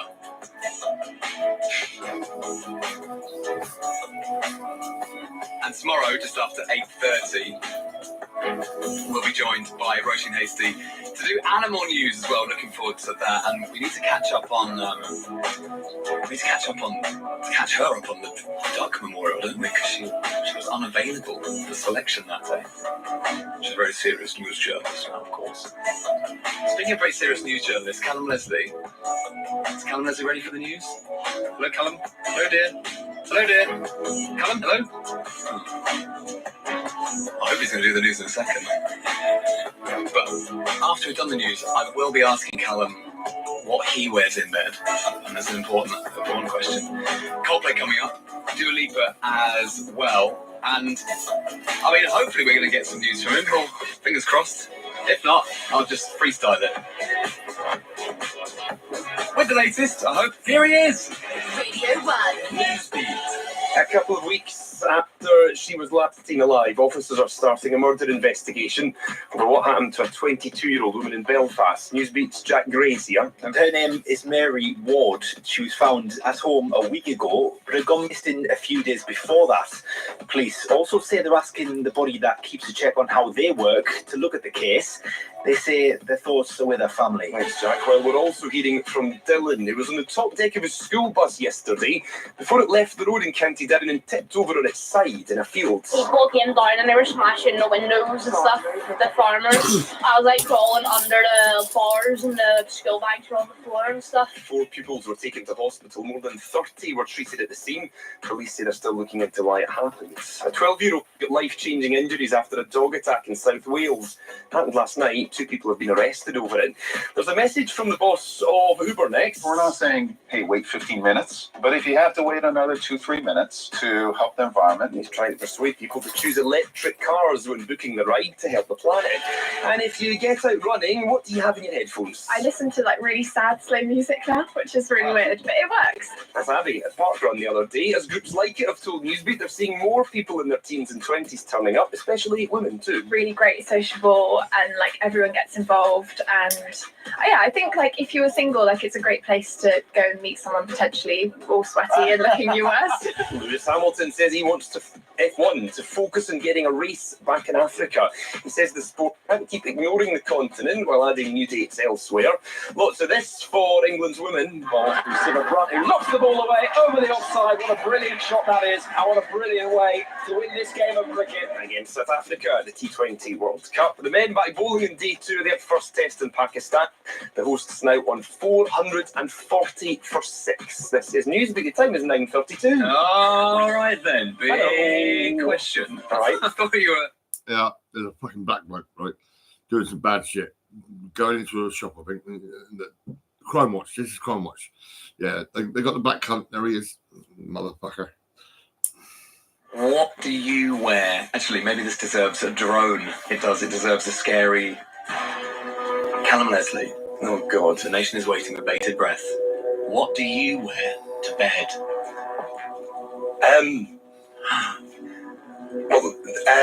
Not really anything, to be honest. Nothing. Yeah. Nothing. Okay. Yeah. That's all right. That's good. He's sort of the gas player. He's more towards my camp. So I'm just t-shirt, you see. And Okay. that's been. Oh, interesting. No, it's being laughed at. Okay. I'm being laughed at in the building. People are calling me Winnie the Pooh. Yeah. Yeah. I can see why. Yeah, I heard that with Joe. But you're even in the winter, nothing. Yeah, not really. Okay, great. Amy, you're puzzled. Just unexpected. I think we now need to deploy the spray bottle on everybody. Good. You have a question, Susanna? I was just wondering, like, when you're at home, Callum, in the night in Scotland. Oh yeah, a home in Scotland is the question from Yeah. Susanna. Yeah. Yeah. Yeah. He runs warm. Mm. The BBC stands up On the radio, and ask your smart speaker to play Radio 1. This is BBC. Radio 1 Breakfast. This could hurt me bad. I know that this could feel like that, but I just can't stop. That my defenses drop. I know that I was born to kill any angel on my windowsill, but it's so dark inside. I throw the windows wide. I know, la la la la la la la. I know, la la la la la la. Still I don't let go. And here's a flower that's grown. Oh, it feels like I'm falling in love. Maybe for the first time, maybe it's my mind. You blow, it feels like I'm falling in love. You're throwing me a lifeline. This is for a lifetime. I know that in this kind of scene of two people, there's a spark between. One gets torn apart, one gets a broken heart. I know, la la la la la la. I know, la la la la la la la. Still I don't let it go. And here's the flowers go. Oh, it feels like I'm falling in love. Maybe for the first time. Maybe it's on my mind. You blow, it feels like I'm falling in love. You're throwing me a lifeline. This is for a lifetime. I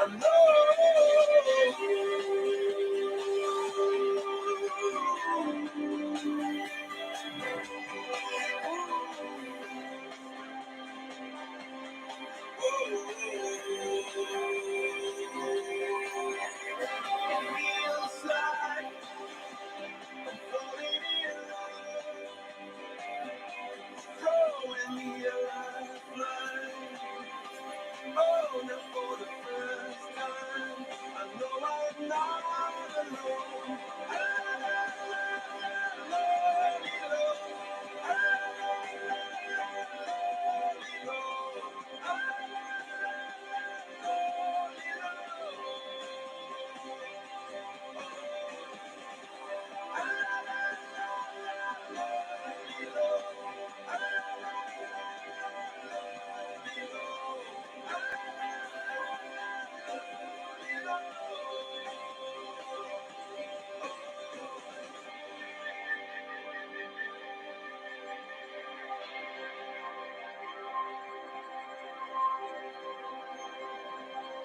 This is BBC Radio 1. Pocket full of honey and I'm ready to go. No, I ain't got no money, but I'm letting you know that I'ma love you like a fool. Breathe you until I hallucinate.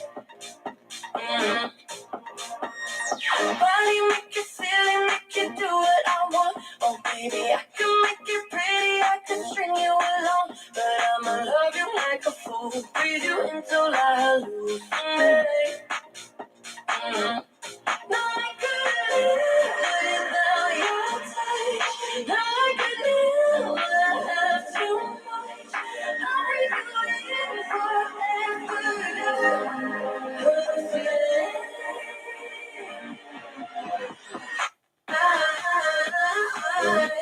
hallucinate when you call my name. Got stars in my eyes, and they don't fade when you call my name. I'm losing my mind.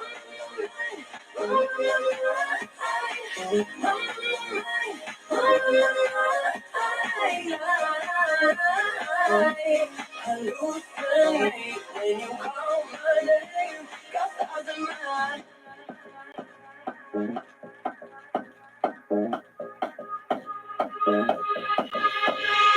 Put you in my Hall of Fame, middle of the wall. Yeah, you're my one, my favorite, my red bio. Yeah, I'ma love you like a fool. Breathe you until I hallucinate. No, I couldn't live without your taste. No, I couldn't.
Oh,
I want to eat that.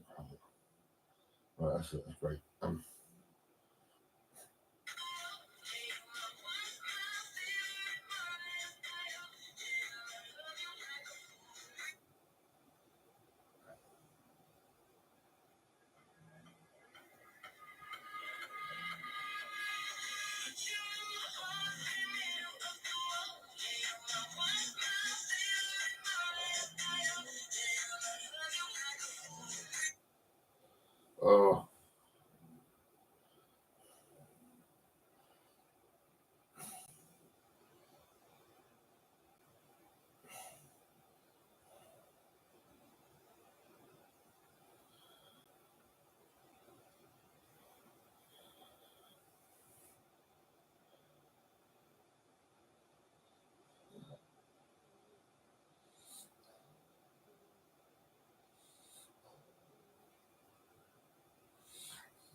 Oh, oh. Get your head in gear. Come on, man. Fucking hell.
Ah.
don't.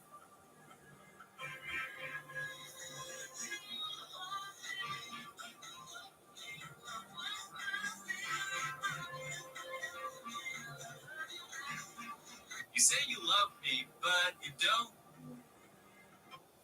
You say you love me, but you don't. What the fuck, baby?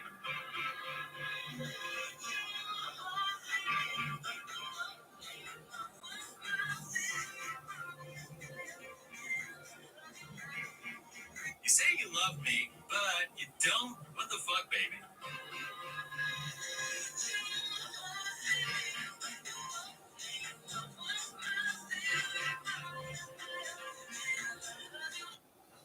You say you love me, but you don't. You say you love me, but you don't. What the fuck, baby?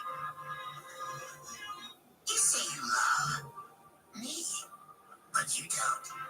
What the fuck, baby? You say you love me, but you don't. What the fuck, baby?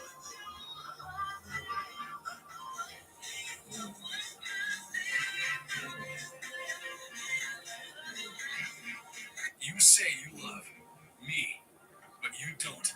What the fuck, baby?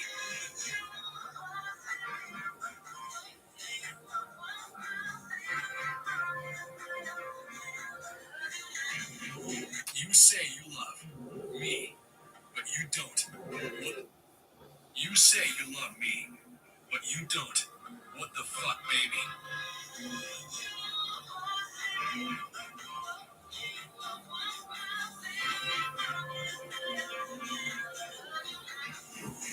You say you love me, but you don't. What the fuck, baby?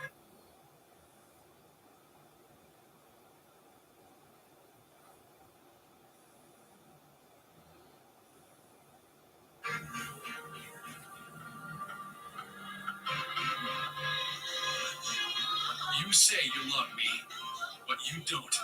What the fuck, baby?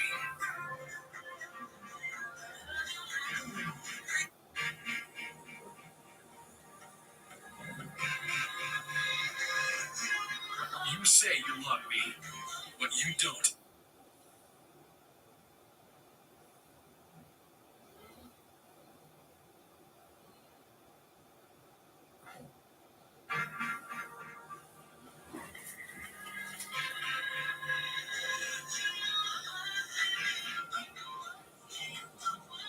You say you love me, but you don't.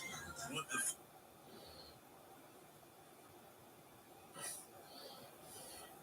baby?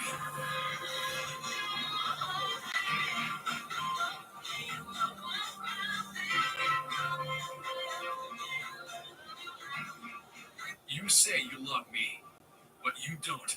What the fuck, baby?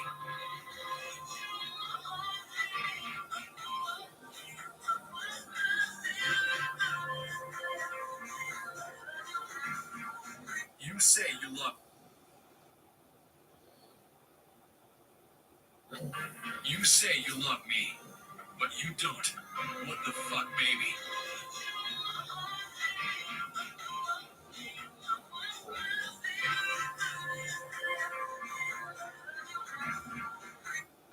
You say you.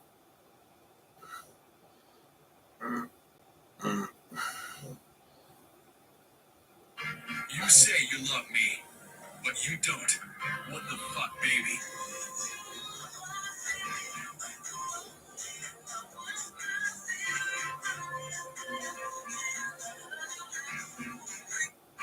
You say you love me, but you don't. What the fuck, baby?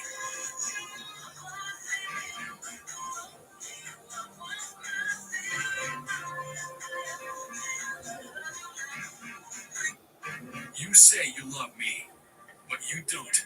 What the fuck, baby?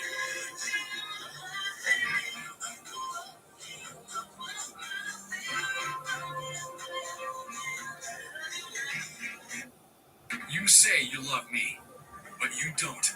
What the fuck, baby?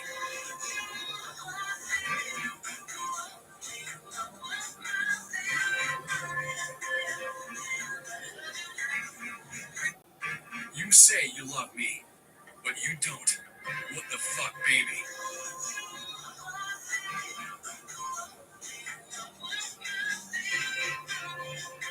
say you love me, but you don't. What the fuck, baby?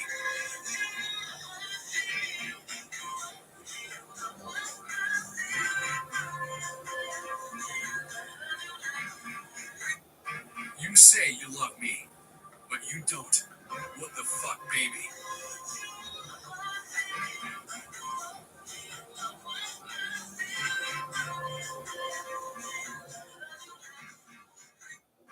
You say you love me, but you say you love me, but you don't.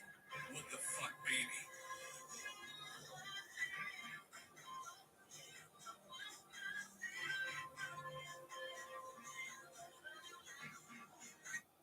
You say you love me, but you don't.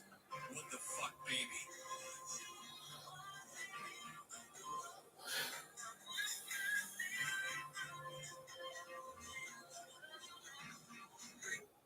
You say you love me, but you don't. What the fuck, baby?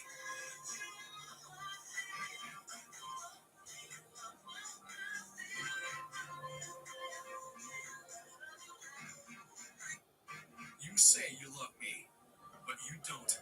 What the fuck, baby?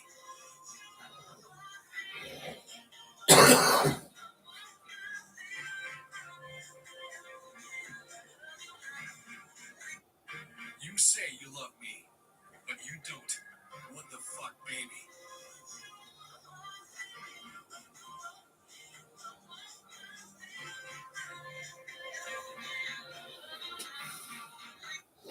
You say you love me, but you don't. What the fuck, baby?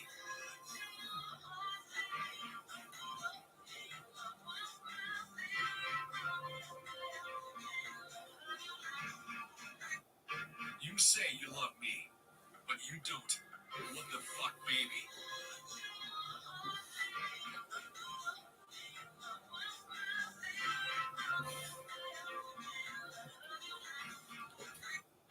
You say you love me, but you don't.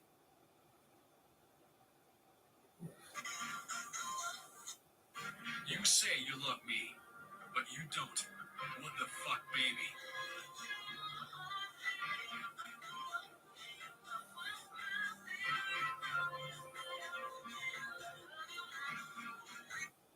You say you love me, but you don't. What the fuck, baby?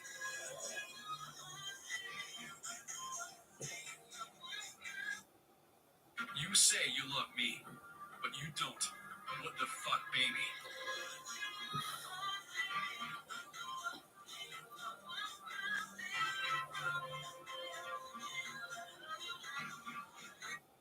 You say you love me, but you don't. What the fuck, baby?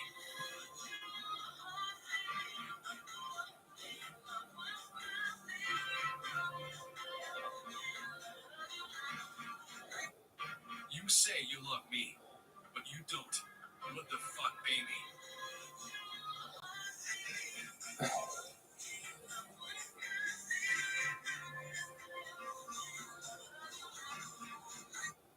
You say you love me, but you don't. What the fuck, baby? Hello, Steve. Do you know what? I've not paid nothing yet. Because I've got to sort my phone out because it's fucking. Well, it's asking me for my memorable word and my password and all that bollocks, and well, I've got to sort it out so that I can actually use my phone properly. Yeah.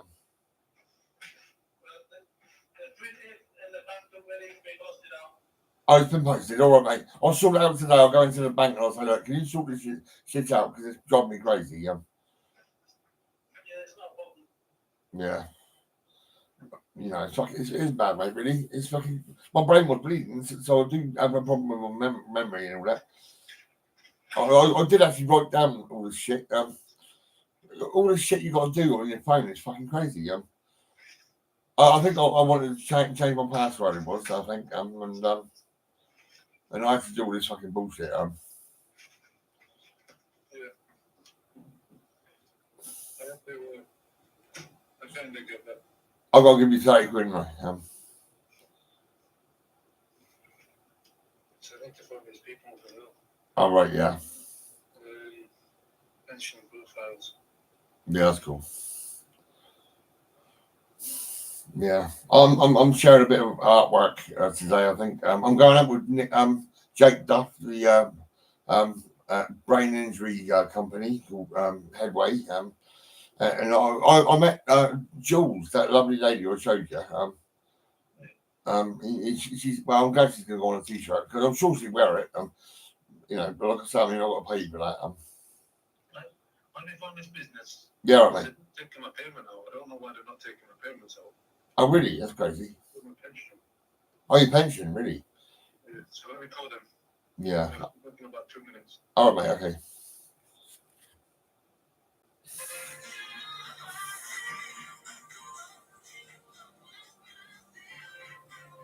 Oh. You say you love me, but you don't. What the fuck, baby?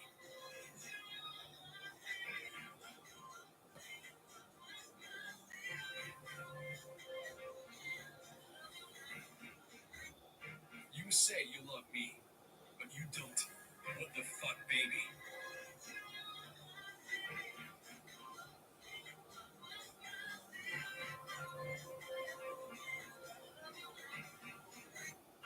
You say you love me, but you don't. What the fuck, baby?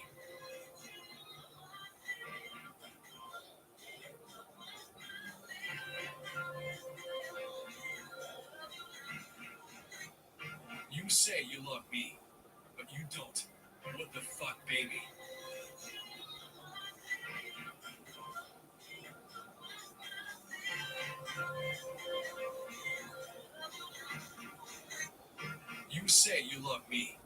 but you don't. What the fuck, baby?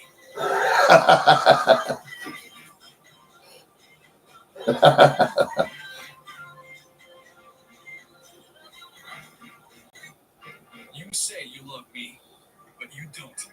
What the fuck, baby?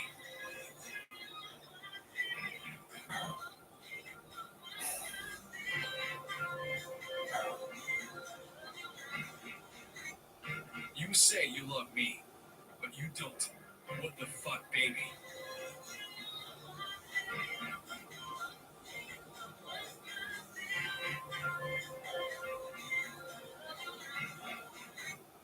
You say you love me, but you don't. What the fuck, baby?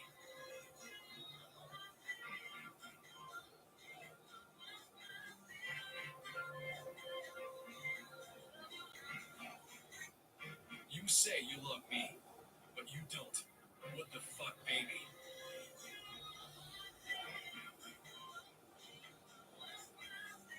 You say you love me, but you don't. What the fuck, baby? You say you love me, but you don't. What the fuck, baby?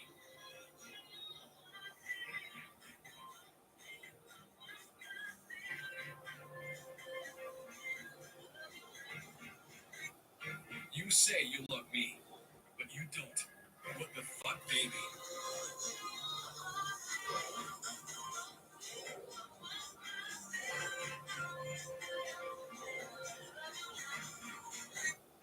You say you love me, but you don't.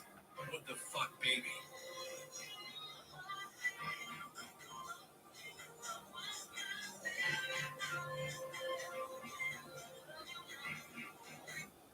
You say you love me, but you don't. What the fuck, baby?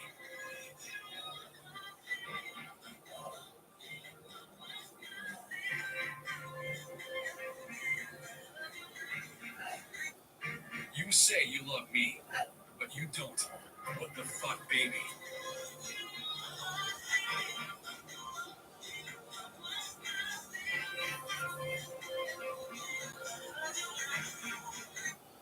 You say you love me, but you don't. What the fuck, baby?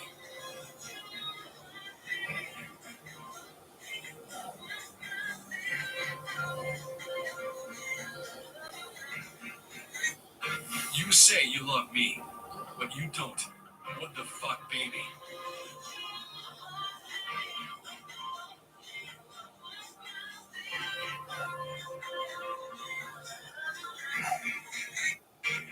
say you love me, but you don't.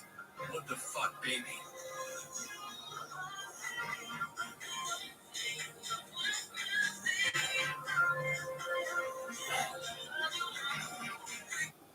You say you love me, but you don't. What the fuck, baby?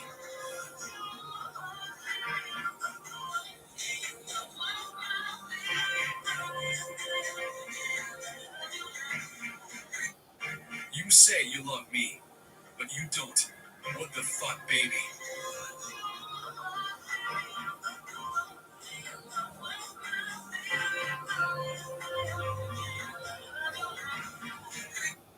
You say you love me, but you don't. What the fuck, baby?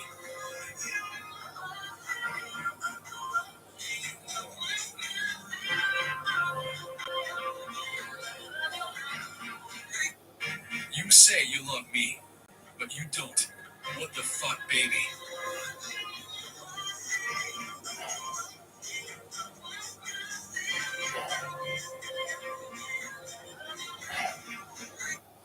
You say you love me, but you don't. What the fuck, baby?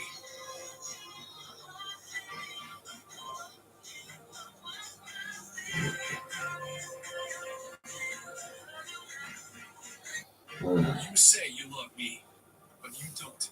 What the fuck, baby?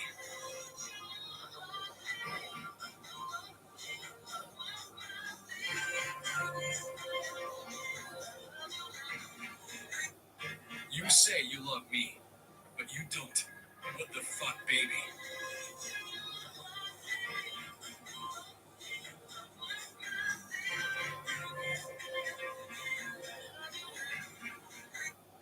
You say you love me, but you don't. What the fuck, baby?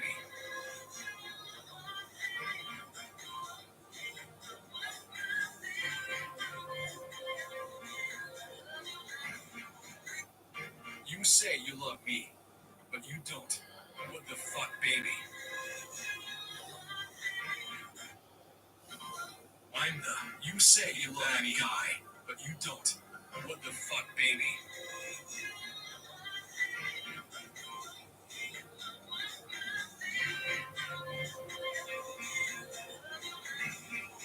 I'm the you say you love me guy, but you don't. What the fuck, baby?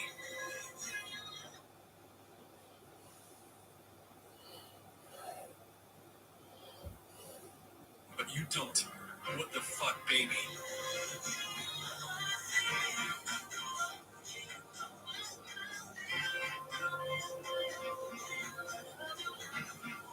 I'm the you say you love me guy, but you don't.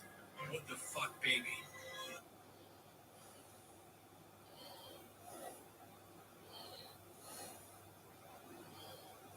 I'm the goody bag guy. You say you love me, but you don't. What the fuck, baby?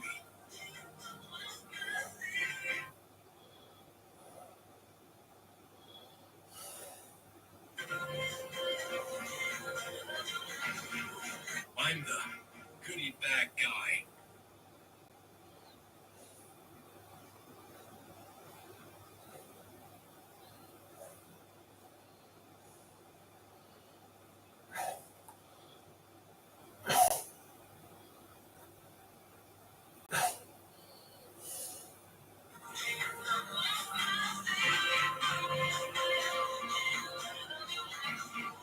I'm the goody bag guy. You say you love me, but you don't. What the fuck, baby?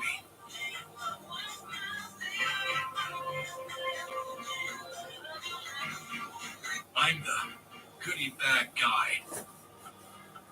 You say you love me, but you don't. What the fuck, baby?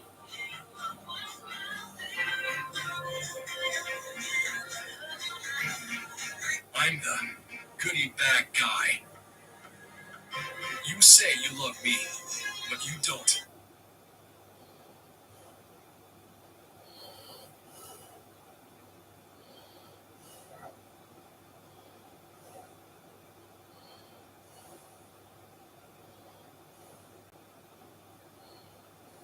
I'm the goody bag guy. You say you love me, but you don't. What the fuck, baby?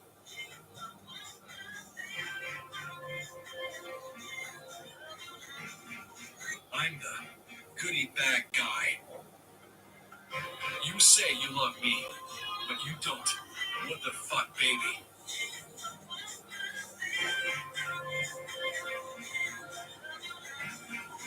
I'm the goodie bag guy. You say you love me, but you don't. What the fuck, baby?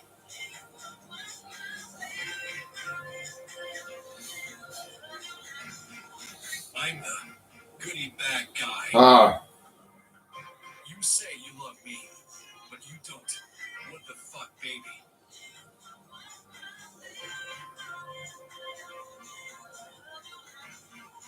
I'm the goodie bag guy. You say you love me, but you don't. What the fuck, baby?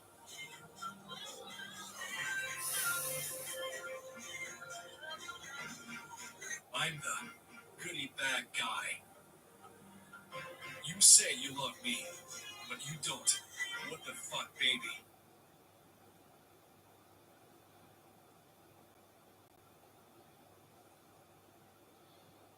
Fuck, baby.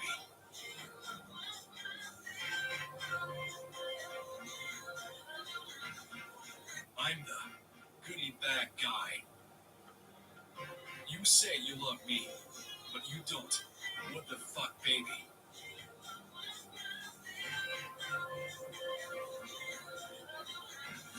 I'm the goodie bag guy. You say you love me, but you don't.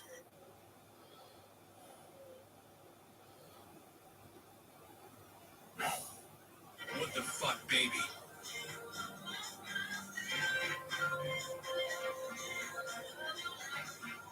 I'm the goodie bag guy.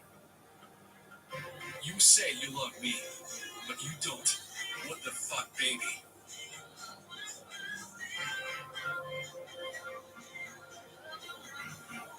I'm the goodie bag guy.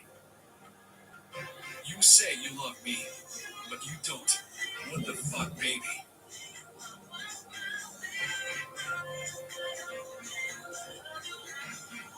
I'm the goodie bag guy. You say you love me, but you don't. What the fuck, baby?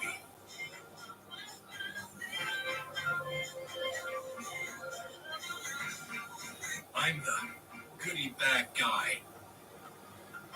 You say you love me, but you don't. What the fuck, baby?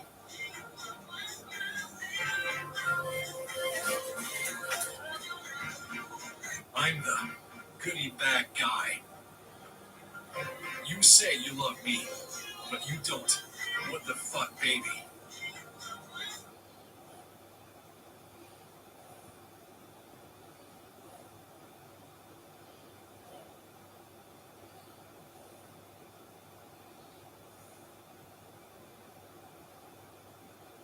I'm the goodie bag guy. You say you love me, but you don't. What the fuck, baby?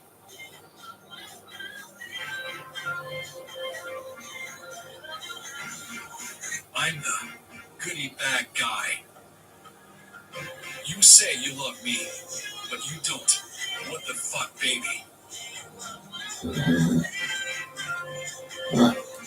Bro. I'm the goodie bag guy. You say you love me, but you don't. What the fuck, baby?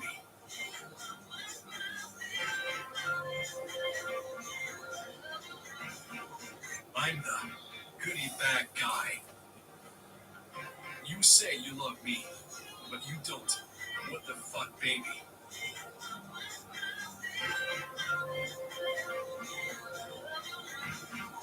I'm the goodie bag guy.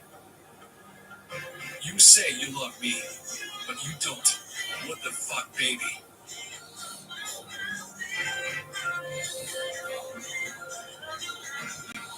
I'm the goodie bag guy.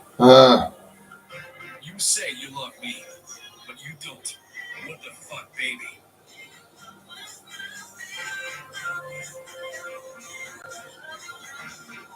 I'm the goody bad guy. You say you love me, but you don't. What the fuck, baby?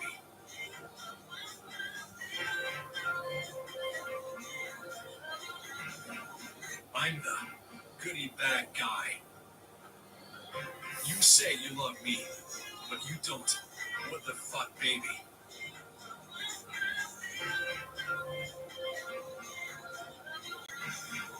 I'm the goody bad guy.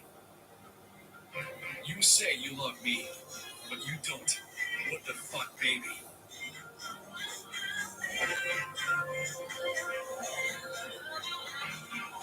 I'm the goody bad guy. You say you love me, but you don't. What the fuck, baby?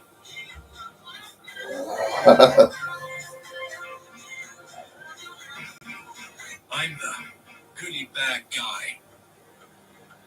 You say you love me, but you don't. What the fuck, baby?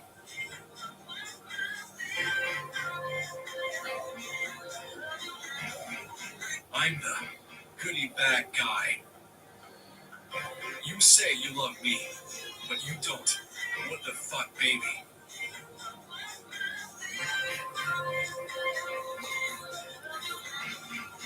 I'm the goody bad guy. You say you love me, but you don't. What the fuck, baby?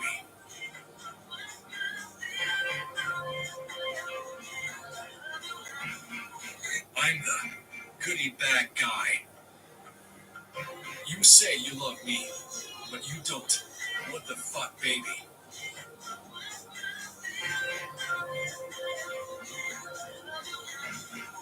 I'm the goody bad guy. You say you love me, but you don't. What the fuck, baby?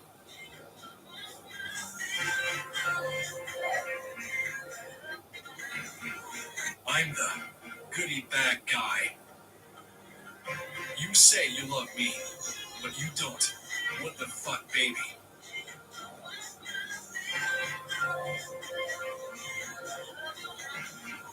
I'm the goody bad guy.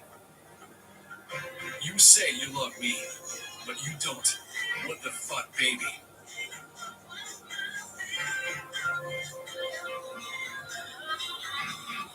I'm the goody bad guy. You say you love me, but you don't. What the fuck, baby? What's wrong with that? I'm the goody bad guy. You say you love me, but you don't. What the fuck, baby?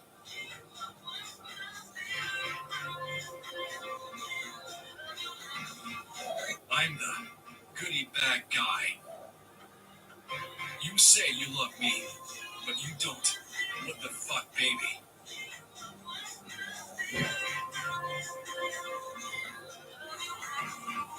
I'm the goody bad guy.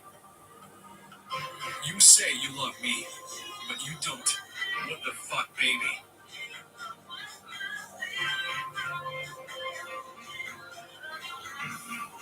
I'm the goody bad guy. You say you love me, but you don't. What the fuck, baby?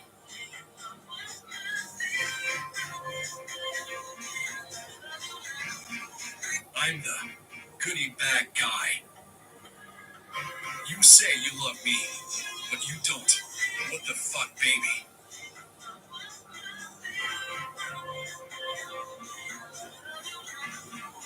I'm the goody bad guy. You say you love me, but you don't. What the fuck, baby?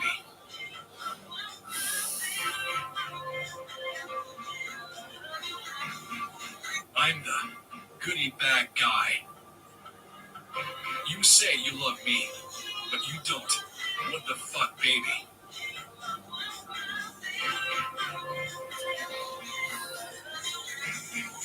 I'm the goody bad guy. You say you love me, but you don't. What the fuck, baby?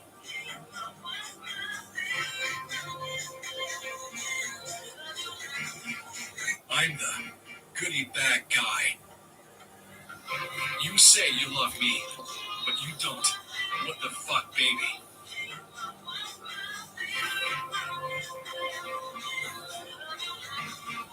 I'm the goody bag guy. You say you love me, but you don't. What the fuck, baby?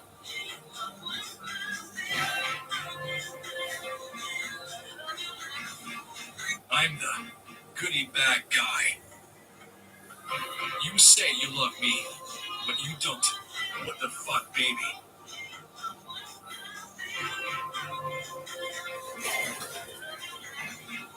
I'm the goody bag guy. You say you love me, but you don't. What the fuck, baby?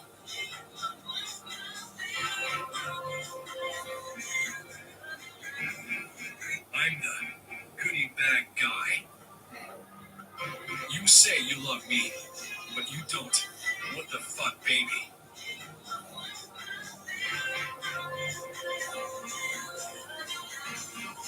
I'm the goody bag guy. You say you love me, but you don't. What the fuck, baby? That's it. That's it.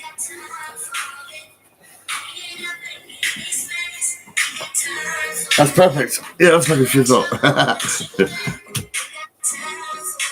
That's what we're going through now, I think.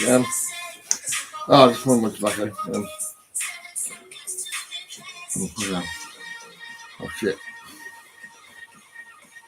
I'm going to plug it on. Yeah. Where's my fucking tobacco then? Oh, it's on the slide. It fucking will be in a minute when I find it. Oh, yeah, come on.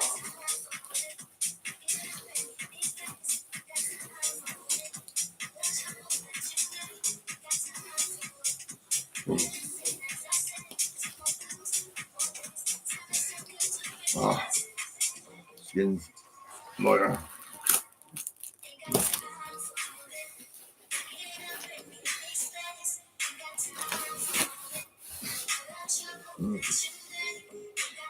Ah, yeah.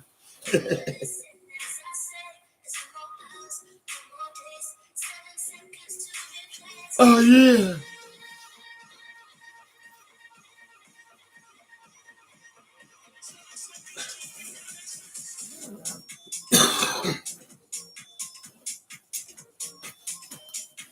Right, that's my jacket. There's my tobacco. That's that. There's my fucking phone. Actually, no. I can get all that in the side. So I'm taking that bag. I'm taking that bag as well. That's my artwork. Just some of it.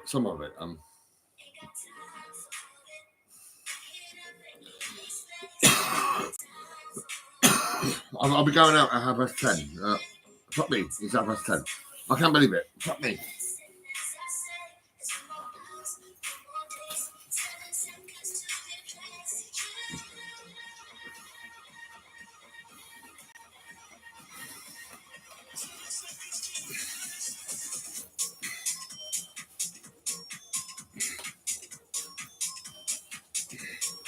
Right.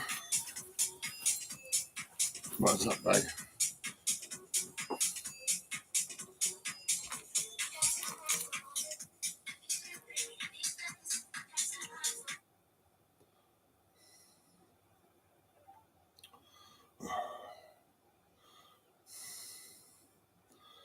Well, that's probably still going through. Right, that's right. Well, that's great. Let's put that all away. There's my phone. There's my battery. There's my lighter.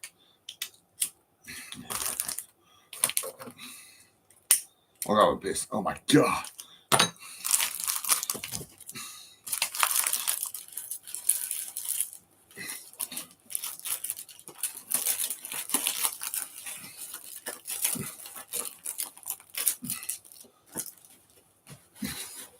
That bag. That's great. Lovely.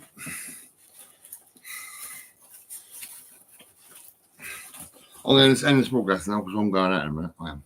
See you then. Bye-bye. Have a good day and all that. Bye-bye. Bye-bye. See you later. Bye-bye. That's it. That's the mouth of it. Yeah.